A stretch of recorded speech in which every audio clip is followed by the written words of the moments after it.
His name is Carpo, and he's facing an extremely rare squirrel boss. No biggie. He kills it in one shot and gets a rain of reward notifications. He sees his status window, first 10-star skill player, first leveler in the tutorial, and even legendary dungeon conqueror, all because he has the 10-star skill unrestricted at level 8. With it, the simple leather armor he drops becomes a rare nimble-footed gnar. His friend is even questioning how far this luck of his will go. And yeah, it doesn't stop because at the bottom of the chest he finds an egg. The magical squirrel he just killed can now be his pet. While he smiles saying he got lucky, his friend can only think that there's something completely wrong with this guy's luck. Because right in the tutorial, things get strange. The item drop rate for killing goblins is extremely low. But when the MC punches one in the face and finishes him off, a chest appears. His friend is sure that the reward is going to be trash, and at first it looks like it's just an unknown sword. But when he uses his 10-star skill to appraise it, the item turns into a hero class item. Green Skin Slayer, perfect for hunting goblins, with insane stats stacked on top. But the only thing where he doesn't get lucky is pulling a 0-star spirit in a gacha game. But even that is actually lucky. Some random guy dies as the rank 2 player of a game because he's way too addicted. Meanwhile, the protagonist is a casual and kind of troll player. He joins a game where nobody knows who developed it and figures it will shut down soon. The first thing he sees is a gacha machine, a luck-based game like that, and I'd already uninstall it so I don't go broke. The machine gives you 2 summons, a skill and a spirit that follows you around. The total has to add up to 10 power stars between the 2 summons, so if you pull a 3-star spirit, the skill comes as 7 stars. He decides to spend all his coins trying to pull a 9-star spirit and a 1-star skill so he can get a broken spirit. On his first try, 2 7-star spirits show up. People on the forum say that's insanely lucky, but he decides to discard them and try again. The problem is that only garbage comes after that, so on his last coin, he gets a 6-star knight and a 0-star man. The guy's clothes look like they're from the modern world. Thinking it's a bug, he picks him, and it doesn't take long to realize that man is the rank 2 player who died from playing too much. The guy died in real life and reincarnated as the protagonist's companion. And remember what I said about the total needing to add up to 10 stars? Since the protagonist's spirit is 0 stars, he just got a 10-star skill. At first it looks like nothing crazy. He can unlock things that are either banned or restricted. Spirit Boy and our MC have no idea how absurdly OP this is. Also, a bunch of achievements and titles pop up. He's the first on the server to have a 10-star skill and also a 0-star spirit. While the protagonist is panicking about the whole situation, the deceased addict is thrilled because it feels like he's the main character of a fantasy novel or something. And he explains that he actually tried to beat the game 5 times but failed in all of them. The MC straight up can't believe it, but the guy is promising to help him become the strongest player. That's when both teleport to the first challenge of the place and fight that goblin from the beginning that he finishes with a single punch. And the Spirit Boy keeps asking himself if that has to do with the 10-star skill the boy got. Right after finishing the tutorial as the first leveler, he's thrown into the city, and he asks Spirit Boy how he can always be there physically, since spirits normally appear and vanish. The guy tells him to take a look at the stats. Because the spirit is 0 stars in combat, he got a title that lifted the physical restriction. The MC isn't thrilled. Clearly this guy is trash by being 0 stars. But that's when he tells our boy that he will show the knowledge of a 5-times veteran.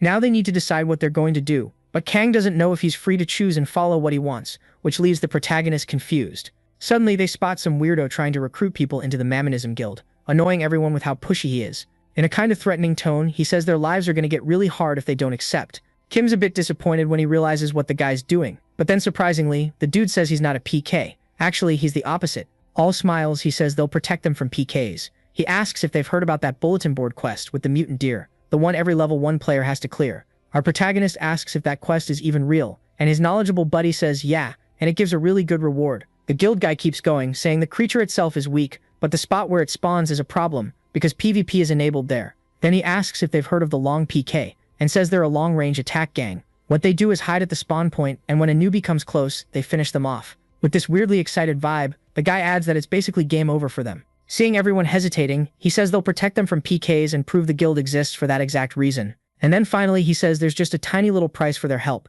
That catches our MC off guard. What he wants is everyone's leftover summoning coins. But one guy says that even though he has a lot, they're not really worth much, and the shady dude agrees. Then he explains that someone in the guild has the merchant class, so they can sell those coins to an NPC for a high price. The group gets the message and, scared, totally changes their attitude, apologizing for what they said and saying they'll follow him. Kang asks what our MC thinks about the guy, and yeah, he's obviously super suspicious. Then he says the guy didn't lie or make anything up, which surprises Kim, who asks if it's really some kind of charity guild. The developer reaches into his pocket and says it's a great chance for our hero to see just how disgusting guilds can be. He suggests it'd be fun to infiltrate the group, and our hero seems pretty hyped about that idea too. So a little later he ends up listening to this whole story about the quest, kill the evil deer and bring back its horn. Looking at his menu, Kim wonders why he has to sit through all this crap, but his buddy explains it's because this is the beginner village. He finally accepts the quest and wonders who the hell all these people are. There's a group that looks like they're waiting for the creature to respawn, kind of organizing around it. Realizing what a mess he's gotten into, Kang tells him to think of it like the line at a famous restaurant. But yeah, not exactly comforting. Suddenly someone shows up and tells everyone to move, because they're going first. They introduce themselves like a boy band, the Three Sioux. They rush toward the deer, saying whoever kills it first becomes the leader. Kim wonders if they're comedians, and on top of that, working for free. All fired up, Ishumsu steps forward to take on the beast, and now one of his brothers is about to end the fight with a perfect attack. Meanwhile, up in a tree, a sneaky player readies his bow. Before anyone can react, an arrow nails that guy right in the leg, to his brother's horror. The guy drops to the ground, clutching his leg in pain, while his brothers run to him. More archers appear and immediately draw their bows. The people there for the quest start freaking out, and now a bunch of arrows fly toward everyone. Rohan yells for everyone to get back into position and protect the newbies. And right then, armored players appear in front of them to shield them. After the clash, the attackers run off and the players realize the guild really did help them. They start chanting together, saying they love the guild and thanking them like crazy. Kim notices it looks like the line of followers got even bigger, while his buddy tells him to get back to their quest. But our MC complains, because the line is even bigger now. Kang says he wouldn't make him waste his time and leads him into the forest, because there are other spawn points for the deer. And he says it's right in the middle of long PK territory, which makes our hero nervous, since there are so many deer involved. His buddy explains that everyone gets 5 stat points per level, but he gets 10, so he can dodge arrows like he's in the Matrix, and he asks if he gets it now how he can handle the bad guys easily, calling him Mr. Protagonist. From a nearby tree, Rohan tells someone to take out the players who went into the forest. While they're walking through the woods, our hero admits something's been bugging him. He says the second arrow shot at him was different from the first. He explains that the first arrows fired at people were super accurate, but the second ones didn't seem like anything special. And he suggests it looked like the long PK were working together with the guild people. The developer is surprised and asks what he's getting at.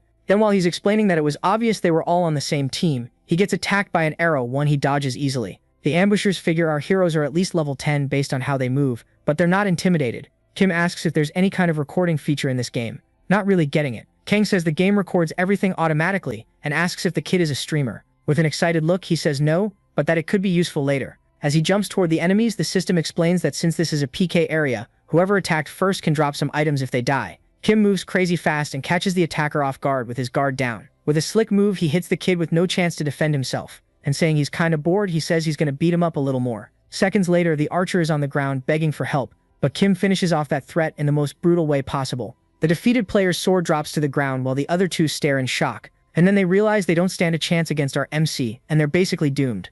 Walking up to the last one left, our protagonist intimidates him, leaving the guy stuttering on the ground. The guy begs and offers his items because if he dies, he won't be able to log in for 3 days and he'll have to eat cup noodles in Zone X. But our hero asks if he ever spared anyone who begged during a PK. And anyway, all his items are going to drop regardless. In the end, the guy says he's going to curse him every time he eats cup noodles. But Kim couldn't care less. Now comes the fun part, picking up the loot off the ground. Kang asks if the kid is some kind of soldier, because he can't wrap his head around how he's so good at the game. Then he asks what rank he was in the game. Fantasia, and our MC says he managed to reach rank 2 once. Kim says maybe he just got lucky, but he had to drop it because he was spending too much on the VR room. His companion is impressed he's been using cheap VR up until now, since those rooms used that kind because it was affordable. And for the price, it was expected to be pretty bad, causing dizziness or just having terrible performance. Kang's amazed he got second place on such a crappy device, and with what he knows, he believes Kim will be top rank in this game. He suggests they should buy a new premium machine first, but our MC says he doesn't have the money for that. So his partner says to leave that problem for later, and just grab the items, but something seems off. In the middle of the loot, he finds a lottery coin. They realize it's not just equipment that drops, any personal item can drop too, even if it's useless. The developer looks thoughtful about it, while our MC asks if that could be a problem. Then he tells the kid to think carefully about where that guild would be using those coins they've collected. The best beginner strategy is to sell or trade the coins at a shop to buy potions. Kang comes up with another question. Who even came up with that beginner strategy? Our protagonist is shocked and asks if it wasn't that bastard Poop Game who did it. His partner confirms it and fires back with another question. And do you think he was the only one behind that strategy? Then he says it was discovered by that guild's leader, and even though it's a great strategy, it also works like a trap. After a game launches, little tips get spread around the community, because strategies matter. But there's only one that's the absolute strategy. Kang explains that people post these ideas for all kinds of reasons, from genuinely wanting to help to just wanting attention. And then there are the ones trying to stack profits. Of course, Kim immediately gets that this is what applies to the leader of the Mammonism Guild. The developer continues saying, the human mind is pretty simple. And once players believe in that strategy, it becomes more than just an idea. It turns into something untouchable, like a Bible. And it spreads fast, so people who saw that strategy would sell a ton of coins. Kim asks if there wouldn't be people who don't look up info. And for those people, your partner says there are players like Rohan out there, which leaves our hero impressed by how willing the guy is to screw other people over. But then something hits him. How does Kang know all this? The dev says it's no big deal, and that about a year from now, someone involved with the guild is going to become a whistleblower. Turns out those coins that look useless are actually required for a guerrilla quest that shows up at the antique shop in the starter town. Kim's shocked by that. He knows this is the most hidden quest in the game, and the time and place where the NPC appears keeps changing every so often. The dev explains it's simple. Find the NPC and hand over 1 to 9 coins to get a solid reward. Kim's curious because it sounds pointless, since the NPC's appearance and location are random like everything in this game. Smiling, his partner points out he didn't say it was random. He said it changes locations. Seeing Kim's blank expression, he says, yeah, it's confusing, but the veteran should just handle stuff like that. Somewhere else, a guy shows up freaking out, telling his brothers the other guys got absolutely wrecked. Jung, squad leader of the Mammonish Guild, asks what he's talking about. Still trying to process the mess, he's told there are already 10 casualties total. Getting serious, he thinks that's a lot, and gets even more tense when he finds out they were taken out by just one person. He's really worried, especially because his bosses are going to be on his case and cut his bonus. With his kid's birthday coming up, he suggests they find someone to deal with the problem. Right then, Hanzo steps forward. He's the top-ranked helper the guild hired, and he asks if it's his turn now. Hanzo asks why they're so quiet, while the two guys can't believe he's actually a ninja now. The leader thinks the mission doesn't really match his cosplay, but still confirms it's time for the ninja to help them out. Hanzo tells them to leave everything to him, and that it's time to repay all the kindness he's been shown. And while he's saying he'll strike quickly, he suddenly lets out a scream, like he just had some kind of breakdown. The kid drops to the ground, making everyone panic, but he says it's nothing. He explains the wound he got in his past life already healed, but he still ends up remembering those scars. Hanzo thinks about how he was top 100 in the game Lhasa, but couldn't break into the top 20 because he picked a really weak familiar. After making a new character, he tried to level up as fast as possible, and he's got another reason to keep going. That reason is the God of War, the guy who showed up in Real Fantasia and hit top 2 in a really short time. Hanzo even fought him in the arena, but lost. And then out of nowhere, the God of War vanished before he could get a rematch. But Hanzo says he can feel it deep down. The guy causing all this trouble is the God of War. Hanzo heads out, muttering that if it's fate, they'll meet again, leaving his employers with no clue what he's even talking about. Before leaving, he says he clearly remembers a night just like this one, and that moonlight is perfect for an assassination. The two guild guys watch him go, kind of stunned. The leader thinks his kids have no idea how hard it is for their dad to make money, while they agree the guy's cosplay is terrible. Hanzo gets ready, setting up some flaming traps around the area, and now all he has to do is wait. Even though it's his job, he doesn't feel great about messing with newbies, and he's actually happy because his contract with the guild is almost over. Soon after, someone pops out of the bushes. Kim shows up asking if deer hang around there, but says he's also interested in getting more items from the long PK. Excited, the ninja realizes it has to be this guy and waits for him to walk into the traps. And when our MC takes one more step, he gets caught. Right then, Hanzo jumps down from the tree straight to the ground.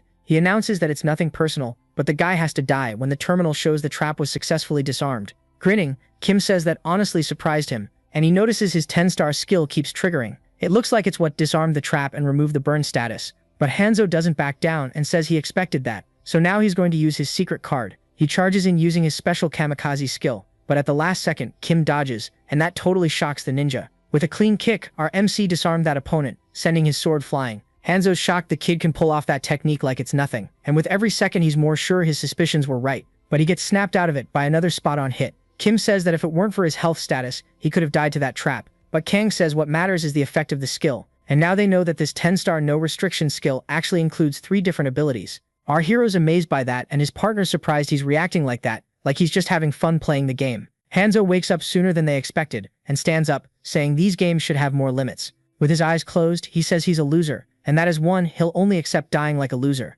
and that he never expected to lose twice to the same man. And at that point, Kim, totally confused, says they literally just met. Our MC thinks this guild is full of crazies, while Hanzo comments that he's a great man for leaving his past behind. After that whole monologue, the ninja says he has just one request before he dies, and to everyone's surprise, he sends a friend request, asking him to please accept. Looking like some cute little kid, he asks if they can be friends, and of course our hero answers kindly with the blade of his sword. Somewhere else, a huge serpent looks like it's getting wrecked by a warrior. Slamming his axe into the ground, Mayman, the guild leader, asks if that thing finally died.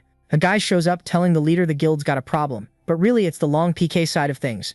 Mayman wonders what's up with the drop rate, since so far he still hasn't gotten the item he needs, so he orders them to send Hanzo because it shouldn't be a big deal. But the guy cuts him off, saying the ninja got taken out. That gets Mayman's attention, because the guy wasn't bad, actually. The messenger keeps going and says that a few minutes ago, Hanzo logged off and sent a letter. In it he says he found his friend from Real Fantasia and achieved his goal, and from now on he plans to follow him and promises he'll pay his debt to the guild someday, so don't come looking for him. Mayman curses and can't believe it, and the other guy says he didn't get it either. The leader's seriously pissed and chews the guy out. He says Hanzo was really good but whatever, then asks and finds out the current person in charge of long PK is Jung. He tells them to contact him and say he should only move in groups of 10. He explains the gorilla quest is going to pop up and they need to rack up more coins and orders them to spread out through the village and report if they spot the NPC. As he puts away his huge axe and item packed with abilities, he makes it clear he's not happy about wasting energy in a beginner area. Mayman says that axe came from that same quest, and he gets even more annoyed when he finds out the guy doesn't have any useful info about our hero. But he figures even if the kid knows about the antique shop and goes there alone, it won't turn into a problem.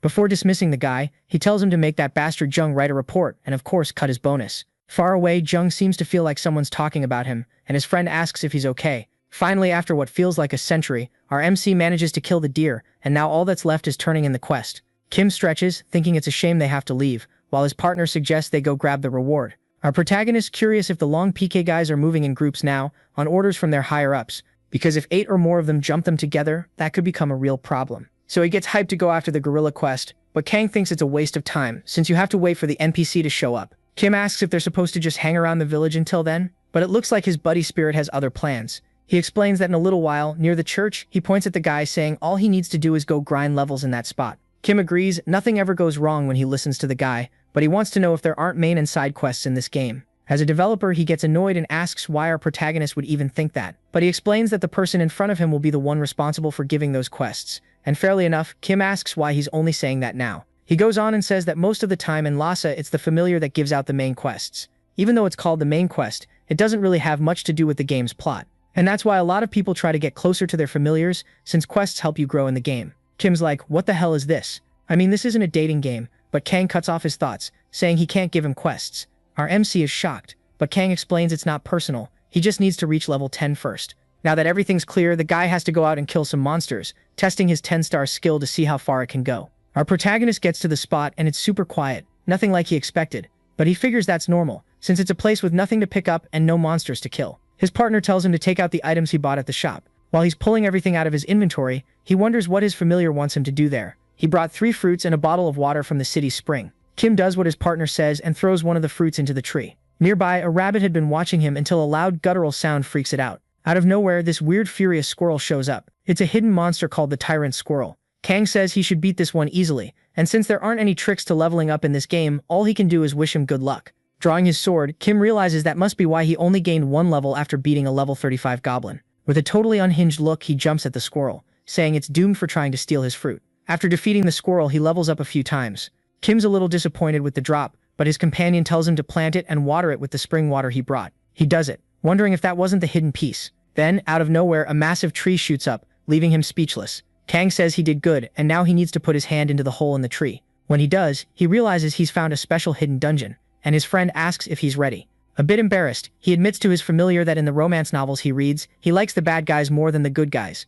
Going into the dungeon, the guy explains that there can be monsters of random ranks in there, but they'll still be the same monsters. Everyone thinks there are only 6 monster ranks in Lhasa, but there are actually 3 more that are super rare like epic and mythic. Acting like a student in class, Kang says he has a question. Our MC wants to know about the 3rd rank since Kang only named 2, but Kang admits he doesn't know. He also thought mythic was the last one, but he found clues that there's one more, and when he entered a dungeon to find out, his physical body disappeared, and he got stuck there as a 0-star spirit. Kang adds that if Kim doesn't want to end up like that, he needs to take care of his health, and at that moment, the dungeon analysis ends. The 2 of them discover a legendary dungeon, and our protagonist even gets a title for it. Kim freaks out because it's so rare that even he hasn't seen it many times in 10 years, but his familiar tries to calm him down, but our hero says that's not a good thing, and Kang, not getting it, asks why he thinks that. Kim explains that the monsters inside are insanely strong, which makes it way more likely they'll fail. His friend says that a lot of the time players form a raid for this kind of dungeon and still end up failing, and with the "I already know what you're gonna say" smile, he asks if our hero is going in, and as expected, our MC says yes.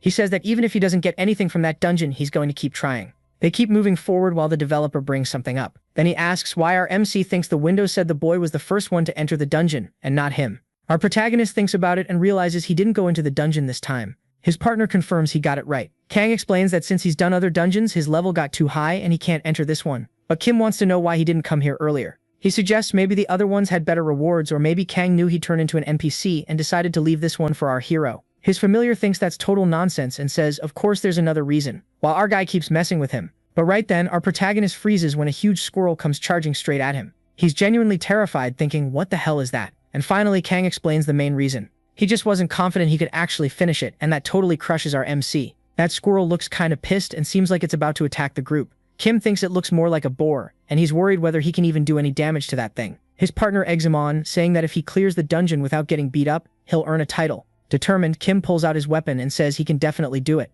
The squirrel uses Berserker, boosting its strength, and lunges straight at our protagonist. Kim realizes it won't be easy to get through that monster's armor, so he switches strategy and weapons, thinking about where he should aim. He makes his choice and goes for a shot right into its mouth. Kim says it was scary, but fun. But his familiar warns him that at this pace, he's gonna get tired fast. Trying to act like he's totally fine, he asks if they can keep going and just finish this already. Kang can't believe how much energy this guy has. Not long after, his partner starts wondering if he's even human, considering how many squirrels he's killed already. But it sucks that they only drop these fruits. The dungeon really does have a drop rate bonus, but the squirrels don't seem to have anything good. Suddenly, a treasure chest appears, and Kang explains that these show up in dungeons and contain rare treasure. He also says it's not guaranteed you'll get a rare item, and the odds are low, but our hero isn't even listening and just assumes he's gonna get lucky. So without wasting time, he opens the chest, and it's like the developer never runs out of surprises. The two of them realize it's some kind of rare hippo, stronger than a boss. It's the kind of monster that only shows up once in a while. Kim asks if it'll drop good stuff, since it's a rare mob. His friend explains it's more like a trap, so it probably won't drop items, but you can get a ton of EXP and even earn a title. And our protagonist says he's definitely taking it down, because there's no way he's missing out on a title like that. Kang tries to warn him about the monster's weak point, but our hero says he doesn't even need to know, he's just gonna charge it head on. His buddy thinks he's completely lost it and is sure he'll die fighting like that. Kim gets that his friend meant you can grow slowly that way, but he wants to do it differently. Then he spots another chest nearby and admits that yeah, fighting is fun, but opening reward chests is even more fun. Kang tells him to grab that pile of fruits and smack the squirrels in the head with them, and of course our MC does it. Just imagine what's going through the squirrel's head watching that. Our protagonist asks if that's its weakness, but his partner tells him to chill. Something starts happening, and a secret entrance begins to reveal itself. That reveal leaves our protagonist completely stunned. Our protagonist looks a little embarrassed while Kang tells him to go over there and hit the squirrel. Not believing it, he asks if he seriously has to hit it right where the sun doesn't shine. Kim freaks out, asking how this guy can even call himself human, but his partner says the treasure and the squirrel are about to disappear anyway. Looks like the little thing is leaving, so our MC runs after it, with his duo cheering him on in the background. Our hero is crying, apologizing to the little guy, while he gets levels and titles plus other rewards. Kim asks for his familiar to be replaced, because he doesn't want to walk around with a psycho, but Kang fires back, asking if he means him. Then the guy reminds him about the chest, and our protagonist instantly forgets his problems and sprints over to it. To his disappointment, there's a lock on it, and now they'll need a key of the same rank to open it. The two of them are on the same wavelength and come up with an idea which would be kinda cheating if it actually works. After messing around with a few tricks here and there, they manage to open the chest. Inside, they find an unidentified leather armor. Kang thinks it's interesting, but he knows they'll need a high-level appraisal rank to identify it. But our hero is crouched there with this curious look and goes, "You know that, right? The protagonist is always special." A little later, the developer sarcastically tells him to just unlock everything and take advantage of it with Lassa's system. But then they both snap back, totally shocked, because they realize our MC's 10-star skill works for appraising items too. Following his guide's instructions, the kid opens the terminal to look for info. Pretty quickly, he notices there's new info in there.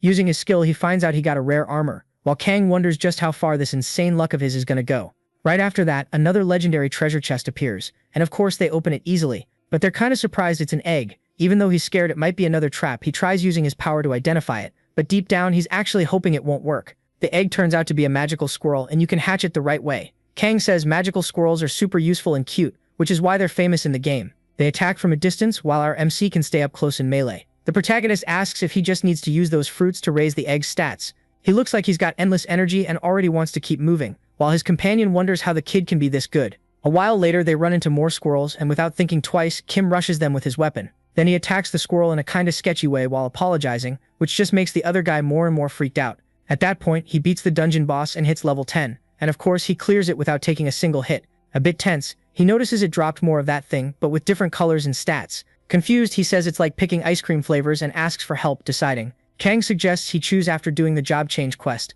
since he'll be able to pick from 3 options. But our protagonist thinks his expression is weird and wonders if they're starting to suspect him. Then he brings up a good point. If he's not a normal familiar but an irregular, how can he assign quests? Looks like the guy got caught, but he says he might not know much about that, though he does know one thing, somehow it'll work out. Our hero gets a quest from his familiar and it auto-completes, so he comments that it's basically the perfect spirit, and he asks if what he means is that basic skills are the most important, while his partner bows and apologizes. Kang says that since Kim is O-star, the class options he gets are only regular jobs, but he can try an NPC. He just needs to reach level 45 and then he'll be able to change. Kim says there's no way he's becoming a fisherman or a farmer, but Kang explains he'll give him good items for that. Still, the priority is the gorilla quest. That's the newbie city, Lei Sin. Our MC watches a player turn in a quest and pick up another one from his familiar, calling him a god, so it looks like that player is basically a messenger of God. Changing the subject, He asks if he'll get something random from the antiquity quest. His familiar confirms it, and says sometimes you can get something really amazing. Then all of a sudden they spot the owner of the antique shop near the church. The old man asks if the kid wouldn't like to trade with him. On the terminal it shows the antique shop owner wants to trade, and of course our hero accepts. Suddenly, a bunch of people come running over, pissed off and yelling that someone already accepted the quest. Kang is pretty happy they got there before that trash guild, and tells him to grab the reward, so they can leave. But then our hero says he can't accept the quest. His familiar screams in panic that he was supposed to accept it, saying nobody has ever refused that quest before. All of a sudden the shopkeeper's vibe changes, and he says our hero isn't serving any god. Then a secret quest pops up to change jobs into Sorcerer King. The old man says that if it's okay, he'd like to talk to the kid somewhere more private. Kang is really shocked, because even he didn't know there was something hidden there, so our MC agrees. The shopkeeper says he liked his answer, and grabbing his arm asks if they can go. That guild group keeps running around yelling to grab the bastard because they'll die if they don't complete the quest. But then a super bright light bursts out around the two of them and blinds everyone nearby. A while later, they're in a place that looks more like a Greek temple. Kang tells our MC to think carefully before talking to an NPC, because it's not like talking to a normal player, and Kim agrees. The old man introduces himself as Drek and welcomes everyone, saying he'd like to welcome them on behalf of Akram. Drek says that since he passed the first test, he'll tell him everything why he pretended to be a shopkeeper and where he spends the coins he collects. The old man keeps going, saying the kid didn't fall for the temptation, but then our MC cuts him off. He says he has a familiar, so that means he does serve a god. Drek stands up and opens a terminal, asking the boy to wait a moment. Then he says that actually, the kid's got a ghost following him around. And the old guy says he's gonna find a good exorcist for him, and Kang gets pissed at the idea. But anyway, the terminal shows he's qualified for the Sorcerer King Descendant class test. That's the one who created the Empire, which didn't last long because some entity invaded and wiped everything out. Those were the false gods, aka familiars. Kim wonders if the familiars are actually the invaders of this place, while the old man keeps explaining that tons of people died. After a brutal battle, the Sorcerer King sealed all the familiars, but over time the seal started to break. The familiars invaded the continent again, and little by little changed history, getting worshipped like gods, and now they're trying to devour the continent again. They use outsiders and call them messengers of the gods. Suddenly the terminal shows phase 2 of the test, and that freaks the old man out. He asks if Kim already finished the second test. Shocked, he asks who that kid is, but Kim didn't think beating up the long pick guys would end up being so useful. He remembers the ninja and figures that ninja's familiar spirit was the second test, and also that the guy was way too strong to be wasted in a starter town. Smiling, the old man tells him to follow him to the third test, saying the hero who'll save the world has appeared, just like the prophecy said. Drek explains there was a major reason Akram got defeated by the invaders, traitors. After the Sorcerer King was defeated, his descendant was supposed to have a strong mind, one that wouldn't get swayed by temptation. Then he says they've arrived. Calling Kim hero, he tells him to stand in the magic circle, and explains the final test, while Kim's like, since when did my title change to hero? The circle starts glowing, and the old man says all the kid has to do is hold out for 1 minute. The terminal says the circle activated, and an ancient spell called Capital Vices kicked in, and the old man wishes him good luck. Freaked out, he checks with his familiar and finds out it's a 9-star spell that'll most likely put him in danger. Kang says he can see why the 7 deadly sins are such a nasty debuff, and thinks it's kind of BS, and anyone who survives this test can probably survive the game easily. Our MC uses his own 9-star magic too, and wipes out all the debuffs he had, finishing the quest. The terminal shows that since he cleared it in such an insane way, the class got changed into Sorcerer Monarch. Kim's super surprised, wondering if he really managed to beat that. He switches to the Mythic class and gets class-specific skills, which makes Kang furious because it took him 10 years to get his. The protagonist can't wait to see his new skills. The old man cries, totally emotional, because the Sorcerer King has finally appeared again. Kneeling, he says, our MC is the new monarch, ruler of all Akram. And Kim awkwardly tells him to stop, like, yeah, I know. Then he tells him to open that box, and Kim asks what it is. Dekrick says it's the magic weapon the Sorcerer King used. Looks like a glove, but works like a magic wand. Kim can't believe he just got a second legendary item and wants to test it in a fight. But the old man says it's not time yet, because first he needs to get ready to face a powerful opponent. He says he's staying there to keep working on his research, which makes Kim curious. The old man says he's collecting coins because that's the only clue connected to the false gods, so the protagonist says he thinks he can help with that. A guy lying on his bed says all these people who broadcast games are the same and they're annoying. He finds a video and wonders if it's the Mutant Deer quest. He thinks it's a video sent by a newbie. Even if it's kinda trash, he says it'll help boost his views. He watches the video and sees our hero easily taking out those PK guild guys. He's really impressed the kid managed to handle the whole long PK squad by himself. He also notices there's an NPC near the church that he didn't know about, and then he realizes, yelling that it's the NPC for the gorilla quest. Kinda bored, Kim says. He finished editing and uploaded the video like his partner told him to. Shocked, he wasn't expecting 400k views, and he wonders why that plaza is packed with people. He suspects it's those bastards from the Mammonish Guild. But his familiar explains it's because of him, he became a star in just 1 day, and suggests he should become a streamer. But our MC isn't really good at that. Looking at the terminal, a bunch of people are asking him about the quest NPC,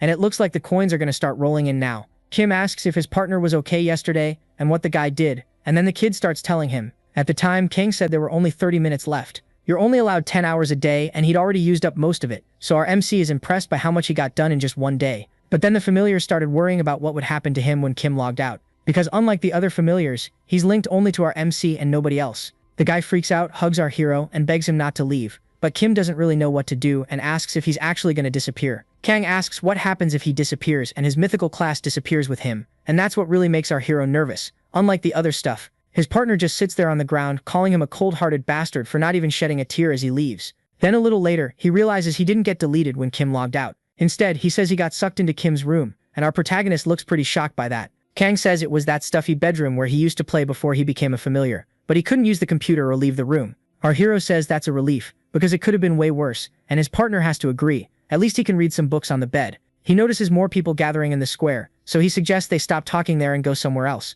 A while later, the two of them are walking through the forest. Our hero notices it's really quiet, but his friend knows they can be pretty sneaky. Then the familiar says that's good enough and asks our protagonist to open the terminal, which he does. Kang is speechless because it's the status menu of someone who just changed classes, and he says it's kinda insulting to his pride. He explains Kim has way more points than he should, and if he keeps making videos he should probably cover some of that. Then he tells him to open the skills window. He says it's the first time he's ever seen a skill called Sorcerer Engineering. Still poking around in the terminal, he says there's an item related to his class in the inventory, so the guy opens it to check. To his surprise, those fruits are glowing, and the terminal asks if he wants to synthesize them. Kim gets curious and reads about Sorcerer Engineering, realizing it lets him create items from materials. Kang figures it's a crafting type skill, and that the Sorcerer King was also good at alchemy. There are rumors going around that big guilds are after our boy, but he likes playing solo. Our hero says the strongest ones go solo. Materials he can synthesize appear in front of him. The interface looks pretty straightforward. Just put the stuff in and start the process. He decides to test the ice and fire fruits first.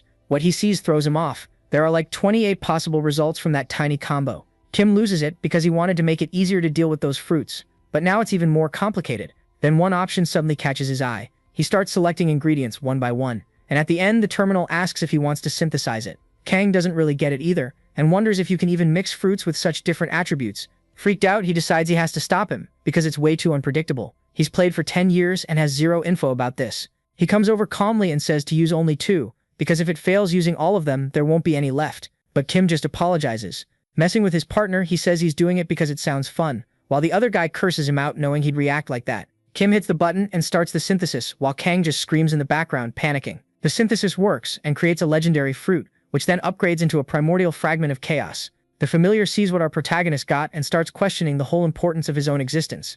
While Kim wonders if he should use the attribute stone on the egg, his familiar just watches from the floor, totally crushed. And now the moment everyone's been waiting for. They're going to hatch that egg. He asks if Kang is ready, but jealous. The kid wants to know why he's even asking, since he's doing just fine on his own. The guy starts getting all dramatic, but our MC says all of that was thanks to him, leaving the ghost with some weird vibes, blushing. But hey, remember this is a shonen, so cut the hugging already. The terminal shows it's time to hatch that egg, and without wasting a second, our hero gives the command. Because the ingredient used for the birth was insanely good, the egg starts getting a bunch of upgrades, and a cute little critter is born. Kim's happy because it's actually super adorable, while his partner explains that aside from the black fur, it looks like a normal magic squirrel. Then the terminal pops up again, asking for a name for the pet. Kang tries suggesting QQ, but based on the guy's username Divine Demon, our hero figures he kinda sucks at nicknames.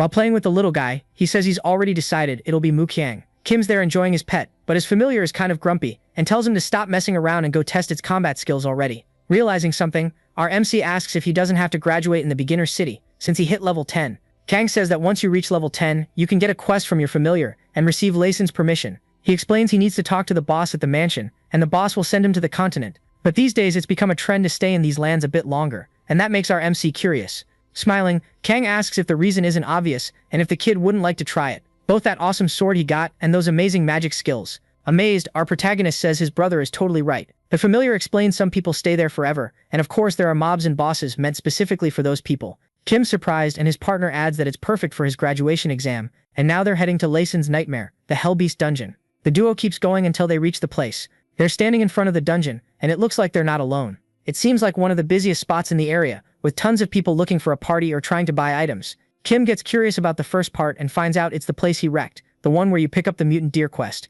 Someone nearby comments about the videos that got posted these past few days. Kim watches people speculating about the antique shop quest NPC because they went there and couldn't find him. One of the two thinks about joining our MC's group, but the other thinks he'd never accept that. Kang messes with him, asking to join his group too, but our protagonist doesn't want to become some kind of celebrity. Then he walks up to the entrance, and on the terminal a question appears asking if he wants to enter the dungeon. Our hero's surprised because it's a dungeon where you have a time limit to clear it. So Kang points out a monument, the record system, and tells him to put his hand on it. A menu opens in front of him showing the records of people who cleared that dungeon. But those question marks make him curious. His familiar explains it was a player who chose to stay anonymous. Kim asks if it could have been the Great Divine Demon, and his partner, acting all smug, says he's pretty sharp. Second place is named Tado Toshin, and our MC thinks he's heard that name before. Suddenly some people start coming out of the dungeon, and the people outside comment that they must have cleared it. A guy who just came out adjusts his glasses and says, "Finally got you, you filthy little dog." And we run into the three sus again, posing like they're cute little kittens. Those guys get curious to see if they're on the rankings and go check, while our hero thinks it's funny seeing so many familiar faces. All hyped up, the three guys see they place 17th and plan to go to the city to claim their reward, then head to the continent. Kang explains the reward isn't a big deal, what matters is getting a good rank so you can get into a big guild. He adds that an honorable player would try even without all that, because the records stay forever. The terminal asks if he wants to enter solo, and our hero obviously says yes. Once inside, a timer starts counting down to summon the boss, and Kim realizes that, like he expected, there's nowhere to run or hide. Kang says it's perfect for testing skills, but stacking one weapon on top of another like he did is basically cheating. The countdown ends and the boss is summoned in the dungeon. That creature stares at our hero, growling. His familiar says the boss is fire type and asks if our MC knows its weakness. So then Kim says yeah and tells his pet to light up. Our main guy asks his little buddy to add an ice attribute to his weapon. On top of that, he uses a skill to buff his attack even more. The fight's about to start and a 5-second countdown begins. Our hero charges at the creature and it growls menacingly. Saying the little pup is pretty slow, he does a spin and dodges the monster's lunge. But the monster has other plans and blasts fire at him. Smirking, Kim asks if it's seriously using a projectile right in his face, like does it want to die fast. Then the kid leaps onto the monster with his weapon, and he adds that since that's what the doggy wants, he'll send it back to its master. He lands a critical hit, and also gets a bonus thanks to the ice enchantment. On the terminal, it shows he earned a title for killing it in a single hit, but he's not happy it ended that quickly. Outside the dungeon, it's still packed. Some guy complains he can't find a party, and thinks about going in solo anyway. He regrets not trying to talk the rare armor guy he ran into earlier into teaming up. Even if the dude was obviously a newbie, he could have used him as a tank. There's some commotion up ahead. Looks like some kind of bug happened in the game. The guy walks closer and freezes at what he sees. An anonymous player just cleared the dungeon in 9 seconds. Kang asks if the kid is some kind of wild animal, but Kim says he didn't want to kill it that fast. He wanted to test other skills. The creature dropped 2 items, but no gear. His familiar says the boss drop rate is really low, so he should be satisfied. Meanwhile, Hyung seems to head off somewhere. The little pet jumps toward a spot, and Kim figures it must have good senses. Looks like his pet found something that actually surprises him. He finds a chest full of stuff and realizes it's an Easter egg. While our protagonist enjoys the drinks, his partner tells him to hurry up. There's still a lot to do today. Kim seems to get an idea, and his familiar thinks it might be something shady, so it asks what he's planning. Way too hyped, our hero tells his pet to start digging all over the place, and Kang thinks they've both lost it. A while later, back in the beginner city, the developer says Lhasa is like a fun escape from real-life problems, and they don't have 500 million users for nothing. Kim admits he thought people were exaggerating about the game, but now he gets it. It's not just hunting monsters with weapons. Lhasa has a whole other life in it, people, and a complete society. But things change a bit on the continent, because PK is allowed there, so if you mess up, you can get wrecked. When they get to the NPC who transfers them to the continent, our MC wants to clear something up. He asks if he can cross over to the continent still this year. But actually, it'll take like 5 minutes tops. Kim's in full no more wasting time mode. When he hears a player say the familiar app launches today, they say they're going to install it right away so they don't regret it later. Kim gets curious, and his partner starts explaining that familiars can't always tell you whenever a quest pops up. So he explains there aren't enough familiars for all the players. Percival, for example, has 137,000 users. So the app was made to make communication between the familiar and the user easier, even sending alerts. So Kim decides it's an app he doesn't really need. Then the chief of Layson welcomes them and asks if they're leaving the city. After hearing it might be pretty hard to come back if he leaves, our hero confirms he still wants to go. But suddenly the chief looks kind of freaked out and asks if he's the player who killed the Hell Beast. But what the chief actually wants is to reward him for dedicating himself so much to the city, and our MC receives a heroic glove. The old guy adds that he'd love to talk more, but they need to keep things moving since other people are waiting their turn. And now that the portal is open, he can head to Luana, the continent city. Kim walks along happily while receiving the chief's blessing. In Luana, he notices how different and huge the city is, and his companion says it's one of the 3 main ones. Kang says that since the population there is huge, there are a bunch of hidden things, lots of attractions, and also some really good food. The familiar is super hyped, saying the specialty is seafood, but our MC tells the guy to stop. With a worried look, he says they need to talk things through first, and Kang comments that he actually has a really good memory. Kim tells the kid to quit playing dumb, because since he has a special ability, the only way he can learn is through his familiar spirit. Then, kind of desperate, he finishes by saying the most important thing is the relationship between the two of them. Rolling around on the ground, our MC asks if they have a good relationship and demands a skill, while Kang wishes he could just ditch him there. Putting up with that attitude, the familiar says of course he can give him a skill, but there's a catch. So getting up from his little tantrum, Kim asks what it is. Turns out the level of the special skill is the same as the star level of your familiar. And also the skills are decided by the familiar. And since he's an unemployed guy who dedicated his life to gaming, yeah, you can guess how that goes. But obviously they're gonna test it and see what happens because our hero must be dying to get a 0-star skill from an unemployed dude. Starting his little performance, Kang focuses and begins using his familiar power. Then the terminal shows the quest has been turned in. Our hero gets a repeat skill, even though he has no idea what that even means, and also a title that gives him more attribute points. Suddenly the guy realizes something. This is Kang's return. The familiar thinks the game's enemies are strong and they should go all out, but our MC tells him to chill so they can read the skill description. To their surprise, the description literally just says it repeats, and that leaves them pretty thrown off. Kang tries to hype up his player, who's crushed by how cold and useless the description sounds, but now they're gonna test it for real and try to get something out of it. A little later, someone takes down a mermaid on the coast. It was our MC trying to test his skill however he can. He levels up, but still has zero clues about the ability. He's tried using the skill by itself, then tried using it on the monster somehow, and still nothing. The kid's out of ideas, but Kang says it's fine and he just needs to be patient. Then he realizes they need to find an NPC to start the quest, but the problem is finding someone in a city that big. But hey, that's probably what you sign up for with a legendary class. Kang messes with him, asking if he really wants to do that, but our MC says the exact opposite. He thinks it'll be fun, and he's gonna seriously hunt down that NPC. Our hero finds the NPC's location easily, and feels kinda disappointed, but his partner tries to argue that it's actually a good thing. So they take a portal and arrive at the cemetery marked on the map. They find a house that looks like where the NPC Gigi is probably staying. Kim politely knocks and starts opening the door, asking permission to come in. The second he opens it, he smells lemon. Someone shows up laughing, saying the smell is strong, and he explains there's no better way to get rid of the stench from bodies. That old guy is Gigi's, the cemetery caretaker, and he finally asks what he can do for the kid. Kim's not really sure what to do because since it's a quest, he thought he just had to hear about the Sorcerer King and that was it. While the old man is asking if our MC needs him, he notices the glove he's wearing and gets totally excited. And finally the NPC realizes he's the Sorcerer King and reacts the way our hero expected. So now he's got the VIP pass. Our protagonist completes the quest and leaves the old man behind, all happy, focusing on the next quest tied to his mythical class. Gigi says the Sorcerer King's relic was left not far from there, and our MC asks where exactly. Then he finds out it's in the crater in the middle of the cemetery. Originally that crater wasn't supposed to exist, and the relic was secretly hidden there, but about 150 years before the city was built, something happened, and the trouble started when the residents built a cemetery on that spot. Since the relic was packed with mana, it started affecting the area, and undead began showing up. Kang thinks about how the first relic he got was basically a puzzle, and compares it to this one. The old man says they don't have the power to deal with the undead, and now it's basically impossible to enter the ruins, but with a few ingredients the kid can make an artifact that blocks that energy. So he asks them to bring ingredients from the sea, which are known as symbols of purity. Kim gets excited because he knows that since he doesn't have any gathering skills, he'll have to rely purely on drop luck. So he says he'll definitely bring it back to the old man. With the quest accepted, the two of them leave and decide to check their inventory first. They get a reward skill, but Kang says it's way more common to get those by leveling up, and of course it's all random. While Kim's enjoying the moment, his familiar tells him he got 5 skill cards, and as expected, he can only pick one and lose the other 4. Being super dramatic about it, our MC goes to open his cards, while his partner asks if the kid can't be just a little more normal.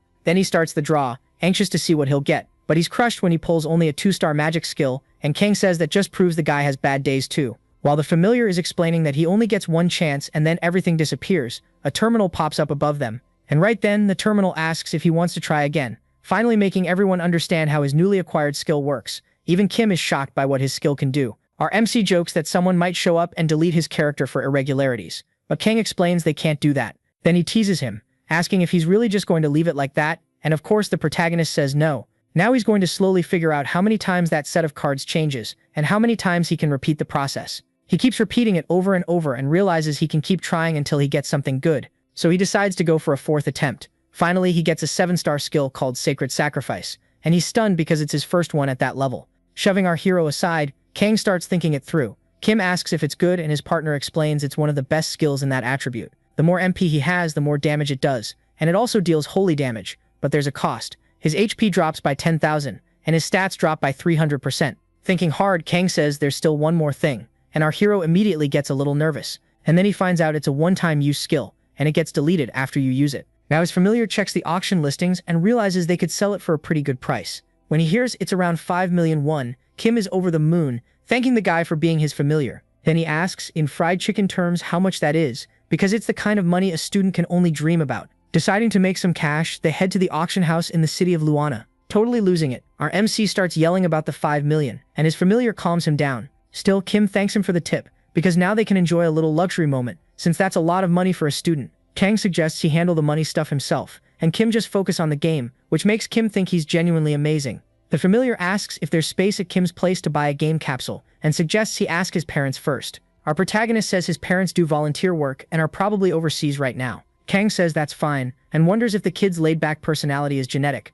But before anything else, they need to register his account at the auction house. An attendant calls customer number 137 and asks how she can help. She asks if our MC wants to register an account, and he says yes. Then she tells him to place his hand on the crystal ball in front of him. In Lhasa, this money exchange system is handled through agencies to keep users from getting scammed. Kim had been wondering how they could cover server costs just by selling skills, but it looks like he's got his answer. The attendant says that now that he's registered, he'll be able to list items for sale. Our hero asks what the point is, since there's no real result yet. She continues, saying the measurement is complete, and she looks impressed by what she's seeing. Then she congratulates him, saying his rank has been determined as black, but our protagonist has no idea what she means. She explains there are 6 rank tiers from bronze up to black, and that it measures how impactful your footprint in the game is.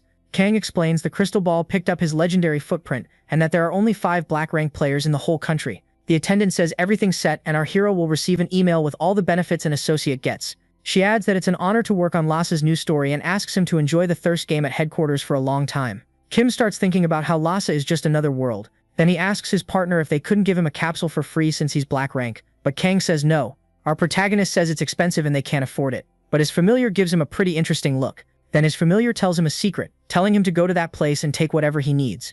Our protagonist gets to a spot, and through an intercom someone says, "Number 163. He walks up to something and opens it, shocked by what he sees. Kim calls his partner crazy when he sees that insane amount of money. In a bathroom, he stares at that bag, not believing what he's looking at. There are even gold bars in there. Back in the game, our MC asks if the guy wasn't scared of losing all that money in a gym locker. But Kang says gyms are great for that, and that the most important thing now is buying the right equipment, that capsule. A little later, at the capsule store's headquarters, the manager, Shine, is annoyed because there's a free capsule trial going on, so the store has been packed for 3 days. At the door, another one shows up, and he'd really love to kick that totally classless customer out. So being kind of rude, the manager tells our hero the trial time is already over. He gives a fake smile, asking if he can come back the next day, while secretly hoping he won't, and that leaves our MC confused. But Kim says he's not interested in the trials, and he's there to buy an Artemis model. Shaking, terrified, the manager says he finished analyzing his class, and of course realizes our MC is black rank. Then, all sweet and polite, he asks if they can deliver and install it today, and Kim says he'll pay everything in cash. The model Kim bought is different from the others. There are only 3 in Korea, and its performance is way better than the rest. Kang asks if everything worked out, and our protagonist says, yeah. While petting Hyung, he says delivery and installation took less than an hour, then asks about his partner. Kang says nothing really happened, except the little guy stayed with him the whole time. Our MC was gone. Pumped. Kim starts stretching and suggests they dive into the quests, and they keep moving forward, tossing spells and all. After a while, he returns to gas with everything he asked for. The old man is proud, because getting those items isn't easy, and says he really is his majesty. Kim gets embarrassed and says he just got lucky, because it really is hard to get that stuff. He remembers when he got the item, or rather found it right when his little buddy was eating it. Kim thanked Hang a lot and promised the cute little thing a reward. Finally, the old man says it'll take half an hour to finish the artifact, and our hero goes to check out a hole nearby. In the meantime, not long after, with the quest accepted, our protagonist is already in action, and he manages to complete the mission after killing 5 skeletons there. The 2 of them are pretty impressed because that hole looks seriously huge. Kim hits level 14 and thinks about getting 1 more level to unlock more skills, but something about his friend's expression catches his attention. Kang asks if he didn't think that last quest felt kind of forced, but our MC didn't even notice. While they're heading back to the cabin, they run into a priestess and the girl also looks surprised. Then she asks them for help getting her bearings. She smiles shyly, saying she wanted to hunt some undead, and our hero explains the direction to the cemetery. But her expression suddenly changes, and then she thanks him for the super valuable info, and she just turns around and walks off. Kang messes with his friend, asking if that's his type, but honestly our MC felt something weird about that woman. He starts thinking and realizes she smelled like lemon too, and on top of that, one more thing, that red liquid. Panicking, he starts running and says, so that's what it was. Kang doesn't get it and runs after him, trying to figure out what's going on. They sprint back to the cabin and our hero throws the door open, yelling for the old man. But when he looks inside, he finds the man collapsed on the floor. Kang says he finally gets why they had to do that pointless mission. It was needed to move the story forward. Our protagonist reaches the old man and finds him still alive. With difficulty the old man says the enemies found out they exist, and he hands our hero his last gift. Kim gets 2 quest items. As the old man passes away, the terminal shows our MC has gotten 2 out of 3 relics. Kang tells him to get up, because this is just a story event and he shouldn't take it so seriously. But our hero says he's not upset because of that. He's pissed because they decided to mess with his relic. When they get back to the hole, they find footprints that weren't there before, like they're pointing out the entrance to them. Then the terminal shows they found an event dungeon called Luana's Hole, and they decide to go in. As soon as they enter, a timer starts counting down, and our hero feels something awful messing with him. He's getting hit with a bunch of debuffs, but thanks to that item he got, he'll be able to deal with it. Kang warns him that if he dies even once in there, the dungeon ends. Kim looks at the girl and sees a bunch of stats have penalties, so he wonders if he should be handing out more bonuses. His familiar says yes, but no matter what he says, his casual partner is still gonna do whatever he feels like. Suddenly, a noise grabs Kim's attention, and a skeletal foot pops up. A terrifying reinforced skeleton appears. Kang explains the red aura means the monster is higher level than him, but our hero wants to give it a proper welcome. So he uses his fire arrow skill, but the monster easily blocks it with its shield. So he pushes forward thinking close combat might be better. But as he closes the distance, he notices something just in time and stops. An arrow hits the ground right near him. Looks like the monster got backup, and now there's also a skeleton archer. Yelling from the back, his familiar hypes him up to fight, but Kang goes, "What the hell, man, whose side are you on?" Then our MC asks his partner if in Lhasa it's possible to break monster gear. Kang immediately says, "Of course it is." So while casting a spell, our MC says he's got to use his brain if he doesn't have muscles, and dumps 20 points into magic. He uses fire arrow again, but way bigger this time. The spell nails the enemies, and something around there starts cracking. And Kim laughs, satisfied, while the skeletons look kinda sad about it. He says he doesn't know who made this dungeon, but he feels bad for them,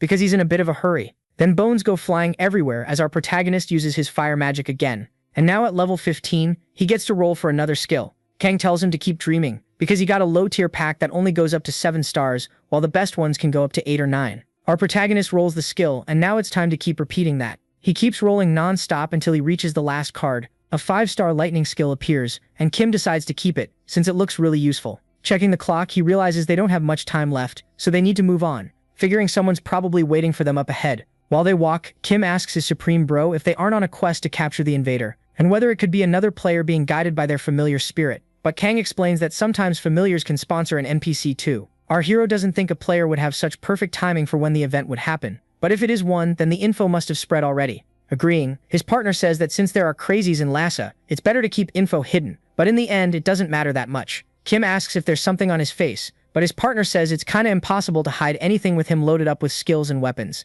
Kang adds that it's an important quest, so he should focus and finish it already, and then they finally reach a huge entrance.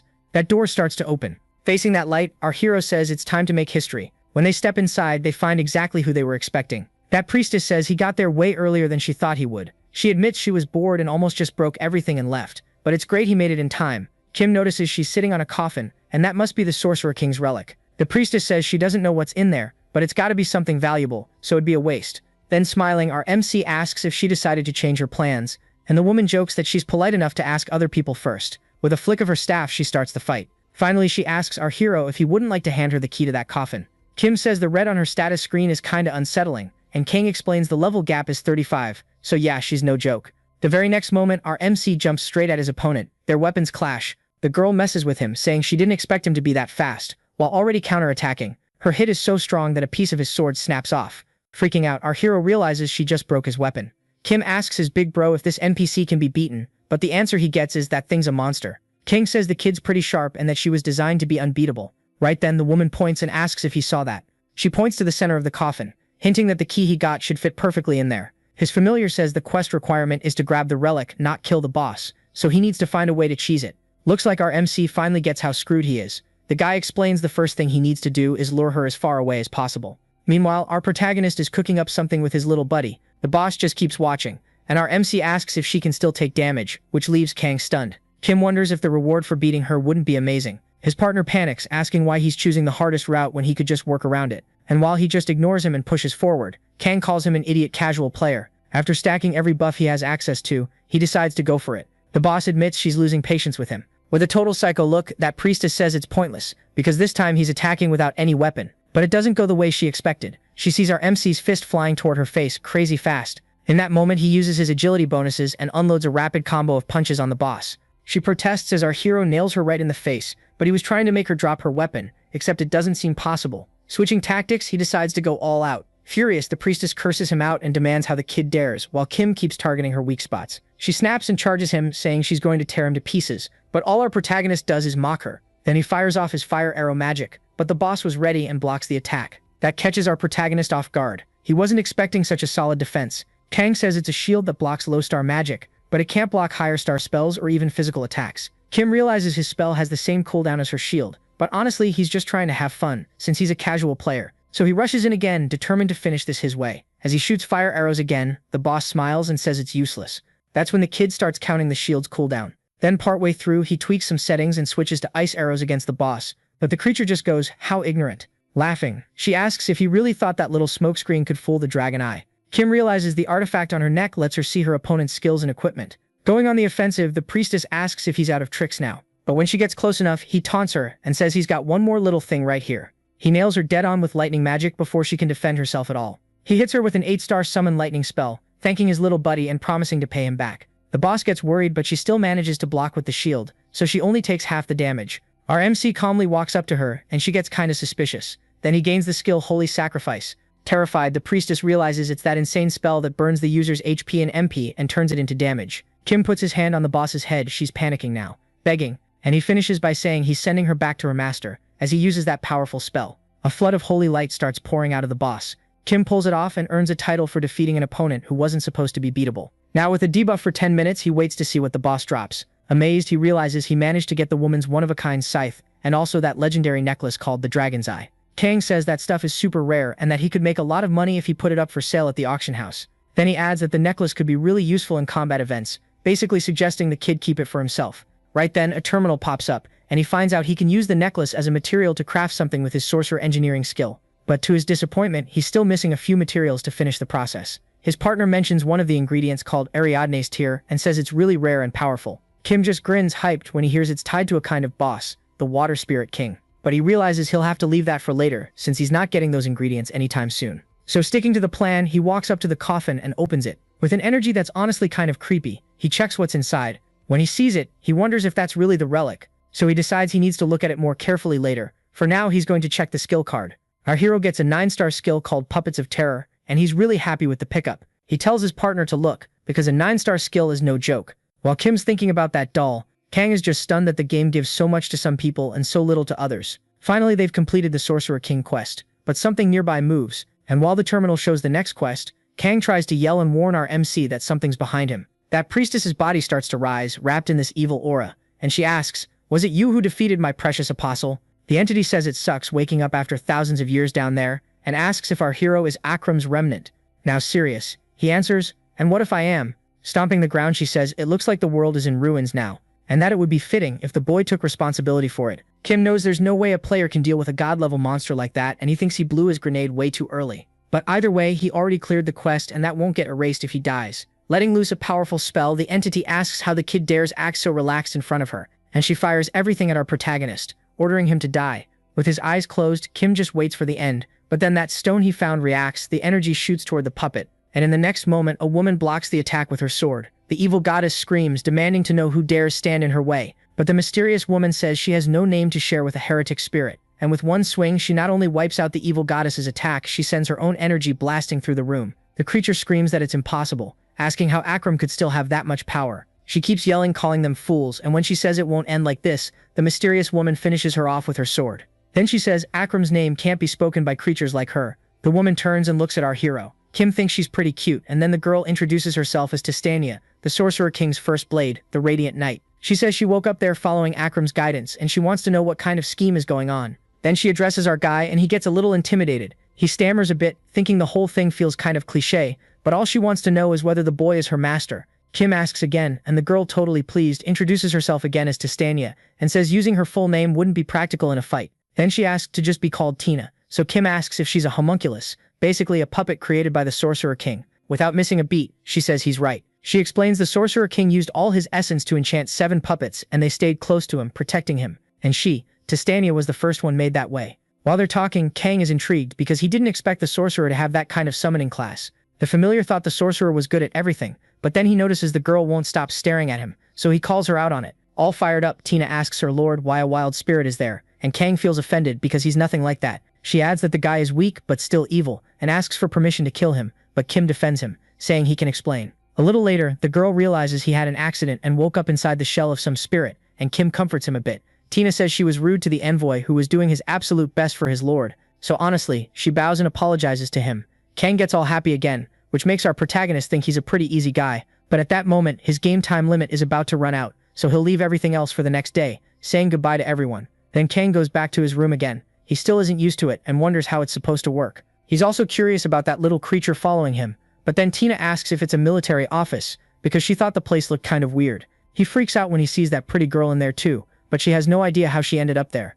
Kang starts panicking because everyone keeps heading into his room. To his horror, the boy notices the terminal, says the number of familiars has increased, so now he's the manager of the familiars room. A while later, Kim is walking through the city, which has suddenly gotten crowded. Lots of people looking for parties and selling stuff. Then he runs into his supreme brother, who comments that our hero is late. With this super cute face one our protagonist hates, he says he felt like seeing him. Kim notices that the dungeon from before, Luana's hole, is different now. Everything points to the idea that now that he cleared it, it turned into a normal dungeon.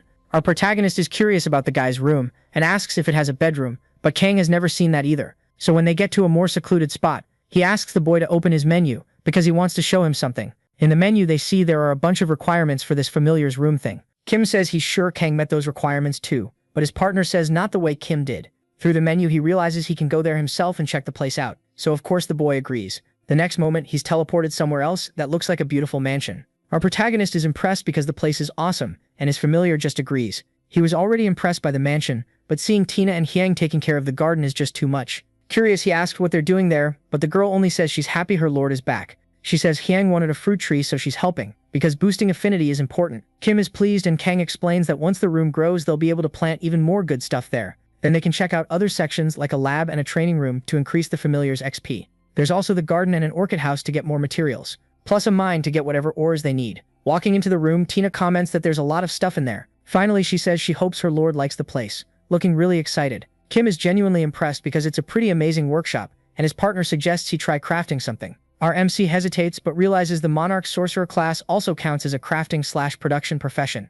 Kang explains it's harder than other professions and that it'd be better if he tried it himself. He suggests crafting using his magic engineering, and since he doesn't have any blueprint, he should start with the most basic items first.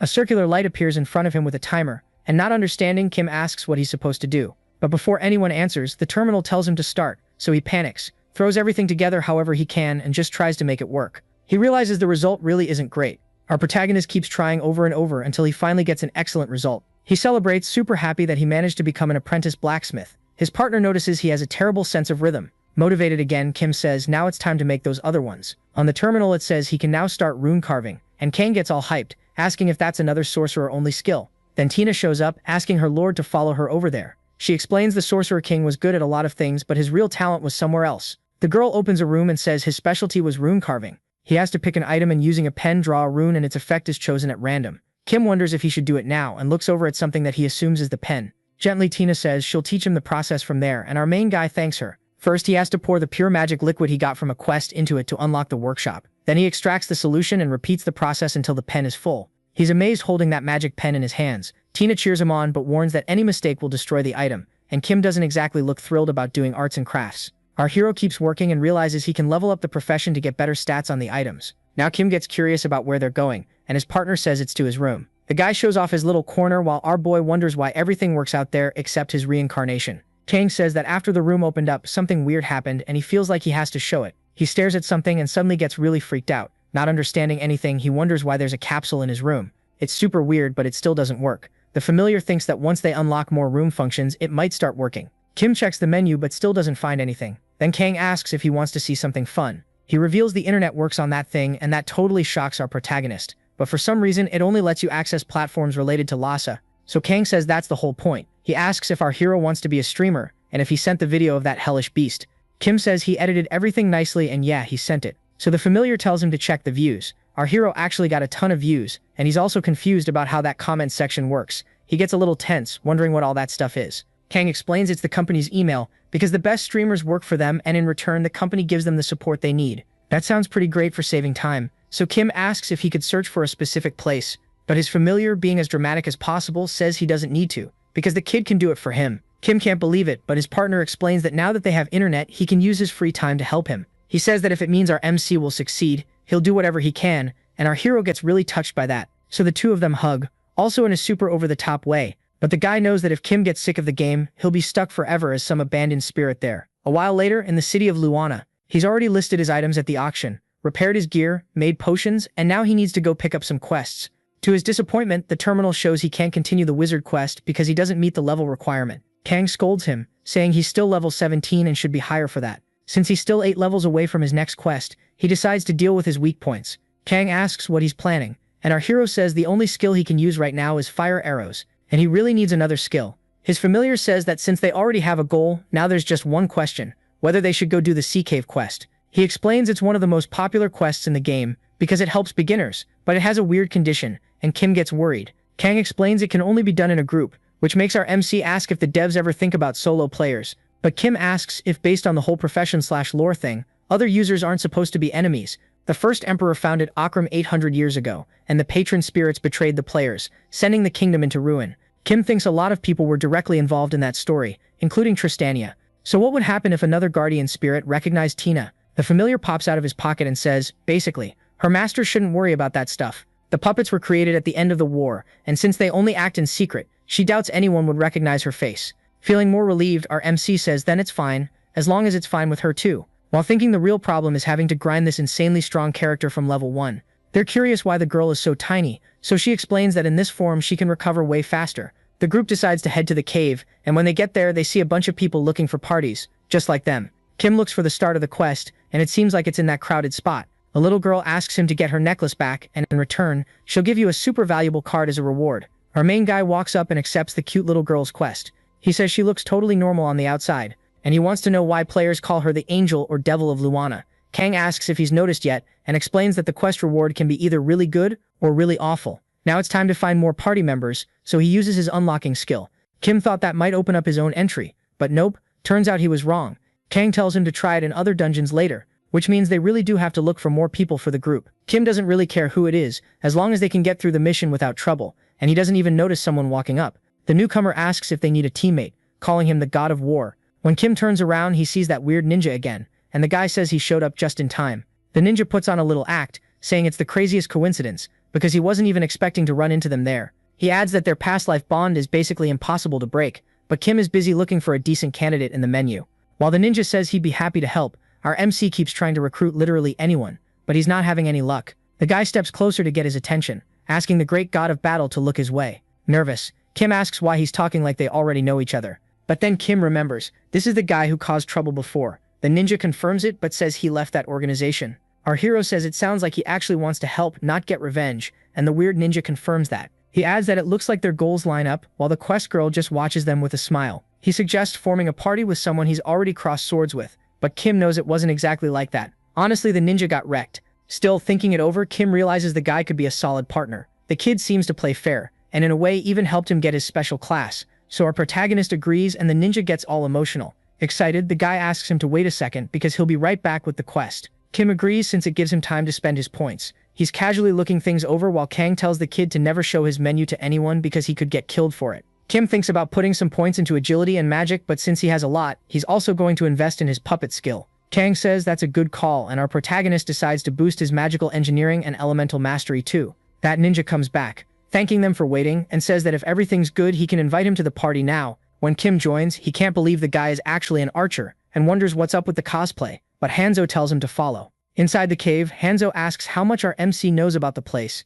and finds out it's Kim's first time there, so he clears his throat and asks to explain. The monsters here are a stronger version of the ones from the beach. They attack first, and there are traps all over the place. Kim, hyped, says that speaking of which, he didn't expect them to show up this soon, and a creature appears right in front of them. Kim realizes it's the perfect moment to use Dragon Eye. After he checks it, the monster's info pops up in a window. Hanzo tells him to leave this one to him. The guy starts doing some kind of ninja jutsu. He summons something called Snow White, and Kim's like, how far is this dude taking the cosplay? A super cute hero rank pet appears. Then he tells his buddy to attack with an air cannon, and the little thing immediately does it. The pet fires a powerful blast at the enemy. Kim notices the monster cancels the attack just by blocking with its shell. So Hanzo pulls out his weapons and gets ready to fight. Then he says just one word, victory, and he strikes a victory pose, using a lightning spell with a bunch of flashy light effects. Several pillars of energy appear, and the ninja does his victory pose a little farther ahead. Kim compliments him, saying the move was awesome, and Hanzo gets all flattered, saying he can't wait for their next fight. Farther in, our hero has his pet cast a lightning spell too, taking out a few more monsters in the area. Our MC praises his little buddy. Hanzo comments that he didn't know he had a pet too, and he also asks about the doll in his pocket. When he asks if he's a puppeteer, our hero tries to dodge the question and says it's kinda like that, while Tina sits there super shy in his pocket. Then the two of them reach a fork in the path. Hanzo says they just need to go right, but our hero gets curious and finds out it's because the dungeon boss is on the other side. Kim doesn't get it, and asks if they shouldn't just beat the boss now, since they'd probably get good rewards from it. Hanzo says that since the goal is to get the necklace, they don't need to fight the boss, but our MC notices the kid gets really nervous about it. Kang is surprised the ninja said something sensible for once, and tells Kim to just listen this one time and take the right path. With a dumb grin, our protagonist just wants to have fun, much to his guardian spirit's annoyance. All excited, he says they should go take a look first, and his companion starts freaking out. Kim asks what kind of boss would make Hanzo act like that, and the panicking kid begs the god of war to talk quieter. Something seems to be crawling around nearby, and the desperate ninja says they've been found. Finally, the huge boss shows up. Everyone screams in panic, but our MC is totally chill. That monster comes crawling toward them. Then all of a sudden, a glow bursts out from Kim's chest, and Tina pops out with a weapon in hand to protect him. Our protagonist thanks her, and she yells that as long as she's there, she won't let anyone lay a finger on her master. Kim thinks he got a little spooked because of how massive it is. Kang and Hanzo shut their eyes, suffering just from looking at the boss since they hate insects, while our MC still doesn't get why. Tina says the monster is really tough, and with that tip, our MC uses his necklace to analyze it. While checking its stats, he compares them to that priestess's shield he fought before, and the huge bug just stares at him. Kang panics when he sees the boss has a fast attack skill. Our hero keeps thinking through the best strategy to deal with the monster's metal armor ability. The monster is seriously gigantic. Finally, Kim thinks about trying to burn it somehow. So without wasting time, he uses his lightning arrow skill. He nails the disgusting bug dead on and gets excited to see the damage, but he's disappointed when he realizes it was only 1%. Then he tells his pet to use the thunder summon skill, and this time it does a little more damage. He also asks Tina how long she can keep this up. Determined, she says she can do it all day, and as long as she's there, nobody's getting close to her master. Pumped, Kim says she's really reliable, and that he'll owe her one. Kim gets moving. First he needs to drop the boss's HP under 30%, so he puts 15 more points into magic. Standing in front of that massive monster, he uses lightning arrows again. He keeps attacking as the boss's HP drops way faster now, hitting 33%. His partner steps in front, drawing the big roach's attention. Kang says he doesn't know what Kim's planning, but it looks like it's going kinda badly, though her MC says this is the big finale. Kim asks Tina if there's any spot in the monster's shell where he can land a hit, and adds that it doesn't matter where. His protector says she can't really picture an opening, but maybe it's possible. Our protagonist is satisfied and equips the item Greenskin Slayer. He charges straight at the roach, then he jumps to get a better view. And just like Tina suggested, there's the hole he was looking for. So he says in that case he doesn't care if it works. He leaps onto the creature and strikes it with his weapon. Our MC leaves his sword stuck in there and slides down the monster's body. Happy with the result, he puts more points into magic and summons his pet. Together with his pet, our hero uses lightning magic, blasting that giant roach hard. His companion says it was a good idea to use his sword like a lightning rod. Kim says it was a great call to boost his magic stats first, and now his little buddy can handle grabbing the rewards. Hyung is ready for the job, snapping a salute, while Tina watches proudly since she's the one who taught him to do that. The familiar doesn't understand anything. He just thought it was a good salute. Way better than some soldiers he's seen. Our protagonist says they're done there and asks Hanzo if he's okay. Devastated, the guy apologizes, saying he showed his worst side, but our MC tells him it's all good.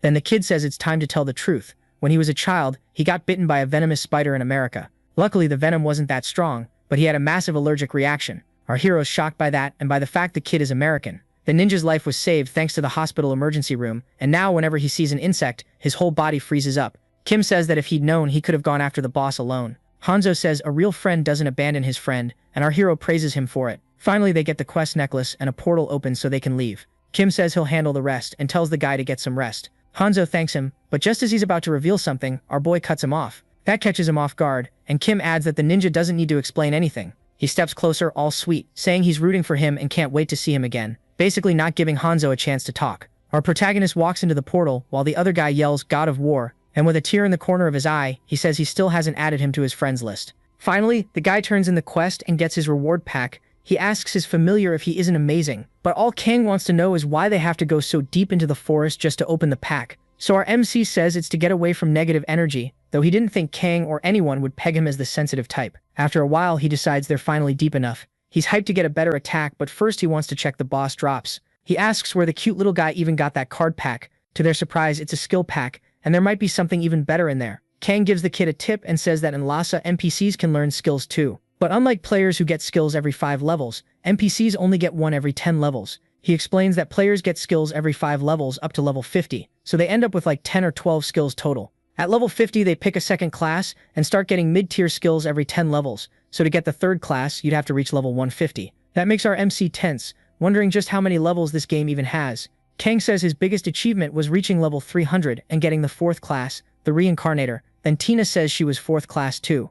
Our MC already gets that his familiars are insanely good, and Kang drops another tip about the quality of the materials in the inventory. Kim considers selling a sword, but it seems like he could also give it to one of the familiars. Basically, familiars can equip items too, and Tina says it's a pretty weird blade.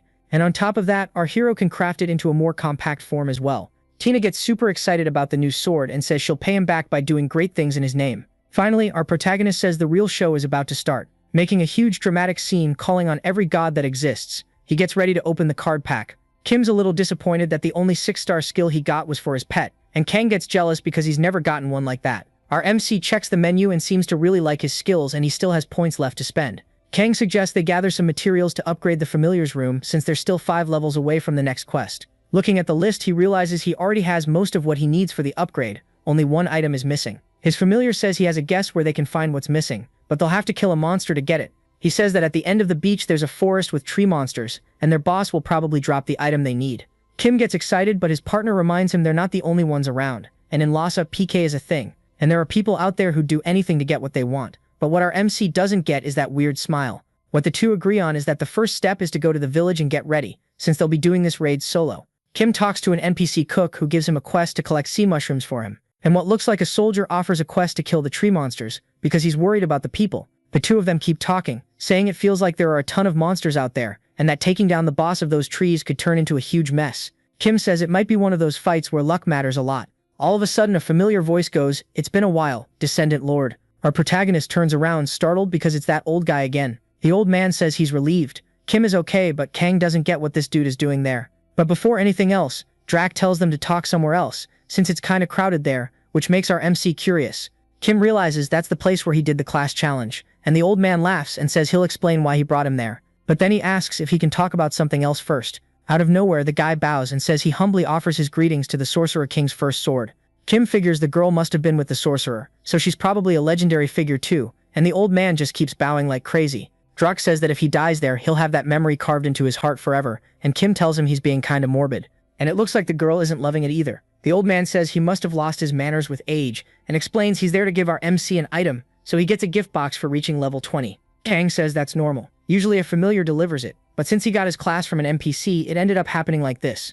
Kim gets hyped because he thinks a reward from a mythical class has gotta be amazing, but his partner thinks it's pretty standard. Finally, he decides to open the package. A really bright light bursts out of the wrapping. Kim gets a blueprint, some upgraded potions, and a super rare robe, and once again Kang says his luck is just unreal. That radar thing is an item you can use during boss raids, and he adds that other players are going to be seriously jealous. Enjoying his new stuff, our protagonist says there isn't much they can do about it. Kang thinks our hero's being kinda cocky when the guy says he's Lhasa's chosen one, so of course he's a big deal. The old man looks really happy that he liked all the gifts. He says he's got something else to do, so he's heading out, but if they need anything they can come back there. Then our hero asks if this has anything to do with Gisa's death. Drax says it's the first time they've been attacked like that, and that the Sorcerer King probably knows by now. Kim gets worried because he thought the Ekrim were the only ones who knew the guy had become the Sorcerer Monarch, so he quickly puts it together. It must be because there's a traitor among the Ekrim. Our MC says he won't need to go to the shop since he's got potions. His partner thinks that's great and asks if he's going after the tree boss. They talk and our MC learns the raid boss can be pretty strong, but not as strong as that priestess from before.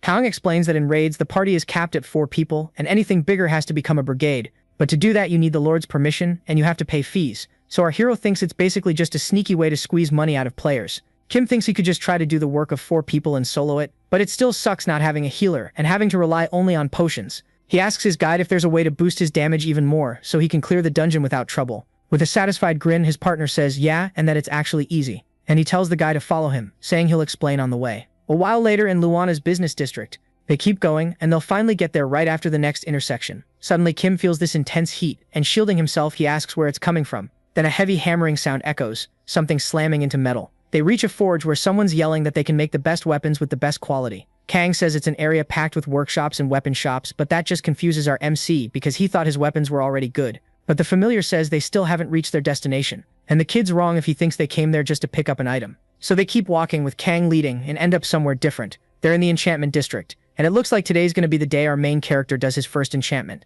Kang says it's risky, because enchanting and destroying stuff go hand in hand, and our MC notices there are a bunch of shops around. Our protagonist wants to know how many upgrades have a 100% success rate. Seems like it depends on the item, but usually it's around 4 to 6 depending on the item's rarity, and Kim thinks that if you've got money you can pull it off. But right then Tina pops up out of nowhere, scaring the crap out of him, and says it's not that simple. For that you need a refining stone, which you can get from monsters but you can also buy in shops. The girl says there are noble families who made it big doing this kind of refining, and she's even had her own gear refined before. But she says the best she ever had was a 12-stage item, and Kim thinks it's kinda pathetic for her to hand over a rare item to someone who's loaded with legendary gear. All hyped up, the guy says they should head to the nearest place right away, but as he's walking in he hears someone whining about how unlucky they are. Some dude is complaining, asking what's gonna happen now that his equipment got destroyed, while a young guy is apologizing. Looking tense, the kid says he explained the risks of refining items like that, but the player doesn't care, and tells him to open a different kind of shop, while Kang says, yeah, that's just how it is, and that all the shops have the same odds, and he says there's a place that's one step higher when it comes to safe upgrades, and that's where they'll get their next quest. While the guy is still freaking out about failing again, someone calls out to him. Kim says he wants to ask him about enchantments. The guy gets super excited, which makes Kim worry he's being mistaken for a customer. The blacksmith apologizes and starts pushing him inside anyway, even as our protagonist protests. The guy says his family's been in this line of work for generations, and they used to be so good they even reached the rank of Marquis. That reminds Kim of what Tina told him. The guy says his family needs a one-of-a-kind rare hammer, an heirloom passed down in the family.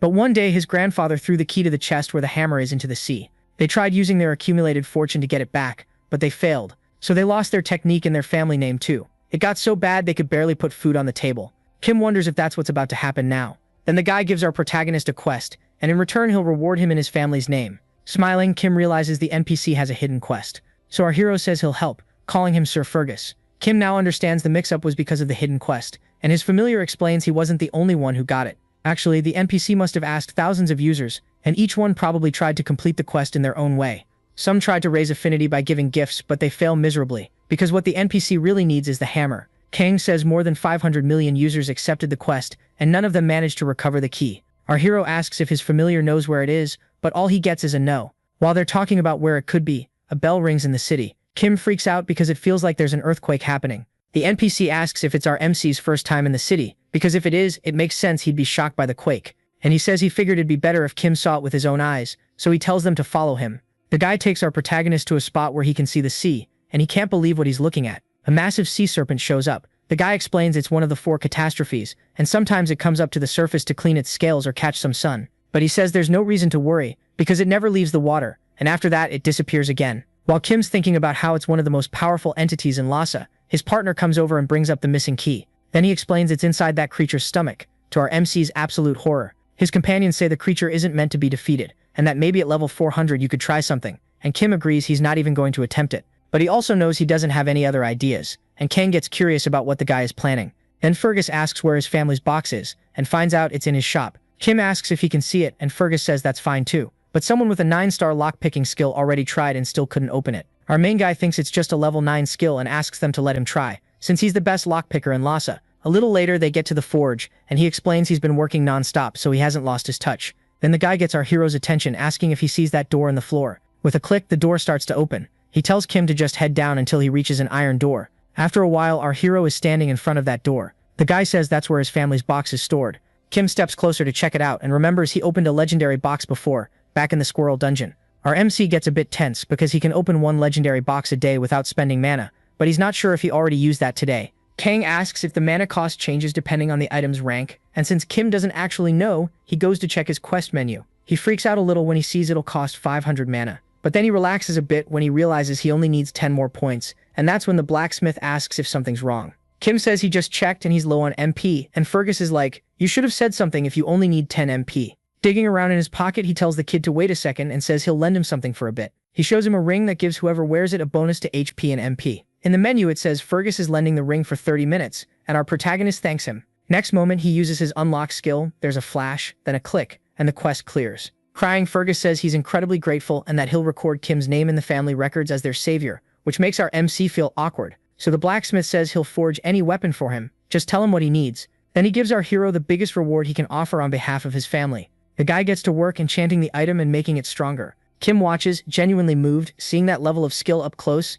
and he even gets some permanent attribute points because of it. Finally, Fergus says he hopes Kim likes it, and he adds that he tried to make something that matches the riddle Kim is wearing. Meanwhile, our MC looks at the item curious. Getting way too hyped, Kim realizes that quest reward was seriously way too good. A while later, the two of them arrive at the sea forest. Kim says maybe it's because the trees are small, but it feels more like a field than a forest. Then he opens his inventory and picks the radar. The item scans the area for the boss, and he sees it won't show up for another 1 hour and 47 minutes. Excited, our hero says it's super handy, and that now they just need to head to the skull when it's time for it to spawn. Kang says they can do some side quests in the meantime, and our hero says that even though the items are rare, he won't have any trouble with the raid. But his partner admits he really likes watching all the different reactions after the video gets posted. Then this super hyped duo says they'll be the hosts, Joan and Lee. While our MC is thanking someone for something, on the screen the hosts say there's a bunch of new news about the Kingdom of Lhasa. Some people nearby comment that this is the Heavenly Sword, and our hero gets curious about it. They introduce a player who has this amazing balance of pro-level play and great style,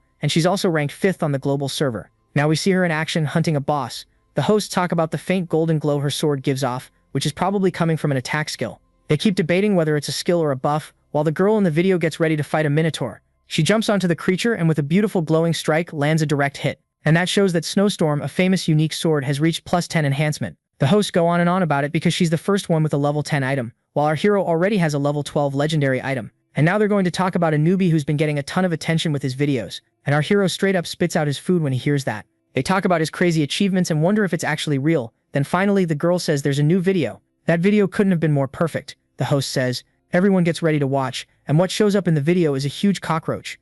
Everyone watching is totally grossed out, but our hero takes care of that monster ridiculously easily. People start begging them to turn it off because it's nasty and they're literally losing their appetite. Kim says they're getting a lot of attention because of the videos, and his companion of course says he's welcome to thank him anytime. Our guy says even more people are gonna watch, and on top of that, the best reaction was Tina's.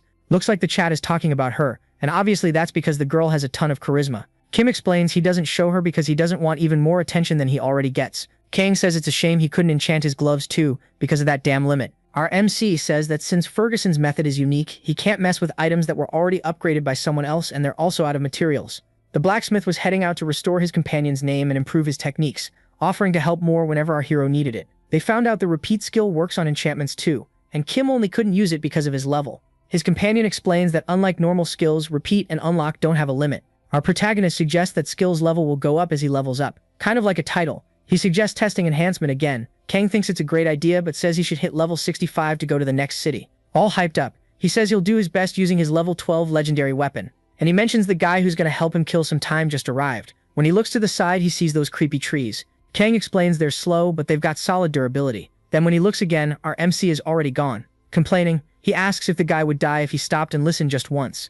Our protagonist charges at the monster like a reckless maniac. He hits it with insane force, and the terminal already shows he defeated the creature. Kim says he really likes how this glove is working. With a kind of weird look, our hero says he's really enjoying this game and that the rest of them are all dead already. Our favorite tree killer keeps chopping them down one after another non-stop. Kim notices leveling up is taking longer now, and his partner explains that's just how it is, it gets harder. Adjusting his weapon, our hero says he thinks most games work like that these days anyway. He's disappointed because he wanted to test the skill that lets him cast spells while fighting physically, but the trees are dying way too fast. Kang smiles and says not to get discouraged, they'll figure something out. He says they've already started to understand how that skill works, but for now he should focus on leveling. Suddenly his pet comes running up to him, and it's got another quest item in its mouth, so they'll be able to finish that quest soon too. But now the guy decides to check the boss's location on his radar, and realizes there are only 3 minutes left. Looks like they're lucky, because there's no one else around. Kang asks if he's really going alone without his companion's protection, and our MC, all confident, says yep. Kim admits that with his companions he can keep the structure of a party and everything goes more smoothly.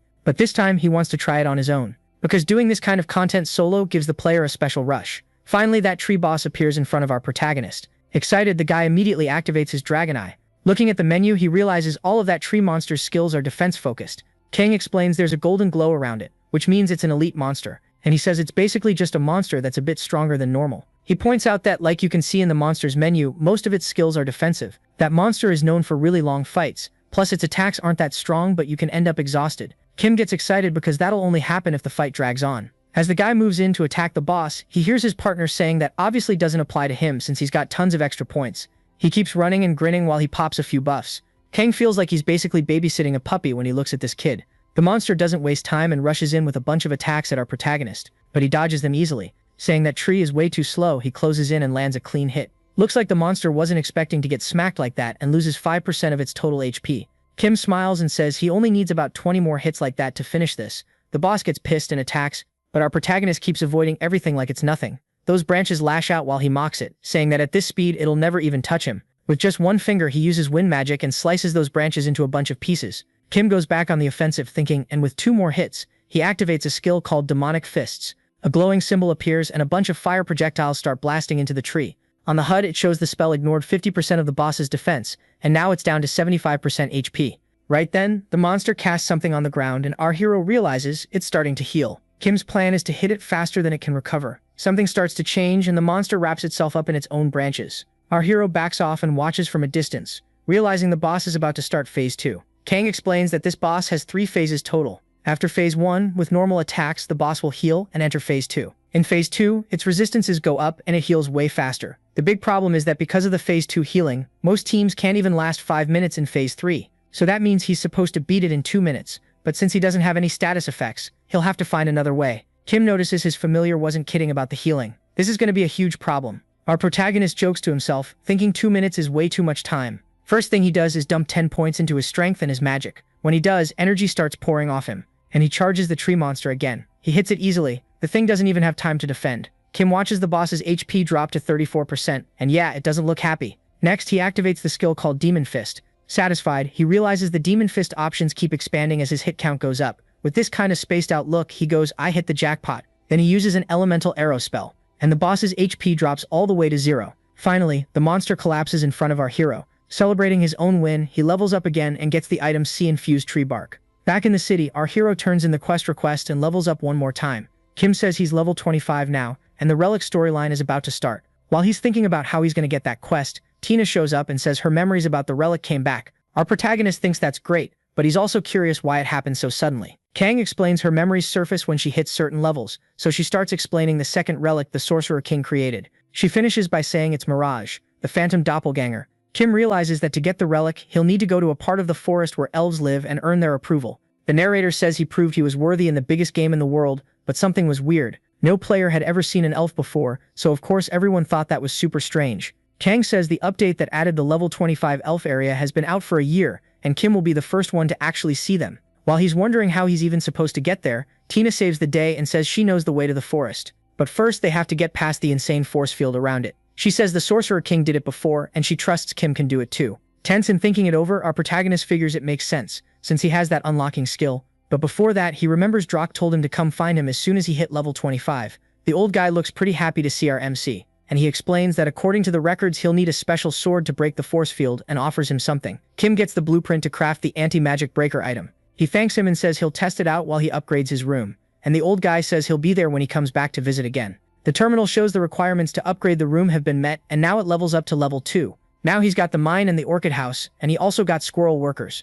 Looking at that bunch of cute little critters who are now his workers, Kang explains that from now on he'll be able to get materials automatically. He notices that even so, the areas they can farm are limited. Kang feels kind of weird about it, wondering since when being a room manager made him the workers' supervisor. Our MC says his familiar is better at managing that stuff, and Kang replies that he's got nothing to do besides editing his videos.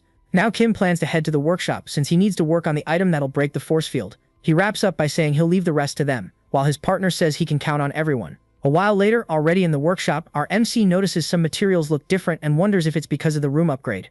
Then he adds the magic breaker blueprint to his sorcerer engineering skill. Lifting that hammer, he decides it's time to get this crafting party started. Stepping out from a bush, Tina shows up riding Hyang and tells her lord the path is that way. She swears on her name as a knight that she'll guide him safely to their destination. And satisfied, our hero just thanks her. As they walk through the forest, he realizes that ever since they entered, they haven't seen any monsters or other players.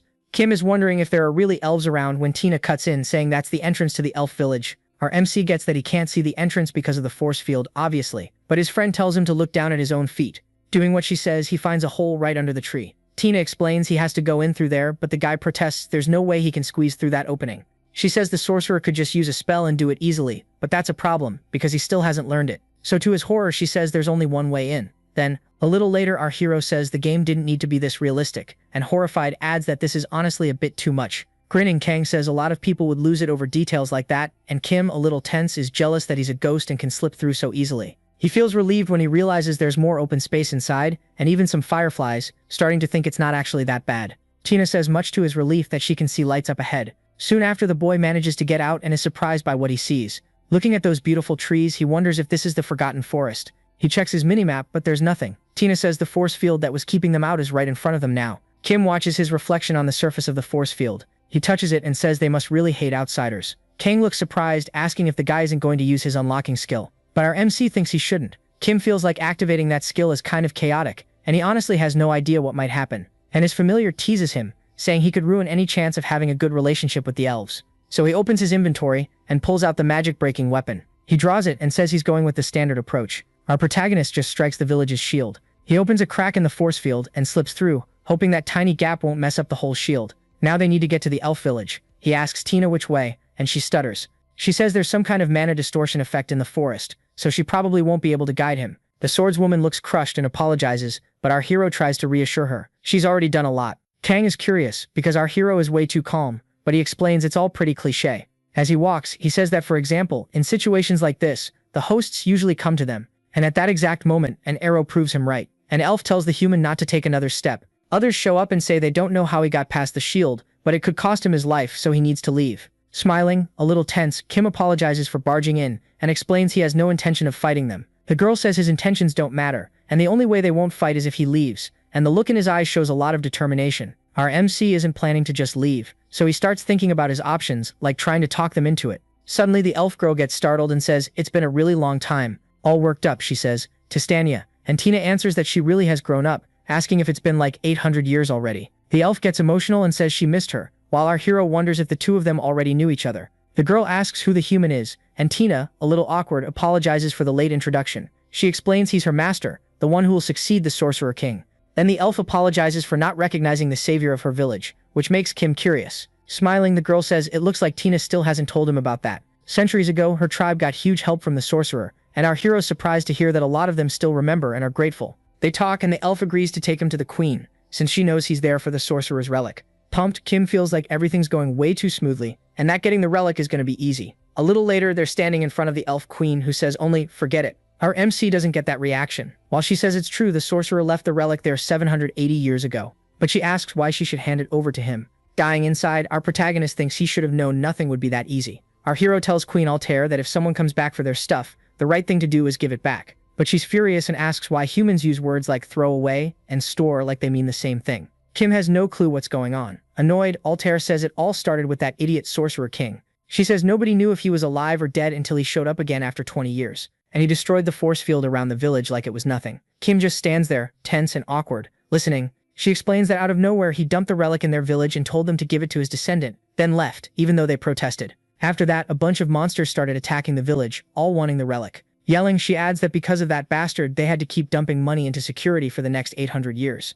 Kim realizes the guy basically made a mess and bailed, and Tina plays dumb in the background. Our hero says he'll take responsibility for what he did, and asks what he needs to do to get the relic back. Switching gears, the queen thinks the kid actually knows how to own up to things, and that must be why Tistania is loyal to him, so she says there's something she wants. Her Highness says there are some sap beetles in the nearby forest, and they can be a real problem since they damage the trees. They're big but not strong, so she wants him to deal with them, and yeah, that's something our hero can handle easily. So since she's so generous, she'll only need about 800 insects, which makes our MC realize there's not much generosity happening here. A bit discouraged, he accepts the quest to kill 800 bugs. Altair assigns an elf named Ceres to guide him. Then she adds she'll be borrowing Tina in the meantime since they've got about 800 years of catching up to do. Determined, Tina says she can't accept because she can't leave her master, but our MC cuts her off. And all sweet, he tells her she can stay and talk as much as she wants, because he wants to be a really considerate master. Tina gets emotional at her master's kindness, but honestly, Kim's intentions couldn't be more obvious.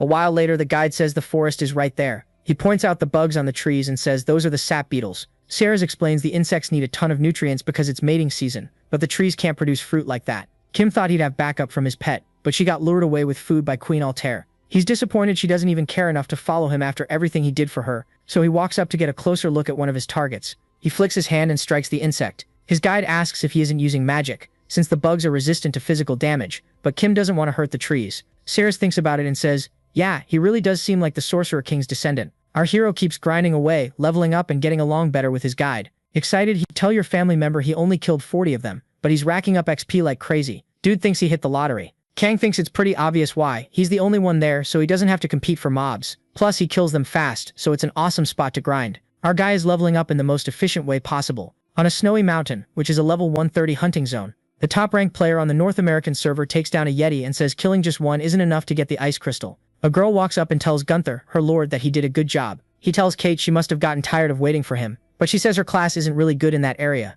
Smiling, he says that's a shame because he wanted to see another high-level player die, but if that's the case, he won't get his wish. Gunther gets curious about what she's so focused on, and Kate explains it's a video of a new player beating a tree boss and it went viral. The girl shows it to her friend and he's totally fascinated by the video. Kate asks if she should go recruit him, and her partner says yes and that he'll provide whatever resources she needs. Gunther says the second that video gets posted, every guild is going to be at each other's throats trying to recruit him. He's seriously hyped, and with his sword resting on his shoulder, he says he can't wait to see what happens next. At the Maymanism Guild office, the leader says the great Guac isn't all that. After all, he still hasn't caught that guy. A young, polite player apologizes for being late. Guac defends himself, saying he can't get much info about the kid just from the videos, so the leader tells him to do his best to capture him. Then he says that once he finds him, he should move straight to recruiting him, and that catches Guac off guard.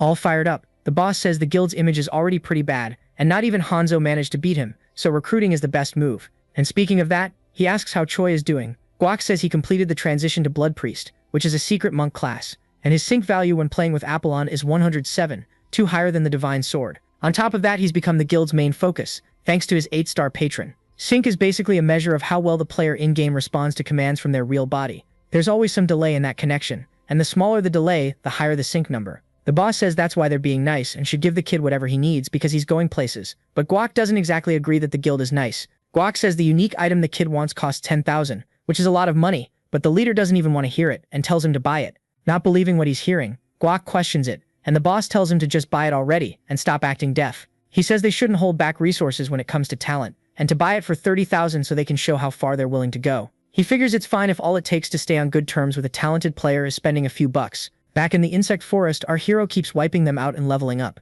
Kang comments that the guy is leveling at an insane speed, while Kim takes the chance to stretch a bit. Then he asks our hero how many insects are left before he can leave. He's disappointed to see he's only killed 361, but he wants to finish it today. Kang knows that's not possible, but even so, it'll still be faster than other players. He whines a little when something in the menu catches his eye. He can't believe it. Looks like someone already bought the items he put up for sale, and it adds up to over 3,000 gold.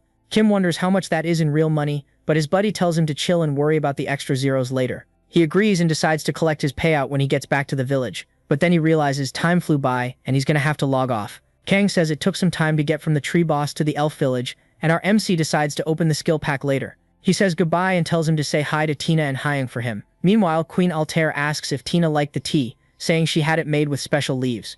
Looks like the girl is really enjoying it, and her highness is happy about that. Something seems to be bothering the elf, and finally she says she's going to open up to Tina. She says that if going after that relic means another war with the patron spirits is going to start, she's speaking for her people. They won't fight. She explains they don't want anything that would change the life they have now, so Tina says she gets it, and that he just wants to recover the relic that was left behind.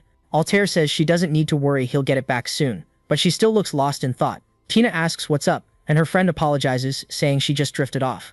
The queen says that either way the girl seems really different from before, and she's happy she found a master who treats her well. She adds that she's glad not just for Tina, but for Hyung too, and Tina admits everything's been really nice with all of them. Suddenly, a flash of light cuts the conversation short. Altair asks what that was, and Tina says it looks like her lord went back to his own world. And as the girl starts fading away, the elven queen says they can keep talking another time. She says the outsider has an intriguing gift, and maybe she pushed things too far by not even letting him properly introduce himself. Setting her tea down on the table, she starts talking about the second relic, a sacred tree that symbolizes fertility, called Woodguard, which the elves have protected for generations. Altair thinks the Sorcerer King's second relic is resting beneath it. She tenses up when she thinks about Mirage, the ghost, and how they still need more time. Sometime later, the guide shows up to report to Her Majesty. Bowing, he says the descendant left after hunting the insects, and they expect him back the next day. Altair asks what he can tell her about the descendant, and the elf says he's strong and kind. He finishes by saying that's why he believes the guy won't cause trouble for their people, which leaves the queen a bit thoughtful.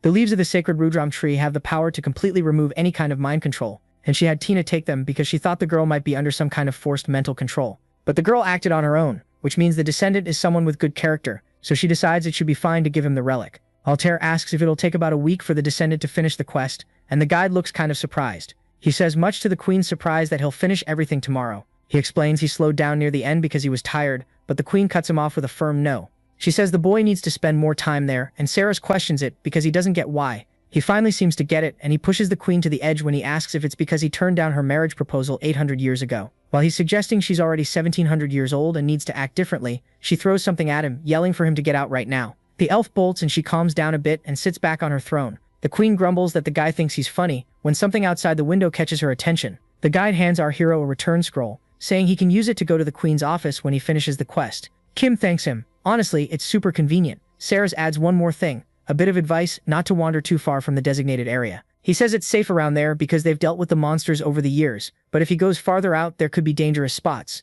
And even if he trusts Kim's skills, there are dangerous monsters lurking in the forest. Our hero takes that warning to heart. Kim thinks the place feels pretty therapeutic at first glance. Sure, he's really curious about those monsters, but he'll leave that for after he finishes the insect quest. First, he opens his inventory and goes to open the skill pack he got yesterday. The protagonist is excited to use his repeat skill, while his partner is still waiting for that lucky streak to finally end. The skill that comes out is called castling, a chess move, and it lets him swap places with his familiar for a while. Kang says it's not that useful for hunting, but it could come in handy in other situations, which makes Kim curious. His familiar gives the example of guild wars, or more specifically, large-scale PvP. Second, he can use it to swap positions with his opponent, whether they want to or not. Kim compares it to a backstab kind of skill, and his friend says that at auction houses, they're usually expensive, more expensive than that sacred skill from before. Our main guy gets tempted, since the last one sold for over 5 million won. The second one that shows up is a 4-star skill, Air Slash. Even though he already has it, Kang tells him to just pick that one anyway. Kim's confused about why he'd take something he already owns, but his partner tells him to go for it so he can show him something fun. Right after accepting the skill, the guy's shocked to see the menu gives him the option to level it up. His partner explains that upgrading a skill like this doesn't increase the damage, it adds an extra effect to it. And on top of that, when you reinforce a skill this way, the success rate is 99%, as long as it's a card that can't be sold. Without thinking twice, Kim goes for the upgrade and feels pretty happy. But then he gets interrupted, because there's one more thing. The guy says there's a way to deal with those non-tradable cards. He explains that Lhasa hands out cards every 5 levels, and they made a device to collect those cards as users leveled up. He says there's a card combination NPC in every big city. You can put in 2 to 6 cards and get a new card. Obviously, the more cards you use and the higher their level, the better your chances of getting something good. There's even a forum with a bunch of card combo recipes. Kang asks if he has any idea how many people are obsessed with this, and our hero hopes he never ends up like that. All hyped up, he says that now that he's sorted out his skills, it's time to go back to hunting bugs. On the terminal, it shows he's already halfway done, but they're taking forever to show up and it feels like an eternity. His familiar thinks it's weird too because it really is taking a long time, and Kim starts freaking out. They're like bees chasing honey. The guy seems to realize something when he hears the honey part. He remembers their nest has to be nearby, so he suggests they follow the insects back to it. Kim's kind of surprised by the idea. They head deeper into the forest, following that swarm of insects, and finally, they find what they were looking for. They reach a cave the insects are heading into. Kim's blown away by how many bugs are crawling along the wall and figures they found the right place. As he goes into the cave, he finds even more of them. He notices the trees are so wrecked that it doesn't even matter anymore. So he uses his newly modified skill, taking out a bunch of those insects all at once. Even with the cooldown, the kid gets pumped and keeps swinging with his fists. Or he could just use more spells to finish them off. Looks like our hero's having a great time, and now he feels like he's in paradise. He finally finishes off the insects like they were served up on a silver platter, and says he really loves this game. Kang thinks something's off, and not because the quest was easy or anything. The insects didn't react or run away, they just let themselves get killed, so he asks Kim if that seems normal. When you put it like that, yeah, it's weird. And his partner suggests they be careful from here on out, since he's reached level 32. Then he asks if the kid's gonna head back, but of course our hero isn't satisfied. He wants to go after whoever's behind the honey. They keep pushing forward, killing every insect in their way, until they think they're close to the center of the cave. Kang senses something different in the air and warns him a boss fight might be about to start. A huge shadow appears in the smoke ahead, while the familiar tells him to watch his step. Kim wonders if that's the boss, because he can't see anything through the fog. When he's about to do something, he gets a tip saying that in the game, skills lose 50% of their effect if you don't chant when you use them. The power difference is huge, but the downside is you basically announce what you're about to do before you do it, so in PvP you can get wrecked. Kim realizes he doesn't have much choice right now, and needs to use a silent chant. He adds the air slash spell as a riddle, which makes it a silent spell that uses less mana, but won't get penalties. So he finally uses his magic against that boss. Kim waits, watching the result of his attack. Looking at the creature, he wonders if it's a praying mantis. He wonders if that massive insect is really the boss, and if it is, what the hell even is that? On the terminal, it shows that an event has started, and Kang says that boss is at least 35 levels higher than him. Kim, using his dragon eye, realizes that monster is absolutely insane and has 8-star abilities, and his familiar adds that it was the Ice King's son. Our MC says he gets it and asks him to help keep their guard up, but his partner cuts him off, saying no, all serious. He says there's no way he can beat that monster, and they need to get out of there. Our hero doesn't get why and questions him, and his partner looks genuinely worried, because the monster just noticed them. That huge monster makes the first move and uses some kind of mind control magic. Our hero's unlock skill protects him, clearing the mind control, but Kim gets kinda tense. He even gets a little hype that he managed to resist. Kang explains the boss is only getting started with its 8-star skills. Then he asks if Kim remembers the limits of the dragon eye. He reminds him that the item can't see anything beyond 9-star abilities or higher, which freaks our protagonist out. Finally, he realizes he can't see any of the boss's skills that go past 8 stars. The monster looks kinda irritated, and Kim thinks it's because his skill cancelled the creatures. For a moment they just stare each other down. Then suddenly the thing seems to use some power. Kim wonders if it's like a blizzard. Whatever it is, it's making his HP drop. Little by little, the ground starts freezing over. There's only one thought: death. The creature uses a 9-star skill called permafrost. Kim realizes his feet are frozen to the ground, so he won't be able to dodge. Since he's in range of the spell, he's going to get a debuff that slows him down, and that means he'll be an easy target. Panicking, he tries to open his inventory as fast as he can before it hits. He manages to grab a scroll from his bag, and using his unlock skill, he gets rid of the freezing status that had him stuck. Right after that, he rips the scroll, releasing this bright glowing energy. That massive wave of icy power keeps rushing toward him, and with a flash of light, he triggers a teleport to a preset location. The next moment, he's somewhere else, legs shaking. He drops to the ground terrified, saying he thought he was gonna die. Kang realizes that even though they avoided a game over, the kid's in shock. This is the first time he's ever had to retreat like that. He walks up and asks if Kim's okay, and the guy just goes, "If I'm okay?" Then his expression totally flips, and he's like, "Of course I am. Where else am I gonna get this kind of fun?" All fired up, he says next time that boss is gonna get wrecked, while his friend is thinking the kid is seriously not right in the head. Super curious about what just happened, he asks Kang to tell him about that thing, because it's obvious he knows something, while shaking him non-stop. But before Kang can answer, a voice cuts in, saying she'll give him the answer he's looking for. Altair shows up with a serious look and asks what they're doing there. Our protagonist gets awkward and asks if she really came all that way because of him. The queen gets annoyed at how careless every wizard is, then tells him to summon Tina and follow her. Back in her office, she says she'll reward him first for all his hard work. She flicks a finger, and the menu shows that not only did he complete the quest, he also got her approval. Then putting her hand on a chest, the queen says that's his too. He opens it and finds a hero class bracelet.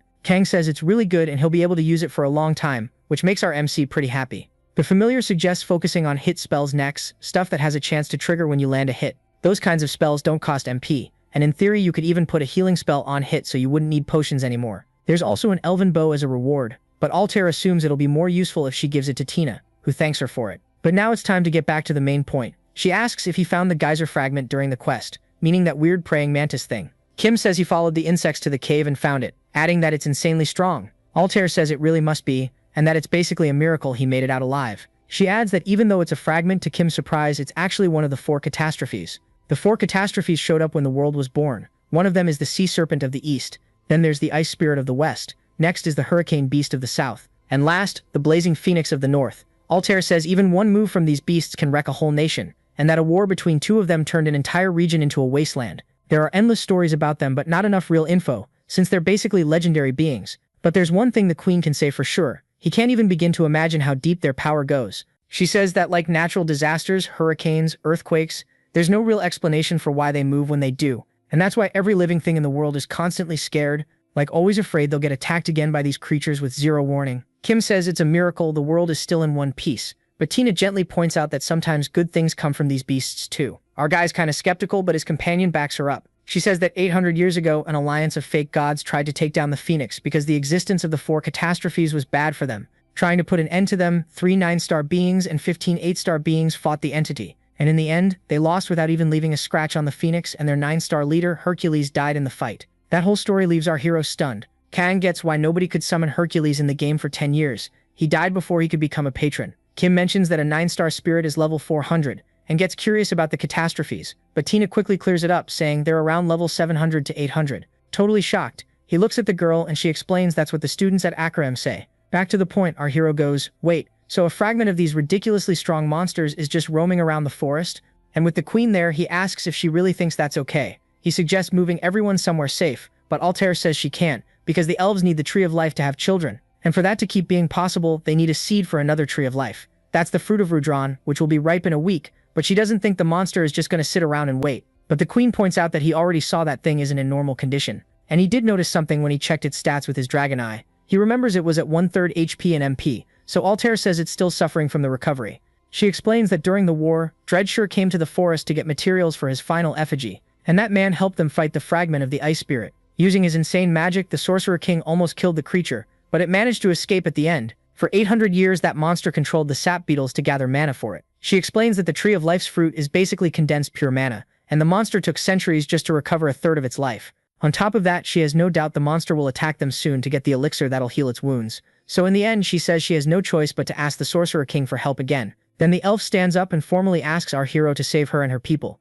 Kim realizes he's getting another quest, and if he clears it, he'll get the relic and a savior of the elves title. He notices this quest is different, because he can reject it and still get the second relic, but he'll have a terrible reputation with her. Kang smiles and says it looks like the reward is going to change depending on what the player chooses from here on out. Seeing our MC confused, he explains the guy can take the easy route and refuse or gamble on the harder path with better rewards. Then he asks what he wants to do, and with that hyped look, our protagonist goes, "Obviously, I'm going into battle with Altair." He thinks that even outside casual games, there's no way he can let this slide. Altair thinks humans are ambitious, and this also buys her more time until the fruit ripens. Finally, to our MC's surprise, she asks him to protect the fruit during the time they have left, not go hunt down the monster. The queen says she doesn't have the strength to pour into this anymore, and that even with his help, it'd be almost impossible to defeat that fragment. But are you sure the monster understands that once the seed's been planted, there's no way to remove it? So it has to back off, and that's enough for now. Our main character hears all that, but in the end, he says he's got a question about it. He says he's on board with the plan, but wants to know if she'd mind if he took it down. The friends are walking across the field when Kang calls our MC over and asks, "I know you're a super chill casual player, but were you serious?" All laid back, Kim goes, "Oh, come on." He explains that what he told the queen earlier was just him getting carried away. Before he knew it, the words were already out. He says he has an idea, but first he wants to see how things play out. Our protagonist says that fragment is on a whole different level compared to the other monsters he's dealt with. He remembers that permafrost skill and can barely believe how much power a 9-star skill can hold. He mentions that the total of the skill level plus the patron is always 10, and asks if someone shouldn't try a 1-star patron on the first pull. Kang says lots of people try that in the game, but basically everyone fails. Plus, it's expected that a level 9 skill would burn a ton of MP. Some of them cost 1000 MP, so you couldn't use them at level 1. You'd have to wait until you change classes to pull that off. He keeps going, saying that even if you manage to tough it out and use the skill, there are still more issues involved. Kim gets a little tense hearing this whole list of problems, like needing stats that match the skill, or even having a backup skill. He asks how Kang managed it then, and the familiar says there's an express package that's better than a higher level one, and you can get it from the exchange NPC, or in really rare cases as a reward from a hidden quest. Our MC tells his master he has a question, and even though his partner thinks he knows what it is, he tells him to go ahead. So Kim asks if he knows how to unlock the hidden secret of a 9-star skill. The guy smiles and says he wouldn't have brought it up if he couldn't. Our hero and his companions start totally sucking up to that patron, and basically worshipping him for the info, leaving him kind of stunned. Finally, they suggest checking what quests they can pick up in the elf village. Since they need to wait a while for the fruit to ripen, the guy wants to level up as much as possible before facing that fragment again. Kang thinks it's a great idea, but since it's his first time there too, he can't really recommend any quests. But our protagonist says it's fine, he's sure they'll find something in the elf village. As he walks through the village, 2 elves give him 2 different go collect stuff quests. Another one wants him to deal with the monster problem the fragment is bringing into the forest. And there's even a quest from Her Majesty, with her subject saying that even though she's a great leader, she's terrible with directions. Pretty baffled, he hears them ask him to find her again because she's probably gotten lost somewhere, but the XP reward is really good too. A while later, our protagonist gets a bunch of rewards that he hands over to Tina, making her really happy with the gifts. Kim says excitedly that the elves seriously love him, while his partner asks if he isn't scared of the fragment. Being all cute about it, the kid says he doesn't know, but he'll worry about that when the time comes. The menu catches his eye with a quest asking him to find the queen again, which is weird because she should know that city really well. King says it doesn't matter. The XP and rewards are great. They've seen with their own eyes how much she wanders around, and apparently she gets lost all the time.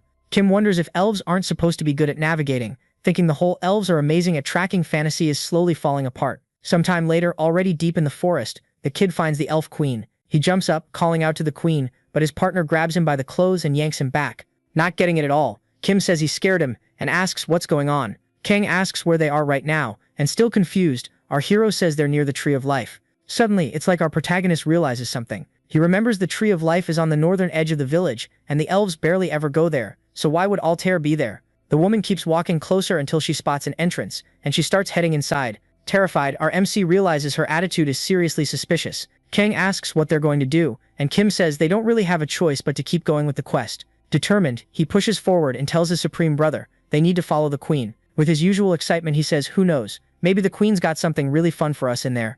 I want to see it with my own eyes. Kim reaches the tree Altair went through. The menu says he's the first human to enter and he gets a blessing. His partner says the elves wouldn't show up for another year, so that's why he was the first. He gets even more hyped because everything's going exactly how he planned. Following the queen in there should get him some great rewards. Then the group reaches a fork in the path and the queen definitely took one of them. Kim thinks he knows which way she went. He suggests they try the middle path while checking the marks on the ground. The two of them keep walking, and it starts getting really cold, so it's impossible not to compare it to the beetle cave. Worried, he thinks the cold feels exactly the same, but this is the last place he should be. So why is he this uneasy? They keep going and reach a beautiful clearing, and his partner tells him to look. Altair is there, lying on top of a coffin. The familiar says the coffin must be what's causing the cold, and Kim jokes that she's got way cozier places to take a nap. Plus, it's been a while since she first came in. Suddenly, a magic circle appears high above her. The protagonist is shocked, and his friend tells him they should hide for now.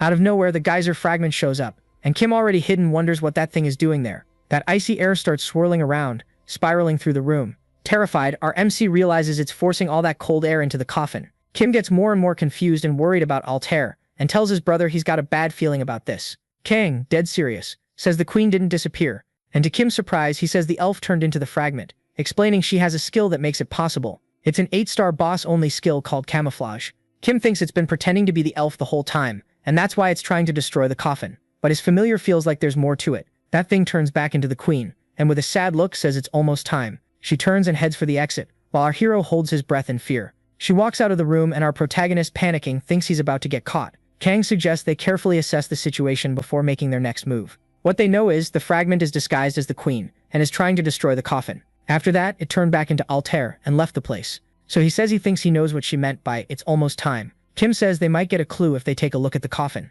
He thinks it looks fragile, but the cold is still coming from it. Also, he doesn't see any sign of damage, so he concludes she's not trying to destroy it. If anything, it looks like it's being taken care of. Kang says there's a missing piece to the story, and besides, the coffin's seal must be Altair's, so they probably won't be able to open it. But the thing is, our hero is really good at opening stuff, and yeah, that's exactly what he's thinking. They look at each other like they both reach the same conclusion at the same time. As he approaches the coffin, our protagonist is excited to see what happens. He uses his stolen lock-picking skill, and an energy appears right in front of him. Both of them are totally stunned by what they're seeing. A strand of golden hair appears, and Kim asks what's going on. Inside, the elven queen is there, lying peacefully. Our hero doesn't get it, and asks if the queen is in there, then where's the relic? His partner thinks he understands what's happening, but first he suggests they get out of there. Kim questions it, but Kang explains the fruit is almost ripe, so they need to focus on the scenario event. As they walk, the menu shows they have 1 hour until the fruit ripens. They start running, and time keeps ticking down. They arrive at night right as the timer hits 0, and they hear the village elves shouting that it's an emergency.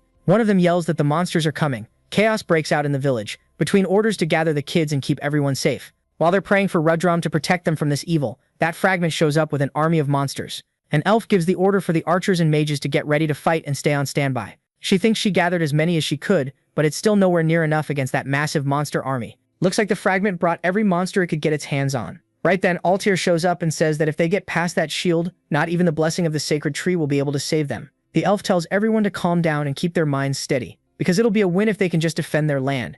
With a suspicious look, she wonders what the Sorcerer King's descendant is going to do now. Meanwhile, the monstrous fragment and its army move in. The elf gives the signal to shoot for their families, their homes, and the sacred tree. She tells the archers to aim at the ones in the sky and the mages to not let anything get through the barriers. But the elf finds it weird that the fragment isn't doing anything. She figures it's after the Tree of Life, and as she readies her bow, she says she won't let it get what it wants. She fires at the monster, thinking there's no easier target than a sitting duck. When the arrow hits, the monster completely shatters, and the girl realizes it wasn't real, it was a fake. Looking for help, she turns to talk to Her Majesty, but she realizes the queen has just vanished, so she yells, asking where she went. A little while later, she's arriving at the sacred tree, but then she says she knew that monster was a trick, and tells Geyser's fragment to show itself. The creature says she's different from the other idiots for noticing it was hiding, and down there, our hero says he got caught.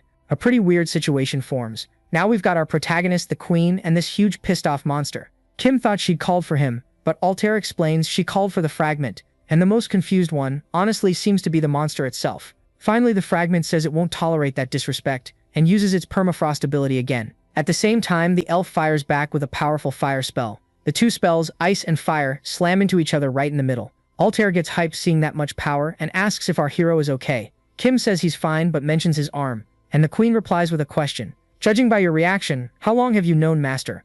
Altair watches him with those flaming arms.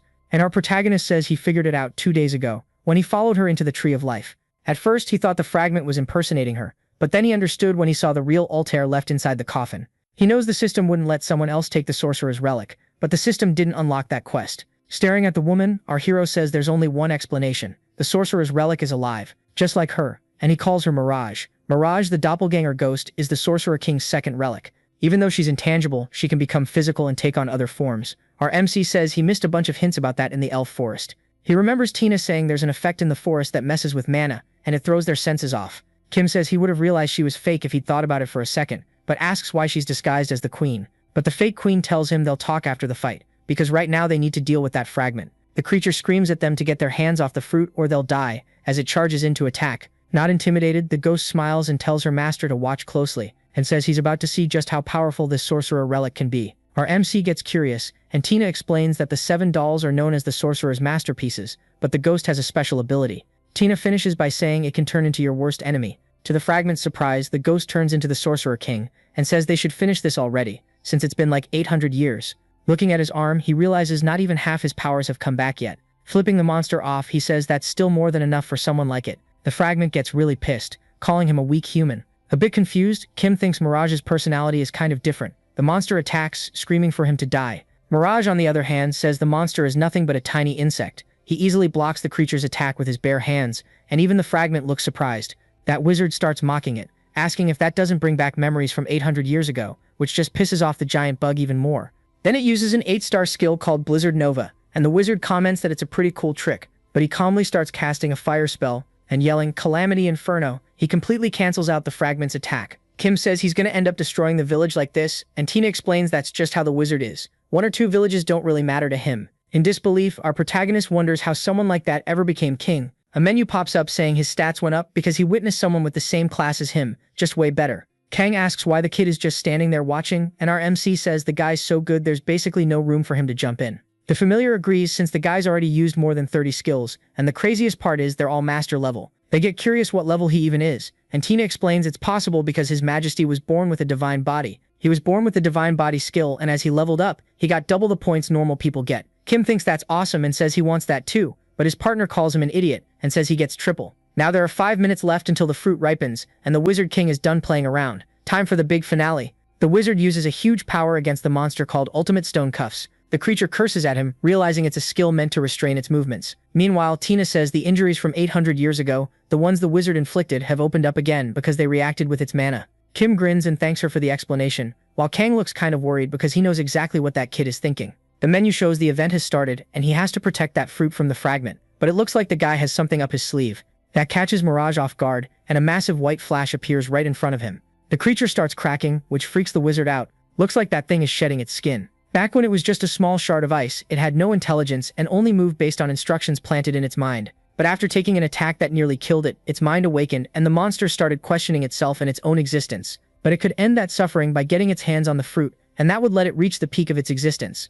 The wizard wonders if the opponent gave up its size to become more agile, and on top of that, it's running out of mana. Right at the moment it's about to win, the fragment spreads its wings and leaps. It closes in on the tree with the fruit, saying it's all his, and notices the tree has a massive life essence. But our hero is there and basically goes, nope. The monster, totally confused, sees that little thing there and wonders, since when that squirrel has been on the tree. It watches the little guy for a bit and ends up thinking it's cute, but then it yells no and snaps out of it right away. While the fragment is shouting, the squirrel gets teleported back to its master through a shadow skill. Hyped, our hero says his pet's timing was perfect, and the pet salutes like it was taught earlier. Watching our MC messing around with his pet, Mirage realizes the descendant had a plan from the start. Kim's surprised he can't put the fruit into his inventory, and his partner says it'd make the quest way too easy if he could, which sucks because he doesn't want to have to keep holding it.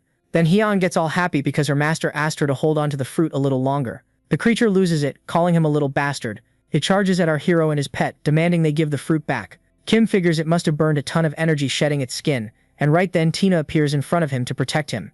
Mirage decides to jump in too and fires his magic at the fragment. Even so, the monster still lands a hit on our MC, dropping him to 50% HP. Kim freaks out at how strong that attack was. He watches the fight playing out in front of him, and it's basically like a pet battle. He thinks they need a plan, and right then the fragment realizes it can't see the fruit anymore. The creature looks for that damn squirrel until it finds it. And that image right there is basically how the monster sees our cute little guy. Without thinking twice, the fragment uses its permafrost skill on our group again.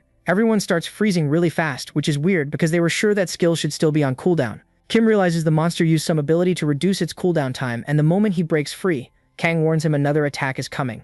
It's way too fast and gives our MC zero chance to defend himself. He slams into the wall hard. His familiar freaks out, but Kim says it's fine, he's still alive. The group talks about how this quest is seriously tough and wonders how they're even supposed to clear it. But right when Kim says it's okay because Hang still has the fruit, things go sideways. The fragment is right in front of the little squirrel, and our hero's like, when did that thing even get there? And it makes total sense that huge monster used mind control on our cute little buddy. The squirrel runs straight toward it, while Tina tries to yell for him to stop. But there's no stopping it, the squirrel keeps going like it was ordered to, while the fragment laughs and shouts that the fruit is his. The monster was planning to back off and come up with a plan because it was injured, but it didn't expect the fruit to basically fall into its lap. It celebrates, thrilled to finally be complete. But our hero steps forward and says it's not over yet. The fragment doesn't get why Kim is there instead of the squirrel. Kim just smiles and says it was really good, he learned that, then uses his swap skill and switches places with his familiar. The fragment can't believe he managed to switch positions that fast. Kim asks if the monster's curious, getting ready to move. Then he charges in, saying it's all thanks to the ultimate betrayal type skill. The fragment realizes Kim is really fast, but thinks it can still protect its weak spot and counterattack. Kim asks if it's trying to hide its scars just to buy time, while he gathers power. Not letting it stall, our MC attacks and the creature's shocked at how fast he is. Kim opens his inventory, pulls out the magic-breaking dagger and drives it straight into the fragment's stomach. Kim grins, satisfied, as his opponent starts cracking and falling apart, saying it can't die like this. After a well-earned breather, he gets bonuses and levels up again, thankful it's finally over. His familiars come running over, worried about whether he's okay. Kang's stunned and can't believe Kim actually beat the monster, while Kim gets all awkward about it. Then a woman walks up saying she's glad to see him safe. She congratulates him on clearing the mission, and our hero thanks Altair, asking if it'd be better to call her Mirage. The elf just takes the fruit and says she'll keep it. Haim looks super sad, but our hero says he'll give a really generous reward for it. Kim's hyped, they completed the mission and wants to know what the reward is because according to him, it's gotta be really good. His familiar asks if it's like the stuff that dropped from that ice fragment. With that full-on greedy gamer face, our protagonist goes to grab the loot. Kang even thinks the kid's got a point, but it sounds kind of unhinged coming from him. A little later, they gather everything and see there's a ring, some magic materials, and a card. First up, the ring is called the Ring of Frozen Restraints, and it looks great for resisting and boosting ice skills. Then Kim looks at the card, but he's a bit disappointed when he realizes it's just one card, not a whole pack. Kang tells him to think about it properly. Then he asks why players will kill each other for a chance to fight a boss. Finally, our MC gets it, because the items are better. His familiar confirms it and says bosses can drop rare or even exclusive items, but there's another reason too. He explains bosses have a really low chance of dropping a higher level skill pack, and because it's that rare, a boss skill pack sells for a ridiculous amount.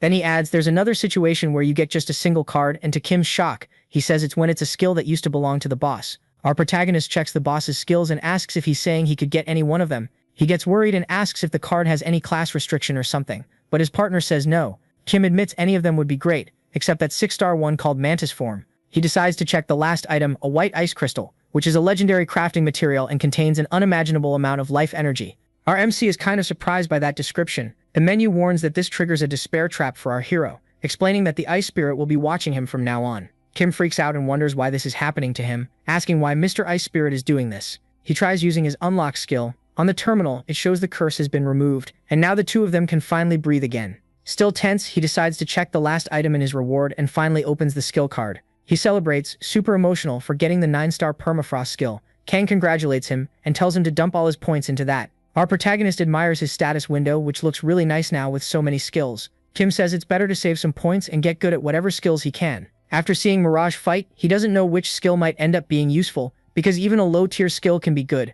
And thinking about that, the guy still has a card pack from when he hit level 35, and he plans to open it now. But he gets interrupted by a bunch of elves running over, worried about whether Her Majesty and he are okay. The elf in charge says they sent soldiers to the barrier and rushed over, asking if the fragment escaped. Altair smiles and says they crushed it, and it was all thanks to the Descendant. Kim feels awkward hearing the queen say that. She gets really excited and says now it's time to celebrate, so they should throw a festival. All the elves cheer, giving a shout out to the queen and the sorcerer king. Kim feels satisfied and happy seeing all that, and he goes along with everyone, thinking there's nothing he can do and he'll have to open the card pack some other time. Somewhere far away, in the magical kingdom of Ice Crown Mountain, inside an icy cave, someone says they came from the east. That's Geyser, the ice spirit, and someone broke his curse. Whoever defeats the fragment gains power, but gets trapped inside the realm of their own consciousness. But whoever it was, they broke out of that. That being has lived for centuries and has never seen this, the appearance of an irregular. In the end, he finds it pretty intriguing. Back in the elf village, things are looking really lively now. Sitting off in a corner, surrounded by drinks and great food, our hero, super happy, says, "This is exactly what I'm talking about." Tina and the cute little critter are also really satisfied with everything, but it looks like Hyang ate too much. An elf asks if the food is good for the sorcerer's descendant, and our MC says yes. He finds out it was those elves who made it, and they tell our hero to enjoy as much as he wants because there's way more. Kim says his inventory is full because the elves' blessings never end, while his familiar tells him not to say that out loud. Looks like our protagonist's outfit was pretty rough, so he just grabbed whatever from his inventory and put it on. He says even so, it was easy dealing with the last monsters that got freed from the fragment's mind control. Kang adds that it's because he has permafrost now. Kim says thanks to that he leveled up and his relationship with the elves went up even more, and in the end he says that's why he plays this amazing game. But then someone apologizes for interrupting his fun, and our MC realizes it's Mirage. She asks to talk to him, and Kim figures it might be time to leave. A little later, they're back in the cave, in front of the queen's coffin. Mirage says Altair was a kind queen, and the first time he met her was when he visited the village 800 years ago. He says later there was the battle against the fragment, and 3 puppets including him helped the sorcerer king. Since that fragment was insanely strong, they managed to land a fatal wound and forced it to flee, bringing peace to the elf village. Kim gets curious about the 3 puppets, so that must mean there's another one besides Mirage and Tina. After the sorcerer got the materials to create the next puppet, he came back to the queen 20 years later, and that's when Akram lost the patron spirit war. Our MC thinks the conversation is getting kind of heavy, so Mirage says he was left there. In our hero's mind, the sorcerer seemed pretty unhinged. He just dumped Mirage there to be taken care of and took off. He was supposed to wait for the descendant in the coffin, but Altair felt sorry for him and let him live freely in the village. Even though she let him live happily in the village, that didn't last very long. Mirage found out Altair was suffering from a chronic illness, and even though she held on with magic, she couldn't hang in there for much longer. The queen told him that's just how nature works, but Mirage couldn't accept it. On her deathbed, he wanted to be able to repay her for all the happiness she'd given him. So he studied all the oldest elven inscriptions, looking for anything that could cure her. Eventually, he discovered that the very first leaf to sprout from a tree of life can cure any disease. But since the first leaf had already been born, his only chance was for a brand new tree of life to be born. And because it would take around 800 years for the existing tree of life to bear its next fruit, he had to keep giving up his mana. In the meantime, he was allowed to seal Altair's body in the coffin, and he had to keep her at a really low temperature so she could last all that time. Kim realizes he's talking about the cold coming from the ice spirit, and asks if that's why he took the form of that ice shard earlier. Mirage confirms it, because it was the strongest ice energy he'd ever seen. He told the elves he'd left Altair in the coffin and lived for 800 years as the fake Altair. Tina's shocked and says he must have been incredibly strong to endure that. But the fake queen tells the girl not to make that sad face because he couldn't be happier. Mirage is genuinely happy, and he walks up to the coffin saying everything will go back to how it was before. A powerful light fills the whole hall after he touches the ground. Kim is stunned, wondering if that's the tree of life sapling. A small tree with leaves sprouts up fast, and he can't understand how it happened so quickly. The queen's copy finally goes to the coffin where the real one is, and gives her the magic leaf. Right after that, Altair wakes up, confused, wondering where she is. She sits up in the coffin, surprised when Mirage asks if she's feeling okay. Then the boy runs to the queen and hugs her, because he missed her so much. He says he protected the village and defeated the monsters while she was gone, and Altair comforts him, saying he did what he promised and thanking him a lot. Kim finds it all really moving, and a tear slips out. He notices Kang is emotional too, but Kang gets embarrassed and denies it. Other players had been watching his new elf video while our hero finally finished his quest and unlocked that race for all of Lhasa. A bunch of people comment on the video about where the elves are and lots of other stuff about our now famous guy. Now it's time to say goodbye to the elf village. Altair, satisfied, gives Kim a second leaf of life and our hero accepts it to get more points in his stats. At that moment, Mirage, determined, says he'll take care of all the false gods to keep the elves safe, and that Altair doesn't need to worry. The queen says that boy worked harder than anyone, taking her place for 800 years. Then our MC asks if everyone knew what he'd done. She says it'd be weird if they didn't suspect something, with all the changes in her habits and her awful sense of direction. As the group leaves, Altair and her elves watch them, emotional, thanking them for everything and asking them to take care of Mirage. Kim checks the menu and he's 2 levels away from 40 and his next quest, so his partner is going to take him to a perfect hunting spot for that. As he says he'll need supplies, a red menu pops up in front of him. It says he encountered the catastrophe, the ice spirit, and he hears the monster say the boy seems interesting and that it likes that. Kim freaks out because he can't even move, while the monster says it's going to give him a little gift. The monster says it's betting on him to break this endless cycle, giving him a ring that lets him use its power one single time. With our MC collapsed on the ground, his companions rush over, worried, but Kim is in another world, completely shaken by what just happened. Sometime later, back in the city, Kim still doesn't really get how to use the catastrophe's powers and asks Kang if he understood what the monster meant. His partner says it could be about Kim's 10-star skill, or about the only 0-star patron in Lhasa. But for now, they decide to focus on the quest. They go into a shop, and the clerk excitedly says he looks like an emissary of God. That NPC gives the kid a quest to get an item from the wind spirits. Right then, another player asks if he actually accepted the quest because he personally refused it. He explains that since the kid's new, he doesn't know about open dungeons. The kid says there are two kinds of dungeons, instance ones where only he can enter, and open ones where anyone can go in. This quest ended up becoming kind of mandatory in the game, and since some gear drops there with set bonuses, players keep trying to farm it. He explains that if you don't get the gear in the dungeon, you can collect essences and trade them to the NPC instead. That player says the problem is the dungeon is controlled by a guild called KD Guild, and they kill anyone who goes in. Kim says goodbye, thanking him, super hyped for the fun that's about to happen, while Kang knows exactly how useless that advice was for the stubborn kid. Our protagonist notices in chat that people hate that guild because they're abusing their gear and jacking up prices. Apparently that guild took over another one 3 months ago, and they're always complaining about how the game has so many idiots, though his partner says every game is like that. To Kang's annoyance, the kid says players like him love ruining other people's fun. He gets excited because this will help him level up even more, and he's looking forward to paying them a visit. Somewhere else, a group is disappointed after killing a bunch of losers because it looks like they barely had any money. Out of nowhere, our hero shows up, catching all of them off guard and putting them on alert. Playing dumb, the kid says he heard it was a good place to level up, but he didn't expect to find anyone there. The guys can't believe what they're seeing, but the big bald dude says today's a special day, and he'll let him pass for 10,000 gold coins. Acting like he's considering it, the kid says that's way too expensive. Then he just walks past the guy, making him mad, and says he'll check it out himself, whether he's allowed to or not. At his limit, the bald guy curses him out and attacks, asking if he wants to die. But to his horror, our overpowered MC stops the attack with just one finger. Kim says from now on it's self-defense, and while the guy starts cursing again, he gets cut off by a huge punch right in the face. Kim says it's his own fault since he asked to be let through, and now if he wants to live, he'll have to pay 10,000 gold coins. A little later, a group comes running up, and their leader warns they're almost there, so get ready. Jillian says he sent scouts, and it looks like there are about 10 guys at the entrance, but it should be easy to take them out if they're not paying attention. The group gets fired up by their leader's words. The guy's a game streamer, and he's basically found the opportunity of a lifetime. He memorized and reused speeches from a guild war in another game to gain followers here. Jillian's kind of annoyed at our MC because he's stealing his spotlight with his videos, but today's the day he's going to take down that guild. Still, he's pumped because thanks to this crowd of idiots, his videos are going to blow up, and soon he'll stop being a streamer stuck in a chair and be sitting where KD Guild is now. They reach the top of a hill and he yells that justice will be served, ordering the attack, but to his surprise, the entrance is empty. Panic starts creeping in because the scouts should have been dead by now, and people suggest the scouts must have forced them to retreat. Jillian says it was all planned to make things easier for everyone. Truth is, he has no idea what happened, but at least he can grab the items on the ground.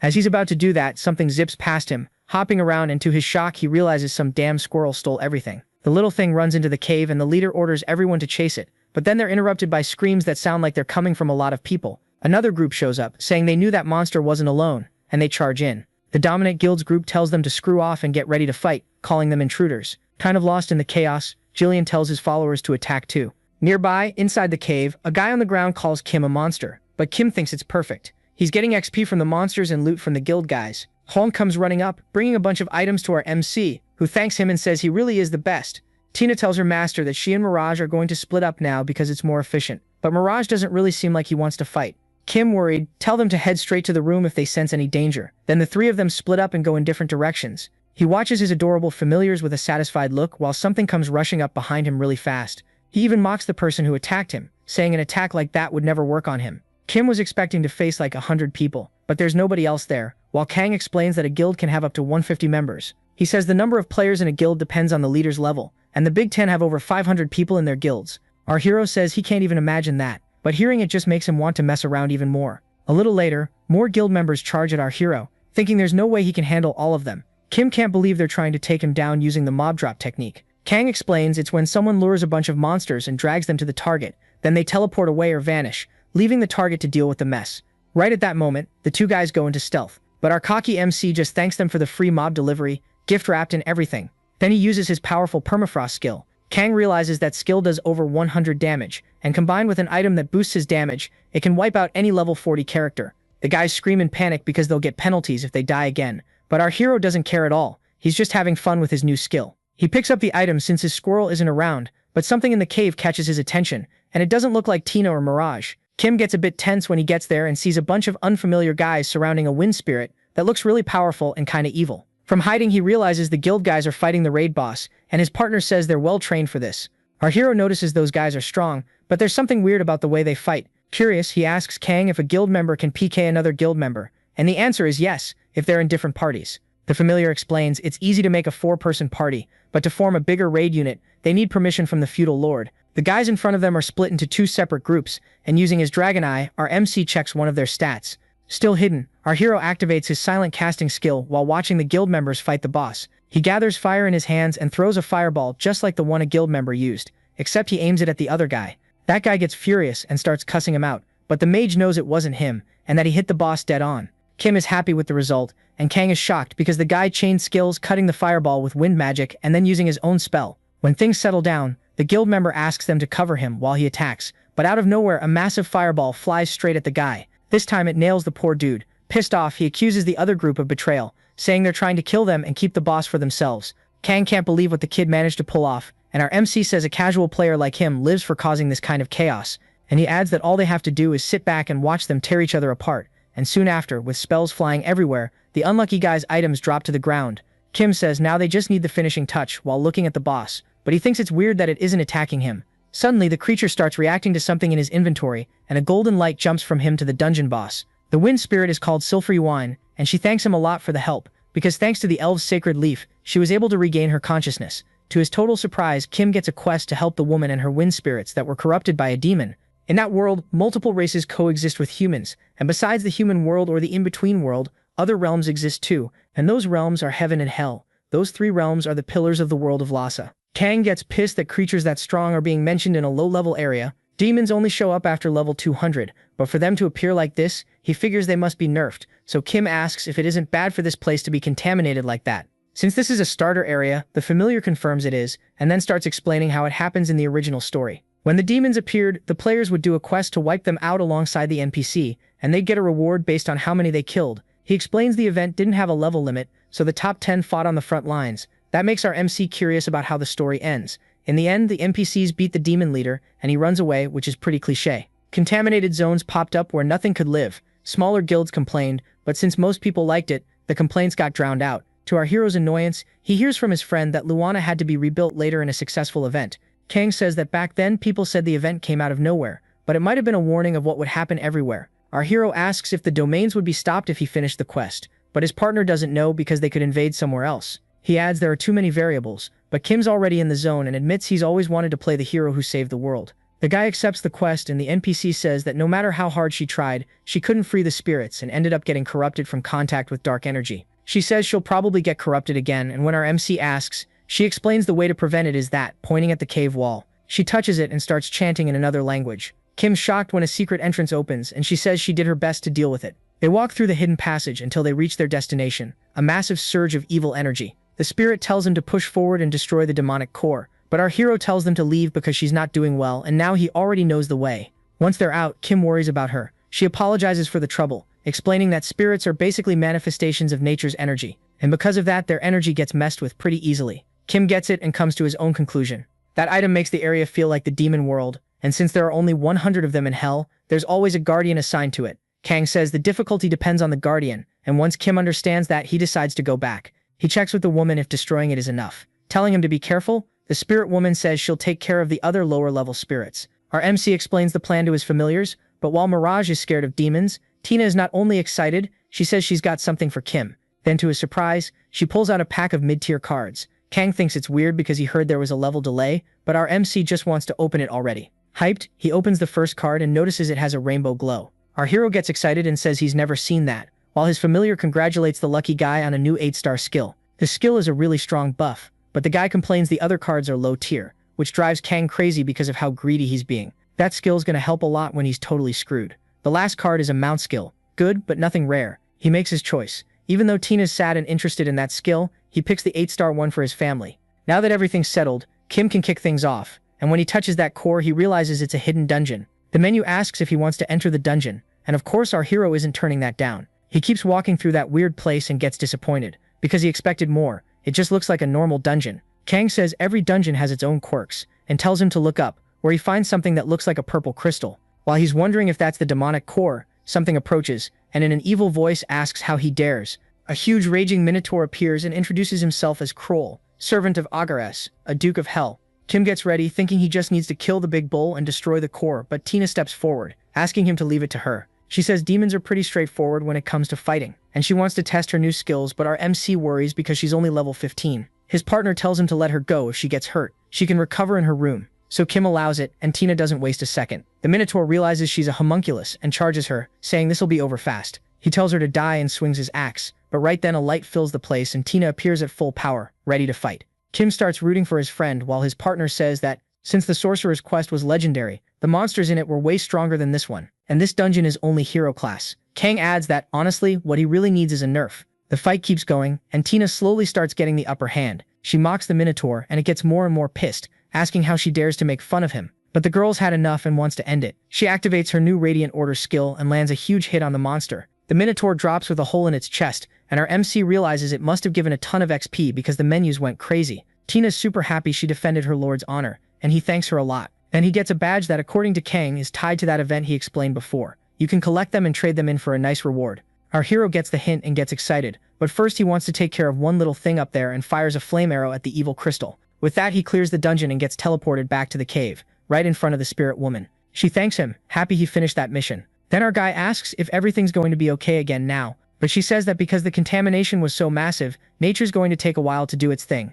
Kim thinks nothing really changed, but she explains he helped a lot and she wants to thank him even more, so she gives him something as a reward. To Kang's absolute horror, our hero not only levels up again, he also gets 100 bottles of wind essence. While the familiar freaks out that he gained 2 levels in 5 minutes, Kim just enjoys it and says he loves the Lhasa lifestyle. Now that he's done with the dungeon, he's going to focus on crushing the rest of the guild guys so they never even dream of teaming up again. A while later, he's enjoying watching justice get served, while other players beat up the bad guys for the freedom of the Wind Cave. Leaving that whole mess behind, he uses a teleport scroll and heads back to the city of Luana. The two of them talk about what to do next, since they've got a bunch of options right now. Our hero comes to a decision. Since the Lord is really close by, he decides to deal with the badge thing first. Sometime later, the guards, surprised, block our hero's way, since regular folks aren't allowed through, but Kim explains he's there to see the Lord. The soldier laughs, asking if he's out of his mind, because you can't just see the Lord whenever you feel like it. But our hero smirks and shows the demonic badge. At first they don't really get it, but then they realize it's the badge you get for defeating the demon Kroll. An older guy walks up, wanting to know what's going on, and after the guards show him, he gets kind of thoughtful. To our hero's relief, the guy's way more reasonable. He apologizes for his men and says he'll personally escort him to the Lord. As he walks, the guy notices how luxurious the castle is, and of course the man in front of him can only be the Lord, who politely welcomes him. Lord Chris says he heard the news and didn't expect demons to reach the city, and that if it weren't for Kim, the city would have been in serious trouble. He wants to thank him properly, but our hero says he only did what anyone would do. While he watches his relationship with the Lord improve,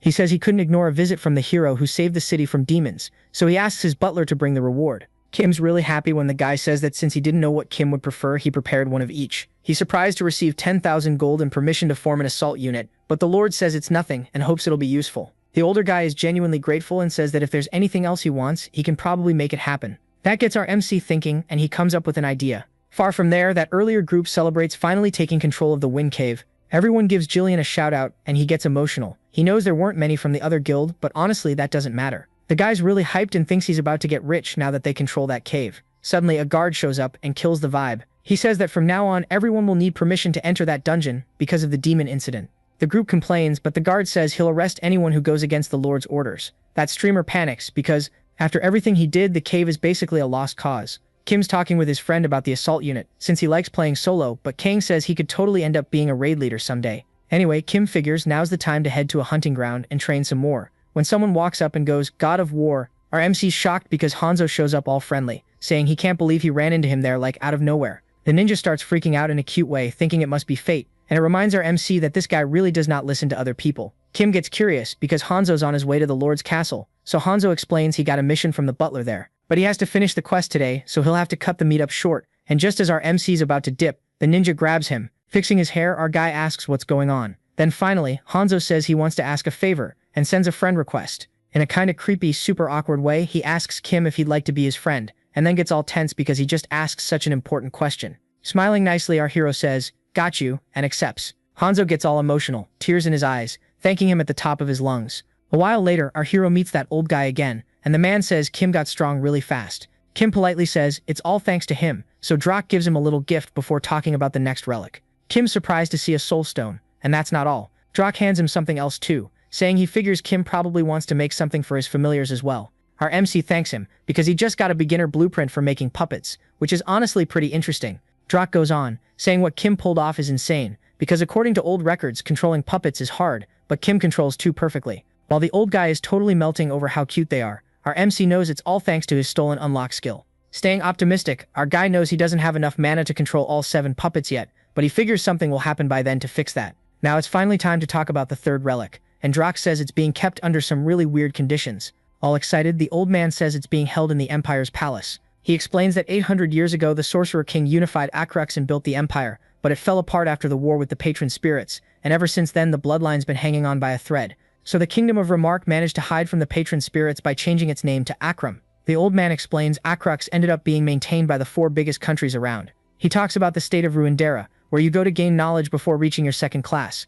That place is known as the starting area for players, and Remark seems like a small place wedged between that country and the Gillian Empire. Finally, he says the third relic is a Death Knight who once led armies, named Lindor the Dark. But Lindor's soul stone was destroyed, and to his surprise, Kim finds out he'll have to find a new soul to put inside Lindor's body. Sometime later, our MC is out there setting everything on fire when his soul stone reacts, asking if he wants to store the monster's soul in it. He realizes it's pretty easy to put a soul in there, but he can't just use any random one. He needs to understand what kind of traits a Death Knight is supposed to have. Kang reminds him that if he doesn't want to suffer trying to find the right soul, there's a second option, getting one with permission, which also won't be easy. Kim looks at his familiar thinking it'd be the perfect soul, but his familiar is not interested in that crazy idea at all. Later, they go back to the quest NPC they helped, and the guy's shocked our MC managed to get that much essence. He says it's enough, and since he doesn't have any customers, he'll do everything real quick. But then something catches his eye, and he grabs our hero's arm. Our protagonist watches him act super weird about his arm, but finally the NPC lets go and thinks,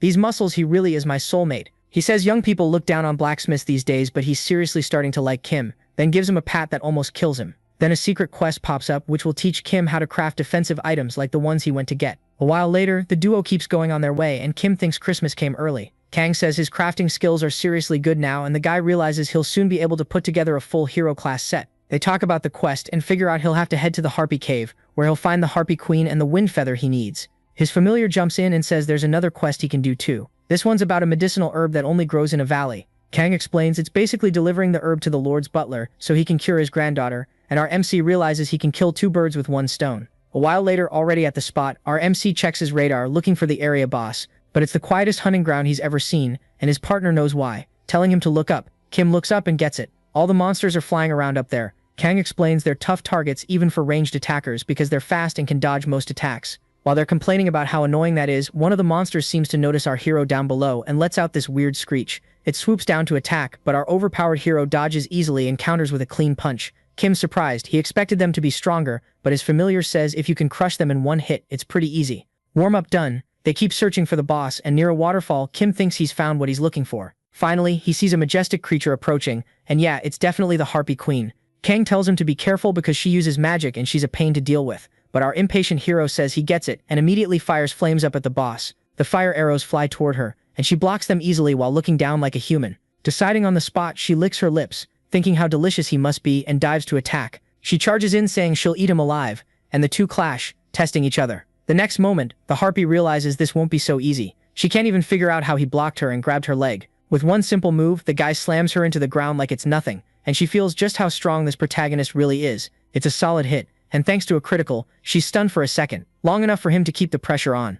She blocks with her wings, a little freaked out by his strength, but she won't give up her prey and uses a charm-type skill. With a terrifying look, she says she's going to devour him, already acting like she's won. But Kim uses unlock and apologizing completely cancels her attack. The Harpy's like, "How did you do that?" And the kid says it was just luck. That's when she realizes, terrified, that Kim isn't prey, he's the monster. Backing away, she decides to get the hell out of there, but our boy notices and starts winding up an attack full-on Yusuke style. He hits her with permafrost just in time, freezing her by the leg. Kim jumps in and attacks with air slash, boosted by his glove, and he's even healing in the process. She realizes she can't keep this up much longer and she doesn't want to die. With effort, she breaks free and pulls back. She feels a little safer just being alive and thinks as long as she stays away from him she'll be fine, though she's missing a chunk of herself now. But without her noticing, something comes up close. That cute squirrel is already right next to her and says hi. Meanwhile, our hero activates his pet skill and says he feels kinda cheated, because he really thought she was actually gonna eat him. Then, the next second, he's in the air right in front of her. Kim says he's ending this now, but the boss is terrified and begs him to wait.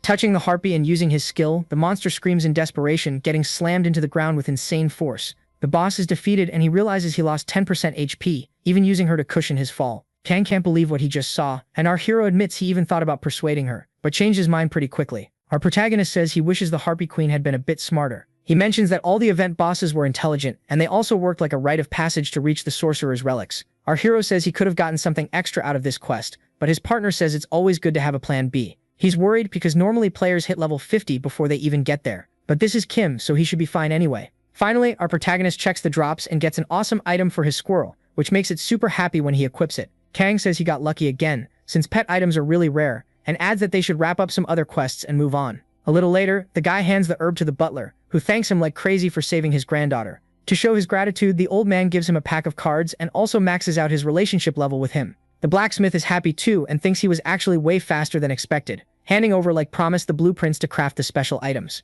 Kim goes back to his room and realizes it's been a while since he's been there. Looks like his familiar really took care of the place and even organized everything. He was about to open the card pack, but then something interesting pops up, a chance to upgrade his room even more. What's weird is that one item on the requirements list is missing, and the terminal asks if he wants to use the second leaf of the Tree of Life to replace that item. Of course he says yes, and waits for the room to finish upgrading. Looks like the room can now be used to create a Tree of Life, and that'll give him some benefits. While he's looking at the tree, Mirage walks up because he wanted to see it too. He touches the tree and says it sees Kim as its master. And of course our hero gets a ton of bonuses because of that, leaving everyone around totally confused. Our hero is insanely happy about it, and Kang can't believe it was that easy for him, when other people have to finish some epic quest to get the same thing. Now he's more hyped about upgrading the room than about the relics, so he checks the requirements and sees he needs a hide from the Great Tiger, and luckily Kang knows where to find it. But then he asks about the manager skills he also got, and Kim, realizing he totally forgot about that, goes to check. Looks like he needs to complete a special requirement to unlock the skill, but he tries his unlock ability anyway, even though he doesn't think it'll work, and somehow it works.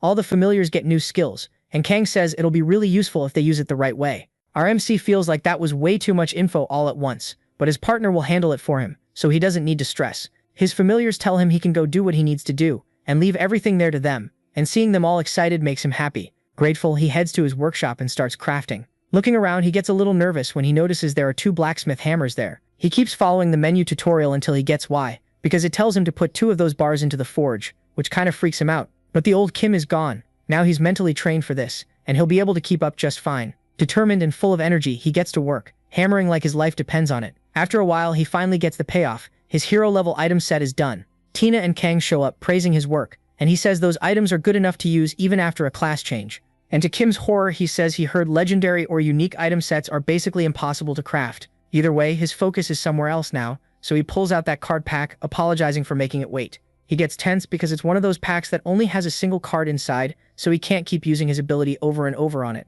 So, without wasting time, he opens it and gets a 7-star Wind Blast skill. His partner explains it's a core spell for Wind-type mages, since it's strong and has a really low cooldown. Kim thinks he already has a ranged spell, so he doesn't really need this one. Then suddenly he gets an idea. Our hero gives the skill to his pet and it looks super excited about the gift. Mirage is happy for the squirrel, but Tina looks a little disappointed because she wanted to get stronger too, so Kim gives her the equipment set he was using before. She's really grateful, and when our MC thinks about giving something to Mirage, he finds out the kid can copy equipment too, so he'll give him an accessory later. Now that he's crafted what he needed and opened the card pack, he asks what the next step is. A little later, back in the city, our guy says he did what his buddy told him. He put the stuff he didn't need up on the auction house and bought some other things. And while doing that, he realizes the shady rank he's part of lets him list unlimited items on the auction house, but he also notices there aren't any cards for Tina there. She totally overreacts and says it's fine, but it's obviously not. Kang tells him to do something because he can't handle the awkward tension, so Kim asks her not to get so down, because he favorited the skill, so as soon as it shows up, he'll buy it for her. That gets Tina all excited and happy.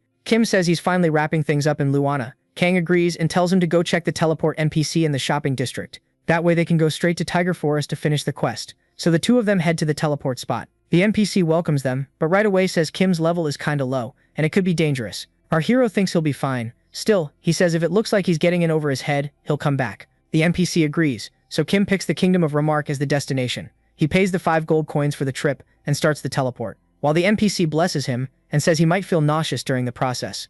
On the other side, our guy wonders if this is really the right place, and his partner confirms it, though he says it's not as grand as he imagined. Kang says nothing's changed, and when Kim asks what he means, he explains he'd been there before his 3rd rebirth, and that it's a famous place. Then he tells Kim to look around, and Kim notices people nearby are giving him weird looks. That's because this place used to be part of Akram, before it fell in the Spirit War, so they don't exactly like seeing people blessed by those patrons. Kang says this kingdom is the weakest in Lhasa. Before, people thought there was some hidden quest and it was packed, but once they realized there wasn't, it emptied out. Kim remembers Drac told him to take his emblem to the palace to get passage with the Gate Guardian, A little later they reach the palace, and one of the soldiers tells him to wait there. While he's waiting, the protagonist thinks he underestimated the old man because the moment they saw the emblem, they let him through. He also notices the castle is smaller than he expected, which probably shows how badly Remark's doing.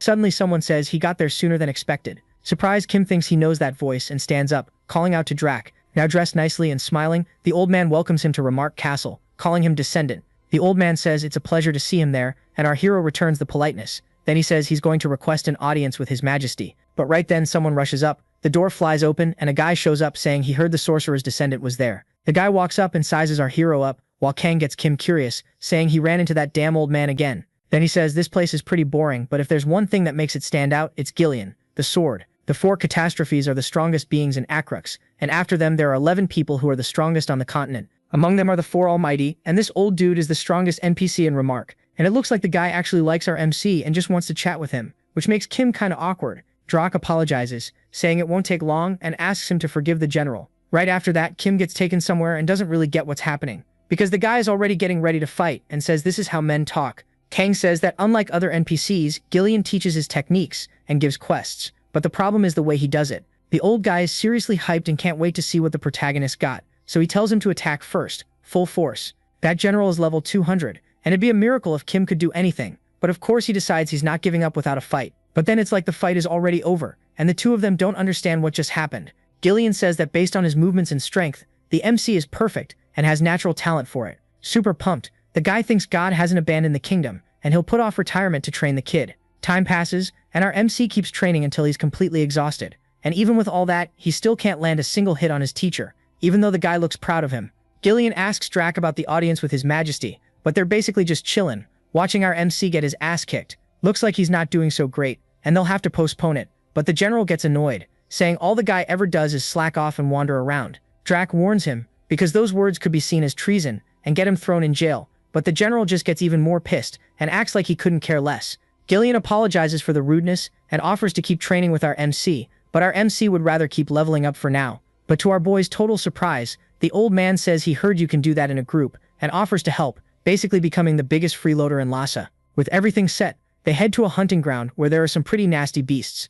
Gillian gets nostalgic since it's been a long time since he's been there, and when asked, he explains it's because he has to defend the front lines, and he's shocked that Kim is level 43 and still hasn't advanced to his 2nd class yet. At another point, the general asks Drac to appeal to his majesty to find the descendant, since it's been 800 years since the last visit. But level-headed Drac says they need to be discreet, or they might attract unwanted attention, so they should do it as quietly as possible. The old man watches our hero, thinking he's pretty unusual, and that he should have more style than that. He says the wizard used this place for experiments, and because of that, the creatures probably multiplied like crazy. But contrary to what everyone might think, as he walks toward the monsters, the old man says it's the perfect place to train his soldiers. The creatures immediately attack him, and Gillian counters the charge with his blade. Kim is freaked out by how strong the guy is, until he comes back saying it reminds him of the old days and that he'll be right back, basically leaving our MC to it. The guy jumps back into the fight while the two of them talk about how the general is just like that, and of course our hero is really grateful for the help. But we all know our MC, and obviously he gets bored and goes looking for some fun too.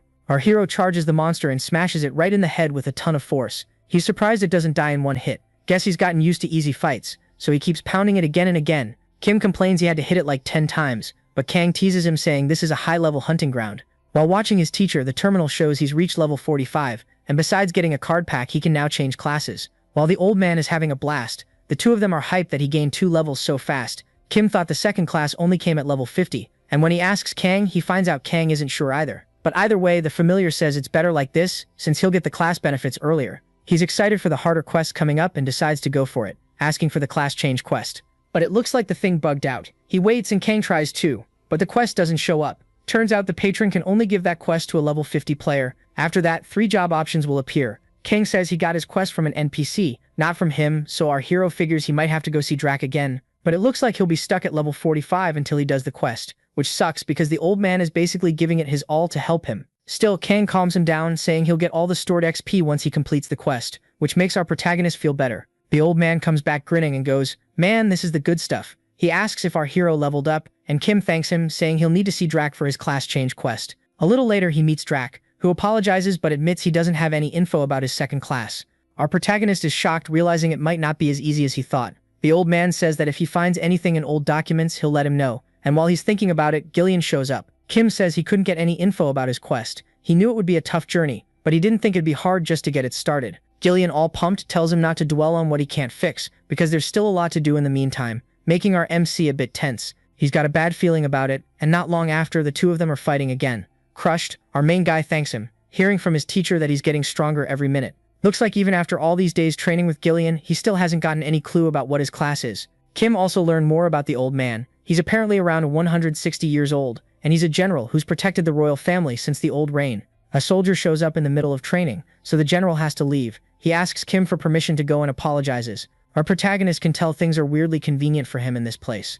A while later, Gillian says his request for an audience got denied again, and he knows he needs the king's permission to get the third relic. The general suggests the king is scared of him, and says it's time to tell the kid the truth. He explains the kingdom has two princes, and Cryon remark was second in line. He shouldn't even have taken the throne, since the first prince was better in a lot of ways. Cryon started shutting himself off a while back, and the general thinks he should have done something. After the old king's unexpected death, the timid Cryon staged a coup, and from the sound of it, things got really intense. Back then, Gillian was on the front lines, and since Cryon was royal blood, there was nothing to do but accept him as king. He adds that in the middle of all that, our MC showed up, so Kim, tense, says he's not interested in throne drama. The old man gets it, but explains the kingdom is officially a Kram, and now the only descendant of the old empire has returned. And he asks our hero who the real legitimacy of this kingdom belongs to. When a messenger interrupts with a message from His Majesty, Gillian asks if the king accepted the request, but it's the opposite, and it makes him furious. Then the messenger says His Majesty still doesn't recognize him as a descendant, and if he wants an audience, he has to complete a mission for him. In the menu, Kim sees it's the quest for his second class, and thinks he just got insanely lucky. But Gillian yells, asking if he heard that right. Kim holds him back while he rages, saying they should be throwing a party for the descendant who showed up after 800 years, not giving him errands. Nervously, the messenger says that's why His Majesty said he has to complete 3 out of 12 quests. With that, Kim's relationship with Gillian hits the max, and he sees the quest difficulty drop like crazy. When it's time to look at the missions, the general says they're ridiculous and hates that the king stopped him from helping. He's outraged the missions involve the White Nightmare and Centaurs, and he wants to go complain, but Drac tells him to behave. Gillian says if anyone's got a problem, they can say it to his face, but Kim calms him down, saying he can handle all of it on his own. The old guys think it's wild that the kid is taking these impossible quests so calmly. But on the other hand, Kim has zero intention of failing any of them, because he's got the ultimate cheat, which basically researches everything and already tells him exactly where the monsters are and where he needs to go. Before he leaves, Gillian shows up and wants to give him a reward, not to help since he's forbidden to, but as a personal gift. So to our protagonist's total surprise, he gets a high-level skill pack. He doesn't get why he received it, and even Kang has never seen anyone get a pack like that before level 50. Either way, it's awesome. He opens the smaller pack first, gets the skill Wind Cutter, and chooses to strengthen it. Since he already had it, the skill upgrades and can now cause bleeding on creatures like undead and golems. Then the big moment finally comes. He opens that pack super anxious and draws his first card. Right away, he gets Wind Cutter again, and he's a little disappointed. Second card, Wind Cutter. Third card, Wind Cutter. And it keeps going like that, until he's freaking out and totally confused, while Kang is just enjoying the show, begging for better luck. He grabs the last card in the pack, and to his relief, it's a 6-star card with the skill Ride. Tina shows up right then, and all excited, realizes he finally got something for her. Being super dramatic, she promises she'll repay his kindness with her life, and take down anyone who dares get in his way. Kim wants to go straight to the quest since they're done there, but his partner suggests they stop by the shop first, which confuses him. Kang says he'll need to kill a monster before the ancient Cobra boss,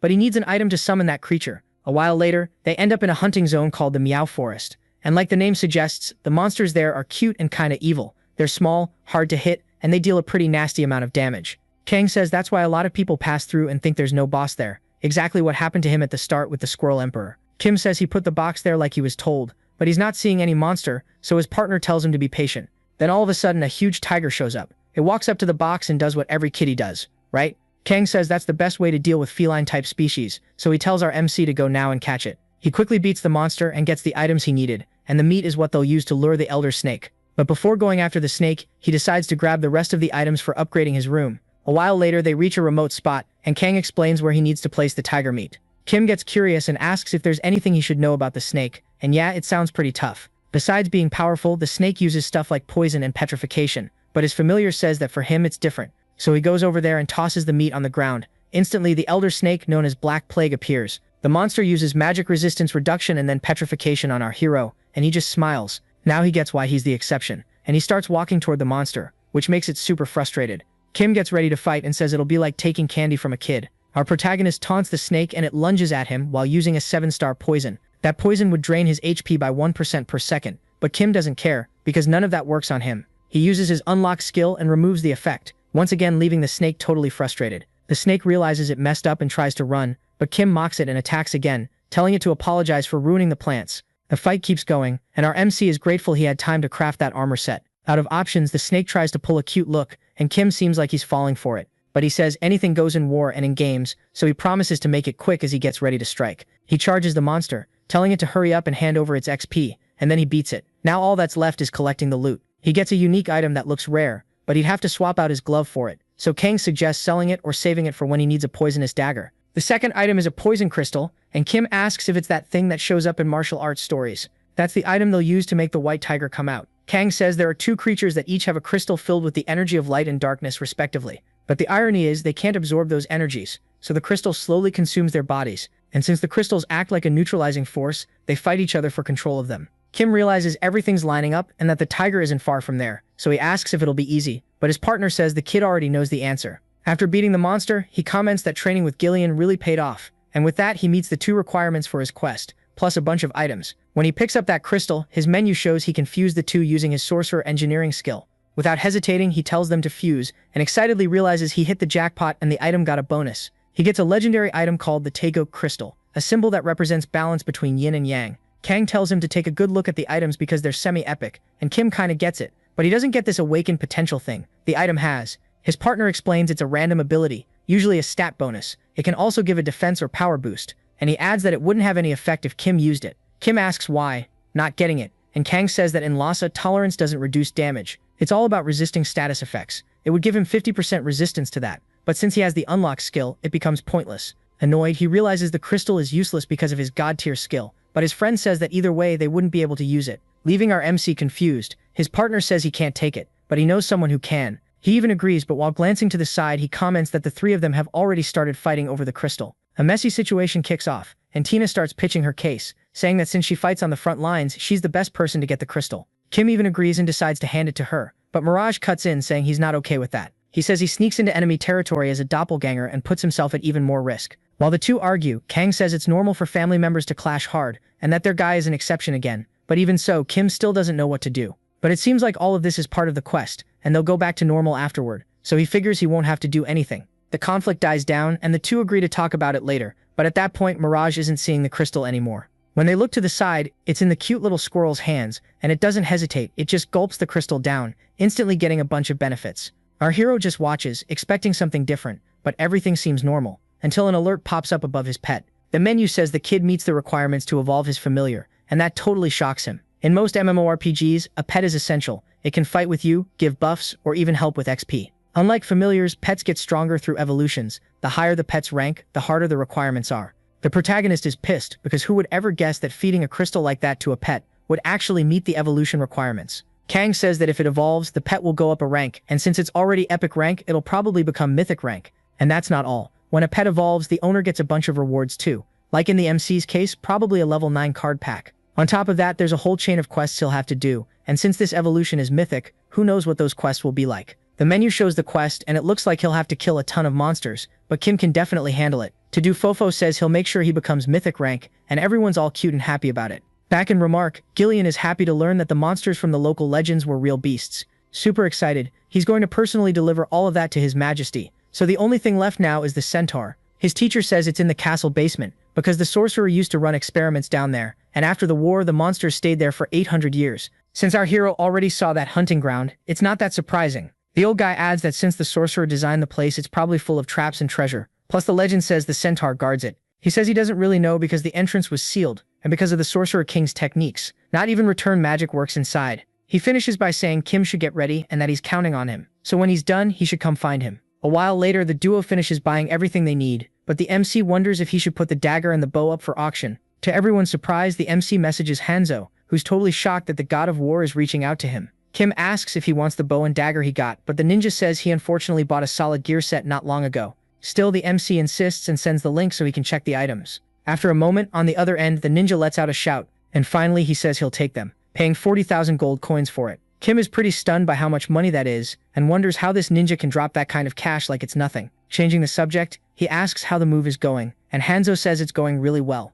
As he's leaving, he thanks him a lot for the weapons and says if Kim ever needs anything, just say the word and he'll come running back. But Kim already feels more than paid back with those 40k. In the end, he says he'll see him again and leaves. But the MC asks why Kang is laughing, and Kang asks if he noticed. The familiar asks if he met her offline, and from what we can tell, the answer is yes. Hanzo, or rather Reina, asks the god of war if he's saying he already knew her real identity. Kim says yes because he thought it was obvious, but he regrets setting up a meetup with her at the mall in front of the school, especially after he found out why Hanzo said they had a deep relationship, considering his ex was in the same program.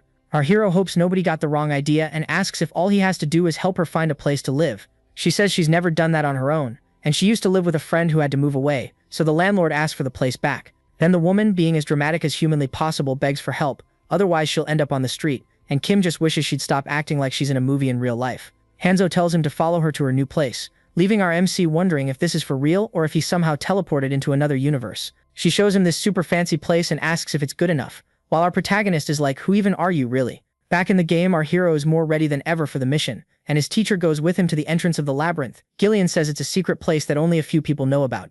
But when Kim gets to the labyrinth entrance, he's seriously impressed. With a wave of his hand, the old man opens the way. Kim notices the air feels totally different in there and sees a staircase going down. That general says the sight makes his whole being boil, and that as soon as the kid goes in, he'll close the door. He also says he'll keep looking for a good soul to inhabit the relic, and that our MC shouldn't worry about it. He says when the boy comes back, they'll celebrate with a drink, and Kim actually feels pretty good about that. Finally, the kid goes in and finds a door, thinking he'll be back before the ice in that drink even melts. Our ready-for-anything guy pulls a flashlight out of his inventory and realizes, yeah, this really is an actual labyrinth. Out of nowhere, scaring the crap out of him, Kang pops up saying, well duh, it's a labyrinth, and asks if he thought it was going to be a walk in the park. He says they need to keep moving forward and get used to the place, and that makes Kim remember it's Kang's first time there too. So all he has to do is take down the centaur, and it should be quick. Right after that, the guy runs into a huge minotaur with a different coloring than Krull's, which makes it even creepier. Thinking fast, he decides to take that monster out first, and charges in using Windcutter. He lands his attack on the monster, which tries to defend itself however it can,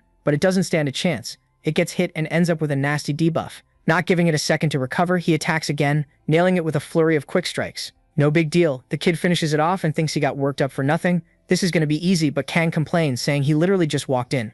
Our protagonist runs over to grab the drop, while his partner thinks he's never going to get used to his style. Checking the menu, he sees his pet's evolution quest is in progress, and he plans to finish it right there. A little later, he finds a nice-looking chest, and of course Mr. Nosy goes sprinting over to open it. He figures he's learned two things about this dungeon. First, there are 4 monsters that live there, and second, there are a ton of sketchy chests all over the place. But this time, our hero gets lucky again. Kang tells him to keep that material since it might be useful for some quest, and that they should keep going. After a while, with more fights against minotaurs, our MC starts feeling lost, and his partner suggests taking a different route. Kim knows his familiars don't remember the way anymore. 800 years have passed, but Kang seems to have this genius-level instinct for finding the right direction. Out of the middle of nowhere, a scream freaks our protagonist out. He looks over, not getting how that would even happen inside a cave, but he runs toward it on pure hero instinct, and finds a woman facing off against 2 terrifying gargoyles. She's using some kind of magic spear and totally desperate begs for help. She keeps pleading while the duo thinks it's probably a trap, and honestly, they even say the girl's doing a great job selling it. While they're patting themselves on the back for spotting the trap, Tina shows up saying she knows that girl and that her master should save her. The next moment, our hero and his little Pikachu squirrel thing start blasting lightning everywhere. Not long after, the woman's safe, and she thanks them like crazy. Grateful, the girl says she doesn't even know how she could repay him. But then our MC notices she's kind of transparent. She apologizes for not explaining earlier and says she's a leftover spirit from this dungeon. Kim's a little surprised by that, and the girl is too, but for a different reason. She reacts like that when she sees Mirage and, what's her name, Princess Tina. Totally confused and pretty shocked, our hero asks if Tina is actually a princess. The girl says that title doesn't really fit anymore, since Akram doesn't exist now, and asks him to just call her Tina. Kim gets tense, thinks about it, and remembers that all the NPCs connected to Akram know Tina. He ends up realizing Tina is the Sorcerer King's daughter. The girl apologizes for not mentioning it since she thought it wasn't a big deal, but he thinks it's the opposite and asks if the sorcerer turned his own daughter into a homunculus. At that moment, the woman cuts in, apologizes, and suggests they move somewhere safer before more monsters show up. A while later, the girl introduces herself as Alice and says she was the Sorcerer King's assistant in his experiments 800 years ago. Tina says Alice is amazing at engineering and that the sorcerer himself used to praise her for being even better than him. Alice says she was building a magic weapon with His Majesty, and when the war broke out, she kept working on it on her own. When the sorcerer disappeared, she says she kept going because finishing that weapon was her life's dream. Then one day she got sucked into the magic circle when a mistake made it malfunction. But luckily, she says she was still able to keep researching even though her body isn't exactly normal. She admits she's kind of happy she doesn't have to worry about dying anymore, but Kim thinks the girl's a little nuts. She says she finished the blueprint and now all she needs is spiritual energy. She even went out looking for it, but couldn't find any. Then our hero starts patting his pockets. He shows her what he picked up earlier, and she gets super excited because that's exactly what she needs. So she gives him a quest to craft a legendary item set, and Kang practically loses it, that Kim managed to get something like that this early in the game. Kang figures those items must give effects similar to sub-epics, and that at most they should qualify as a mythic level set. The girl asks him to bring the energy, and our hero accepts the quest. Kim realizes he needs a ton of items, and when he asks about it, Alice confirms the boss has the rarest one on the list. Looks like the centaur is the one holding it, so when the guy kills it, he'll complete his pet quest, his second-class quest, and the weapon crafting quest all at once. Alice tells him to wait and starts searching for something, and then suddenly she finds it and gets really happy. To our lucky MC's surprise, she hands him a map, saying she's happy to help and that she'll use the time to make a few tweaks to the design while she waits.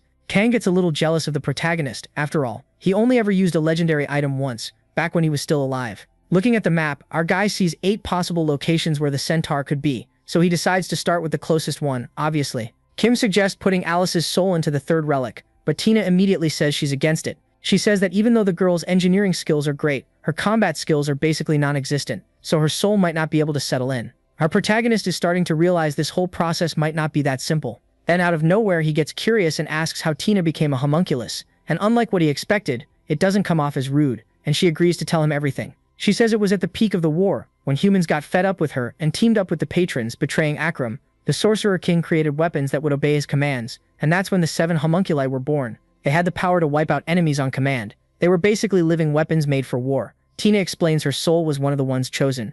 She was already close to dying because of an illness, so she was the best option available. And like we know, transferring a soul requires mutual consent, so she agreed without hesitation and received her new body. Kim feels like the mood gets kind of heavy, but she says that was actually the most fulfilling moment of her entire life, and if she could choose again, she'd choose the same life. Smiling, our hero tells her she's amazing. She thanks him and warns her master that they've arrived. Then they hear the sound of hooves and a creature approaches. Looks like our hero got lucky again. The centaur shows up furious, wanting to kill him, calling him by the Sorcerer King's old name, Dreadsure. That monster says it not only hates Akram, but it's going to kill Dreadsure, and with that, the boss event begins. The monster attacks while our hero blocks with his arms, saying he's not Dreadsure. While Kim wonders why this Wizard King has so many enemies, the monster throws a curse on him that stacks a bunch of penalties. But that's nothing for our hero, so he uses his power and clears those debuffs, then immediately charges in laughing and attacks the monster. The kid beats the centaur with zero mercy, takes it down easily, finishes his quests, and still walks off with his hands in his pockets, farming aura. Kang asks if everything is always that easy for him,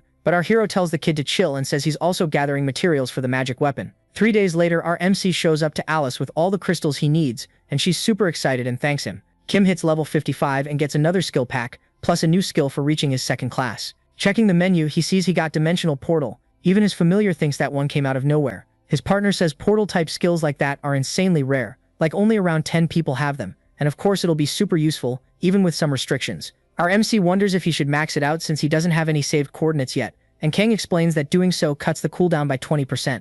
On top of that, he has a swap skill that kind of works as a backup, but he still puts this one at master level. The next skill is also movement-based, but it's a short, fast, explosive dash meant for attacking. Kim realizes that putting points into it lowers the cooldown and boosts the speed, so he makes the same call and masters that one too. With that, Alice congratulates our hero and says the magic weapon is finished, telling him to come pick it up. He's completely shocked when he receives the legendary weapon called Vasilis, which has an anti-magic shield skill. Kang says his gloves boost his attack and magic, and this new weapon is great for fighting something magic-based, for example. The guy watches in envy while Kim celebrates having such ridiculously broken weapons and gear sets. But then there's the question of how you even equip it. Alice says she expected that and explains it's worn like a shoulder guard. Both of them are pretty surprised by that because the item goes in a rare, super unusual slot. In the game, there are the normal equipment slots and a few extra rare ones that only some players ever manage to fill. Kang says a lot of people don't even know items like that exist because you can't put them up at auction, and our MC can't believe he actually got one. Finally, he takes the new gear and equips it, getting compliments from his companions. Kim says something's been bugging him and explains that it seems to clash with the set he already has. He says he has 2 sets, a hero rank Wind Type 1 and another legendary Magic Type 1. And the problem is he'll have to swap sets and pick the best one for each situation, but Alice seems to have a fix. She asks for more spiritual energy, and since she's the one who made that glove, she converts it into an inner glove. That way he can use everything together and keep being totally busted. Kim notices his HP and MP tripled, and his partner says those are basically tank stats, calling that mythical class completely insane. They look at his attribute skill points and it seems like the protagonist gets a lot every time he levels up. He starts spending points on stats like strength, dexterity, and vitality, but his familiar suggests using the skill ones too. Looking closely at the menu, he notices the M next to permafrost is gone, and finds out it's because some skills evolve. Kim decides to put points into it again, and while he's enjoying the moment, Alice walks up and apologizes because she needs to say something. He thinks it's time for her to move on to the afterlife, but what she actually asks is to be allowed to follow him. Alice says she wants to start a new research project, and since she's a ghost, she doesn't need to sleep or eat. She begs to be allowed to do it, but honestly the scene is getting a little creepy. They talk it over, because Alice will need a place to work, and Kang isn't sure she'll be able to stay there since she's just a normal NPC. But our hero wants to find out, so he starts using his dimensional portal skill, using the coordinates for his room. When she touches the portal, the menu pops up saying that since the conditions were met, he can have her as his familiar, and our hero agrees right away. The girl gets super excited that the plan worked, and her classroom is about to get a nice upgrade in the workshop/engineering department. Back at the king's castle, it looks like our hero is greeted by his teacher, who's happy he met all the requirements to get an audience. Gillian, satisfied, goes off on a rant, because now with all the items, His Majesty won't have any more excuses, so he's gonna go check this personally. A little while later, the old man comes back and tells our protagonist his audience with the king has finally been approved. They head over there, and our hero seems a bit nervous, since it's his first time meeting a king. Gillian tells him not to worry, he's just a man, and king is just a title. What really matters is who he is. Drock tells the general to watch what he says, so he doesn't get arrested, but the old man doesn't care anymore. A bit later, Kim arrives at a door, and he knows the king is on the other side. Our hero thinks he became the Wizard King for a reason, and right then his familiars show up to support him. When the door opens, the king welcomes the descendant of Remark, but our protagonist is shocked by what he sees. Then His Majesty says he's been waiting for him. The king seems excited and a little unsure, but still asks our hero to introduce himself, and he notices the queen is kind of different. She's stunning and really confident, and then she finally says it's a pleasure to meet Kim. The general kind of loses it, and asks why that person is even there, since what they're discussing is about the imperial family. That young guy, Sergei, smiles, and says he's got some pretty cold words for this moment they're in. He says it was His Majesty who allowed him to stay, and the king confirms it, though you can clearly feel the tension in the room. His Majesty says Sergei is a citizen of the kingdom and can't miss this meeting, but the general protests, because the truth is the guy's a foreigner. The king gets irritated and says he doesn't want to hear that. He adds that he's the king and his word is final, and even the queen looks surprised. Right after that, he apologizes to his general, but Gillian is the one who apologizes for his insolence, even though he's boiling inside. Taking the lead, Sergei says he'll explain His Majesty's position. The truth is, they can't hand over the relic for nothing. Gillian gets heated thinking the kid's gone too far, but Sergei says he won't tolerate it anymore, since he's an authorized representative of the king. And if the general shows any more disrespect, he'll be arrested for treason, which just makes the general even angrier. Sergei says of course they'll give it up for a price, and when our hero asks what price, the guy looks happy to see they're on the same page. In a dramatic moment, he slowly raises his finger and points at Tina, saying that's what they want. He explains she has royal blood and will be kept as His Majesty's concubine. But then the general stomps his foot, asking if he's lost his mind. Meanwhile, the king just looks like an idiot sitting on the throne. While the general is yelling, the girl calmly says she refuses. Kim was already thinking about dealing with that guy using magic, but Tina cuts in first and says all relics and rights of the wizard belong to her lord. Furious, she shouts that the kingdom of Remark can't claim rights over the relic just because they happen to possess it. Sergei smiles and says he understands, but Tina doesn't stop there. She adds that on top of that she has standards. And finally she says she refuses to have a husband who can't even hold a sword. The general says that was hilarious, actually really entertaining. After the audience, our hero asks if his familiar saw the king's face, but Kang thought something about it was off. He says he was in Remark back when he was alive and saw the king during a hidden quest he was doing, and the king didn't look like that. Kim asks if it could be someone impersonating him, but his partner says Gillian would never allow that. Kang says it's just a hunch, but he thinks a lot changed in Akram after Kim became the wizard's descendant. Drax shows up and apologizes, saying it'll take a while to get the relic, and it looks like Gillian went back into the king's room to have a little chat in there. Kim asks about that guy, and the old man says Sergei currently has all of His Majesty's trust, even though nobody knows where he came from. That guy was the only one who backed the second prince when everyone else was backing the first, but the truth is he was the one behind the coup. Kim thinks it's pretty typical, still a huge problem, and while he's wondering how he's supposed to get this relic, the menu shows the quest has changed. Drac offers him another way to get the relic, and when Kim asks about it, of course our hero agrees. So the old man smiles and tells him to follow, because now they're going into a secret place. The old guy apologizes, because they had to walk. If they use scrolls, they'd alert the palace's magic agency. But what bugs Kim is why someone on a minister's level is being this careful. While he's wondering how deep into the city they're going, his companion thanks him for coming along. He asks the kid not to talk about anything he's about to see or hear once they go through this door, not even to General Gillian. Kim agrees. The old man knocks while our MC waits. Then the guy recites a few lines and the door starts to open, making Kim wonder if it's some kind of password. Another man opens the door, and Drock asks the descendant to please come in. Inside, the man welcomes them, and after confirming Kim's identity with Drac, he gets a little flustered and really excited.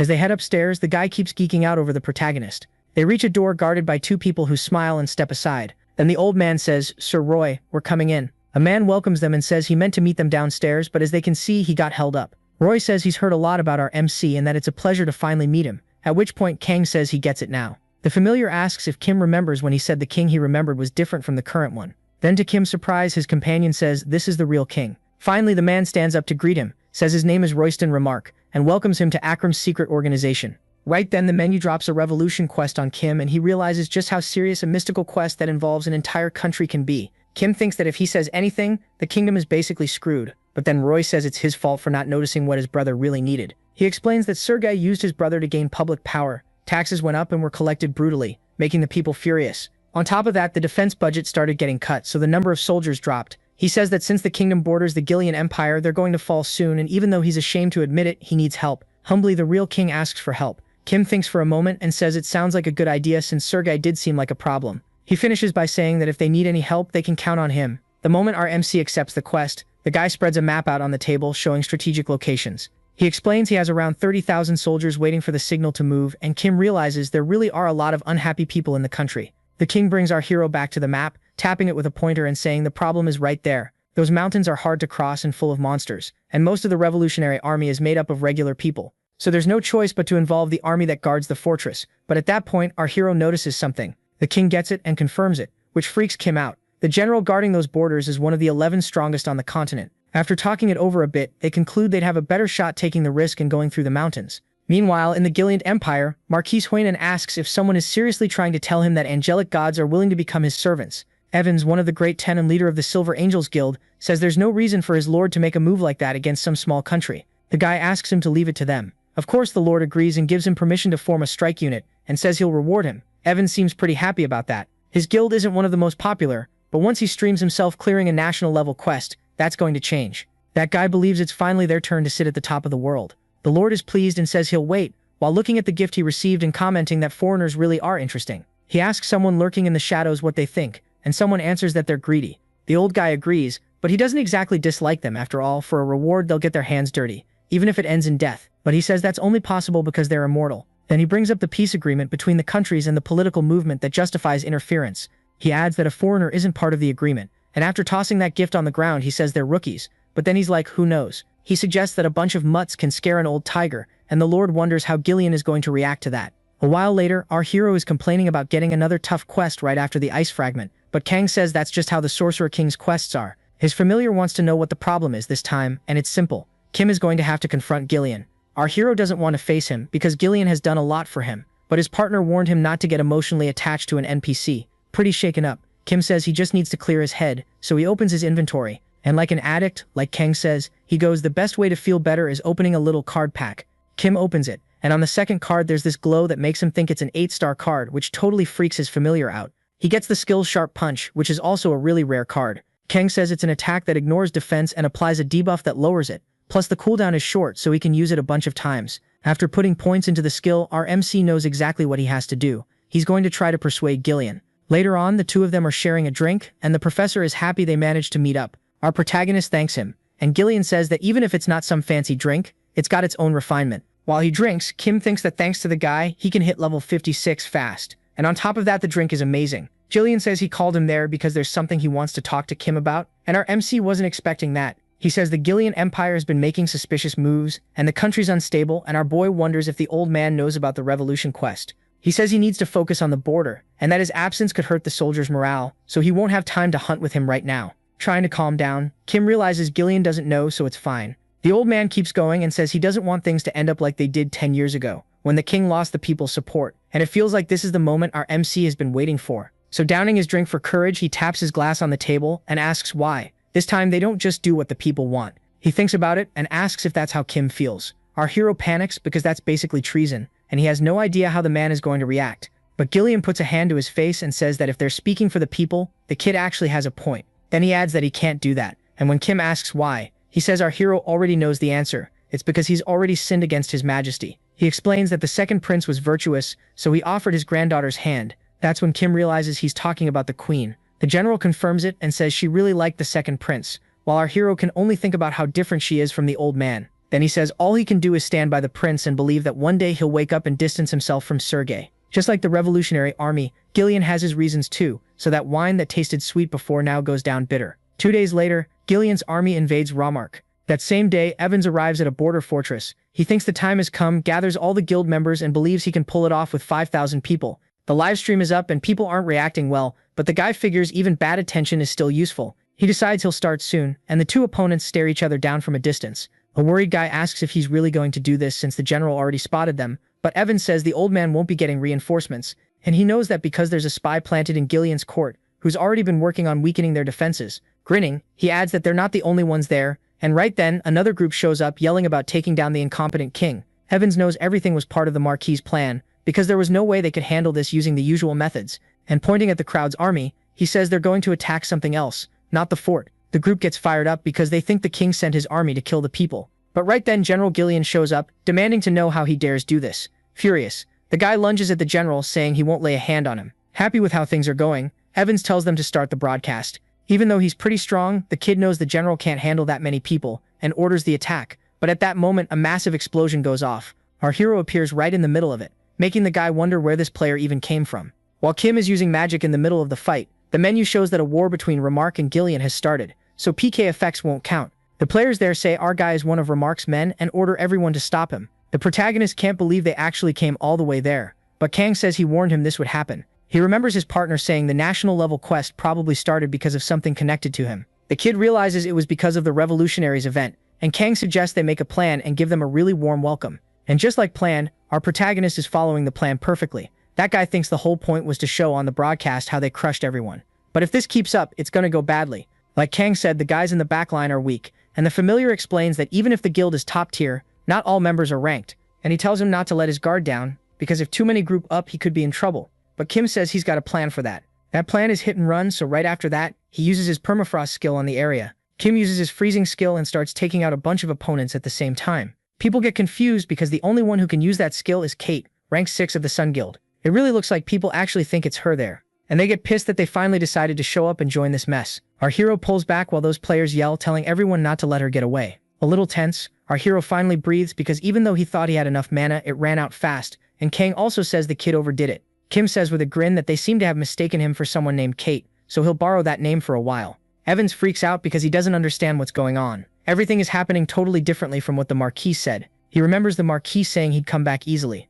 victorious. Even if they take down that NPC, they won't get out without casualties, and the kid can't let that happen while the war between the top 10 guilds is going on. Evans starts realizing the old man might have used him like a pawn, and it makes him furious. He can't believe an NPC pulled that on him, so he tells the guild's vice leader to call in all the members on standby. Someone cuts him off, asking what he's talking about, and when the kid turns around, Gillian is standing right in front of him. He panics when he realizes everyone is already dead. Desperate, he says he can't die now because he put a ton of money into this game. But all Gillian says is that he's disappointed, and asks if those are his last words. With one clean strike, the old man finishes off the guild leader, making the whole guild take a 20% penalty for 1 hour. As soon as Evans dies, the vice leader orders the broadcast cut immediately. The armies take advantage of the general defeating the enemy leader and charge forward. Someone informs His Majesty that, all of a sudden, they started fighting each other. Tense, Roy draws his sword and orders them to help the garrisons. The soldier doesn't get it, but the real king tells him to think about what General Gillian did while they were under enemy attack. Then he says that even if they're rebelling, they're still from Remark, and it would be disgraceful to side with the enemy and profit off the army's defeat.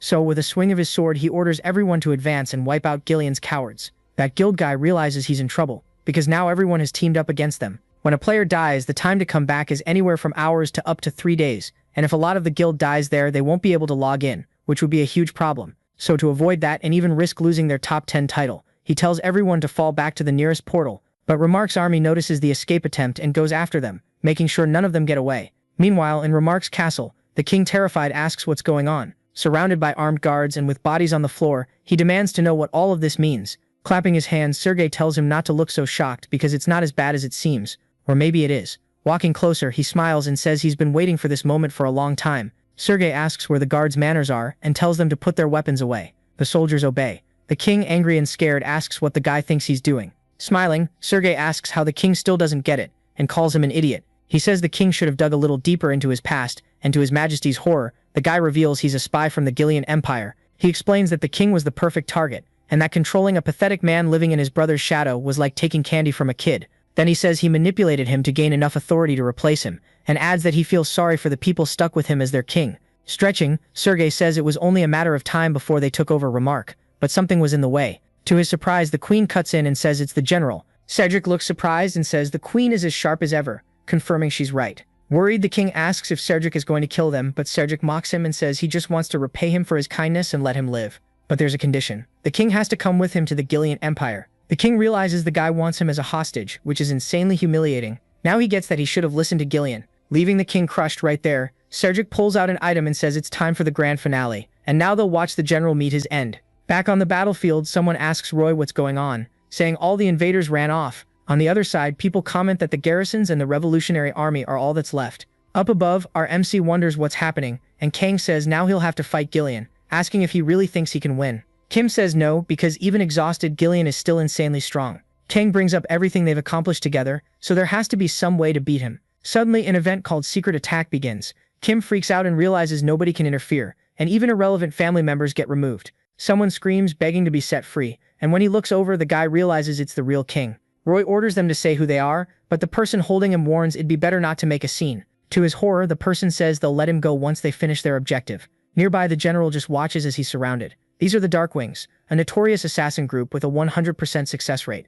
Their leader is also one of the 11 strongest on the continent. Then one of the assassins stares at Gillian and says he has orders from the boss. He declares the old man has to face them there alone, and it's simple. Either he dies today or he survives. If the general refuses, they'll release a poison that'll kill a bunch of people, so he should think carefully before deciding. He adds that if Gillian accepts, they'll guarantee the hostage's safety and demands an answer. The old general makes his choice, and with a wide circular strike that hits several of them, tells them to keep their word, otherwise he'll butcher them. Then he attacks without mercy, and the assassins feel the full force of his blows. Some try to rush him, but he counters, cutting down several of them again, one after another. He shakes his sword and takes a breath, but it looks like the old man isn't having his best day. Kang comments that he's dying. Kim finally understands why the game restricted access to this event, because if he helped the Revolutionary Army, he'd end up dead at the end. Down there, the fight continues between one assassin and the great general. The two trade blows, then stop at a distance, back to back. Gillian is the first to break the silence, thinking he's the winner. The assassin still standing says he can't believe it because the general wiped out all his men in the blink of an eye. He says the general should be proud because he's the first in history to wipe out an entire Darkwings platoon and then fall defeated. With their leader dead, everyone who's left is going to fall back now. While Gillian's saying they were an unbearable bunch, he finally collapses to the ground and the real king rushes over. Worried, he yells for someone to bring a healer and get some potions ready, but the general shouts, telling Roy to step back. The old man tries to get up, saying there's only one person who can give him orders, and Roy isn't his king. The boy insists, saying this isn't the time to be stubborn, since he's still badly hurt. Then the old man gives his final order to the garrisons. He tells them to join the Revolutionary Army, leaving them totally confused. Gillian says the army and the sword are supposed to protect the people, not be used to put anyone in danger. One of the soldiers, worked up, says that's exactly why he can't go, and they beg the general to come with them. So he apologizes, and he says he can't turn his back on His Majesty again, and he'll stay by his side until his last breath. Roy looks sad about it, and says he'd been wondering what choice that old soldier would make. Finally, our hero walks up, calling him a stubborn old man, and Gillian laughs because he knew the kid would show up. Kim asks how much time the general has left. The man checks him over and says about 10 minutes. Our hero repeats it and takes a fighting stance. Gillian watches him and says that's exactly what he expected from the kid, thanking him for it. He says he's glad, because he gets to spend his last moments as a warrior. But then he asks why the protagonist is crying, and the kid quickly wipes his tears away. Kim says he's not crying, it's just the rain. The old man laughs and says he must have been mistaken, and he adds that since they don't have much time, they'd better start. Then the two friends charge in and face each other one last time. They trade blows, and Gillian says he can't think of a better way to die, and that it's a shame he can't enjoy this moment a little longer. With a heavy hit, the old man drops to the ground, and from there he calls our protagonist by name.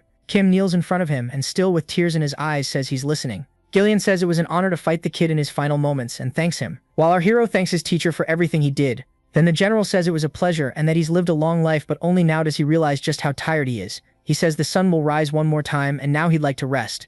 Gillian was a legend of remark, who never knew defeat, and there ends his long story of 1607 years. Nearby, Sergei bursts out laughing, because now that the old general is gone, all that's left is to take His Majesty. But he's interrupted when the king, tears in his eyes, says he won't follow him. He says Sergei can kill him right there. He's not going with him, but Sergei thinks it's kind of cliché, since the king's going to die either way. So Sergei asks about the queen. Then he says her head doesn't have to roll along with the king's, as long as she promises to follow him for all eternity. But she says she'd never accept anything from a vile snake like him, and calls him a disgusting bastard bound for hell. Sergei says he gets it, and that he'll have her killed and reported as just a small mistake. But when one of the guards strikes, she dodges and grabs a sword. She makes a quick slash through the air, leaving the soldiers stunned, and she tears through them one after another, cutting past them until she reaches their disgusting leader. Panicking, Sergei screams as he feels the wound in his shoulder and asks the queen what she is. On the ground, badly hurt, he notices that rapier and realizes something way too late. The queen says her name is Eleanor, and staring him down she adds that she's the Hilskane family's knight.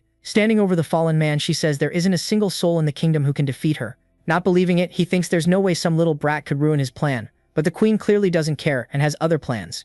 In the next instant, Sergei is beaten and hits the ground. She walks over to the king apologizing while his majesty asks what this means. The queen kneels and says her father taught her everything so she could protect him, and she's relieved she managed to do it. Eleanor says he saved her and so he'd been by her side ever since to make it up to her, and the king gets emotional that she still remembers that. Just as he's about to speak again, the queen grabs his hand, cutting him off, and says he can make up for his past mistakes. Smiling, she tells him not to stop asking forgiveness from the people who blame him, and that she'll serve him until her very last breath. Nearby, our MC's soul stone starts reacting, and Kang explains that as long as there's consent, it can store a soul no matter the level difference, and he adds that Gillian wants it.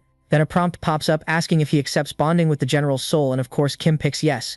A bright energy wraps around the old general. Roy walks up and thanks our protagonist, saying Gillian can finally rest in peace thanks to him. Kim was going to tell the king, but the soul stone started vibrating like crazy, and he felt like the general didn't want him to say anything. Now that he got the soul he needed, his job there is done, and he's sure everyone will manage fine on their own. Sometime later, a mob is shouting for the tyrant to be overthrown.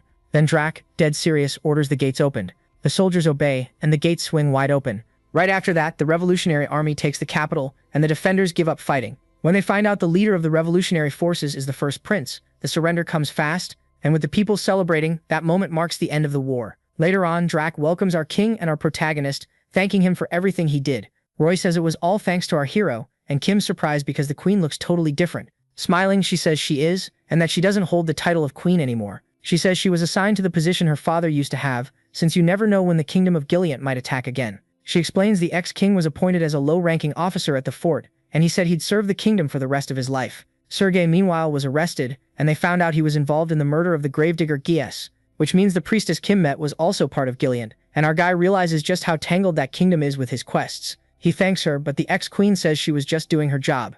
Then someone interrupts, carrying a small chest. Drac opens it and says he can finally show Remark's relic. Inside the chest is another puppet called Lindor of the Dark. Kim decides to start the process, and light floods the area as finally an armored warrior appears in front of him. Everyone's shocked by Lindor's true form, and Eleanor explains that even among the relics, he was the most skilled. She goes on to say he needs a new name now, since Lindor's soul doesn't exist anymore. But when asked, Kim says he's already thought about it. He remembers his friend and teacher, and decides that Relic's name will be Gillian. Now Drac talks about contribution rewards, explaining Kim can trade contribution points for specific items. With a snap of his fingers, the menu shows our MC has 3,871 points right now. Kim realizes that with 3,200 points, he can get a unique class weapon or a loot box to try for something rare to legendary. Then the old man tells them to bring something. On the menu it shows he's receiving a few rewards, and finally a hidden reward. Our hero's seriously shocked by what he sees. He gets a legendary sword that used to belong to Gillian. The original plan was to keep it as a national treasure, but Eleanor was against it, saying it'd be a waste to leave it as just a symbol,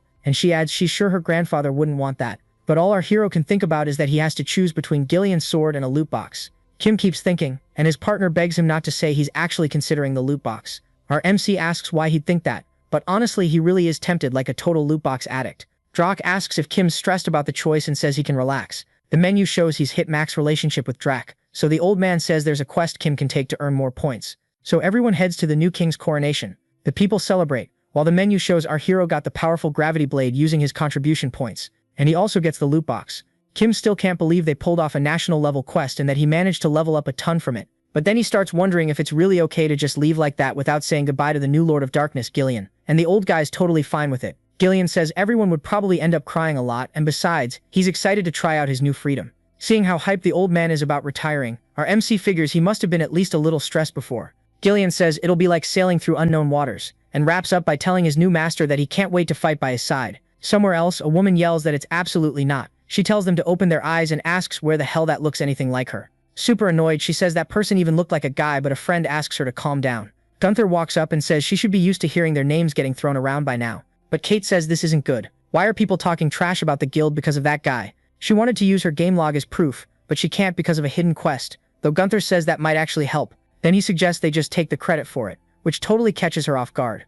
He explains that since she never liked the Silver Angels, they could use this chance to get rid of them once and for all. She tenses up and asks if he's serious, but he lightens the mood saying of course not because that's not like her. Gunther tells her to relax and go after the frozen flame, adding that he's really curious who could use skills like hers. Elsewhere, our hero sneezes and his partner asks if he seriously caught a cold in an online game. But Kim says it feels more like his ear is burning, and Kang says it'd be weirder if people weren't talking about him after everything he did. Finally, the familiar asks if Kim knows where he's going next, and since Kim leaves that up to Kang, they decide they're heading to Xenonia. A while later in the city, merchants shout out their services, selling potions and repairing damaged weapons. Kim's shocked because this place makes Remark look like some tiny backwater town, and his friend says this is one of the biggest cities on the continent. Kim starts worrying about how he's supposed to find clues for his new profession quest in a crowded place like this.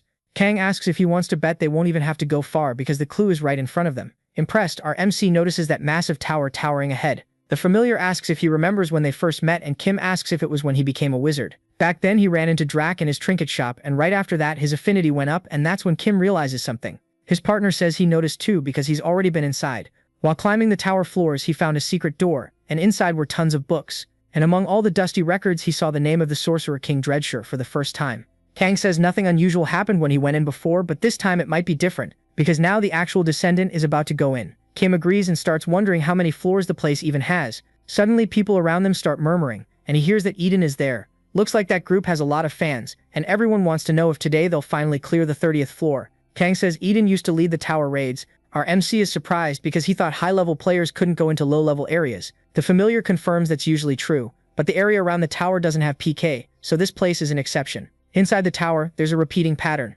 Every 9 floors there's a safe room, and every 10 floors there's a boss. The difficulty ramps up the higher you go, and that breaks a lot of parties, so the people left over end up teaming up to keep going. Kang adds that after floor 70, a lot of groups run multiple quests in there at the same time, and then something catches Kim's attention coming from Eden's holy sword, Snowstorm. The guy wonders why it would be getting closer to him like that. Kim's even more confused, wondering what's going on, and the girl walks up calling out to him, but what she actually says is that he's blocking her way, and asks him to move. Kim gives an awkward laugh, apologizes, and says she can go ahead. His partner teases him, asking if he thought the girl was interested in him, and that leaves our hero feeling kinda awkward. But then in that moment, something weird happens. Eden suddenly stops, startled by something, wondering what it is this time. She realizes the higher level ice spirit is inside the Snowstorm sword. Looking at our guy, she wonders what this kid has that made her react like that. Her companion asks what's going on and is surprised she actually slowed down for someone, teasing her like, "What? Are you in love or something?" Eden calmly says it's nothing and they should keep moving. Still, the woman pushes it, thinking the boy caught her attention, and that if she runs into him in the tower, she'll ask about Snowstorm's reaction. Then she walks off while the players around hype her up. Kim gets curious and asks if that girl is really that famous, and his partner's like, "Yeah, I'd bet she is." They plan to move on, but not before opening that loot box, and our hero has a pretty interesting place in mind to open it. So the protagonist heads up to the tower and pulls up the menu, accepts the terms which say the difficulty scales with the number of party members in his case. He's a bit surprised because it looks like it's not working, thinking it might be some kind of error. But the menu says a specific pattern was found, and he'll be teleported to a special location, to Kim's total shock, welcoming the administrator. Our protagonist gets kinda annoyed because he got teleported without even getting a chance to prepare. But looking around, he sees a room full of devices and gears, and he's like, where the hell am I? So the video ends here. If you don't want to miss the next part, activate the notification bell, and see you next time on Tob's channel.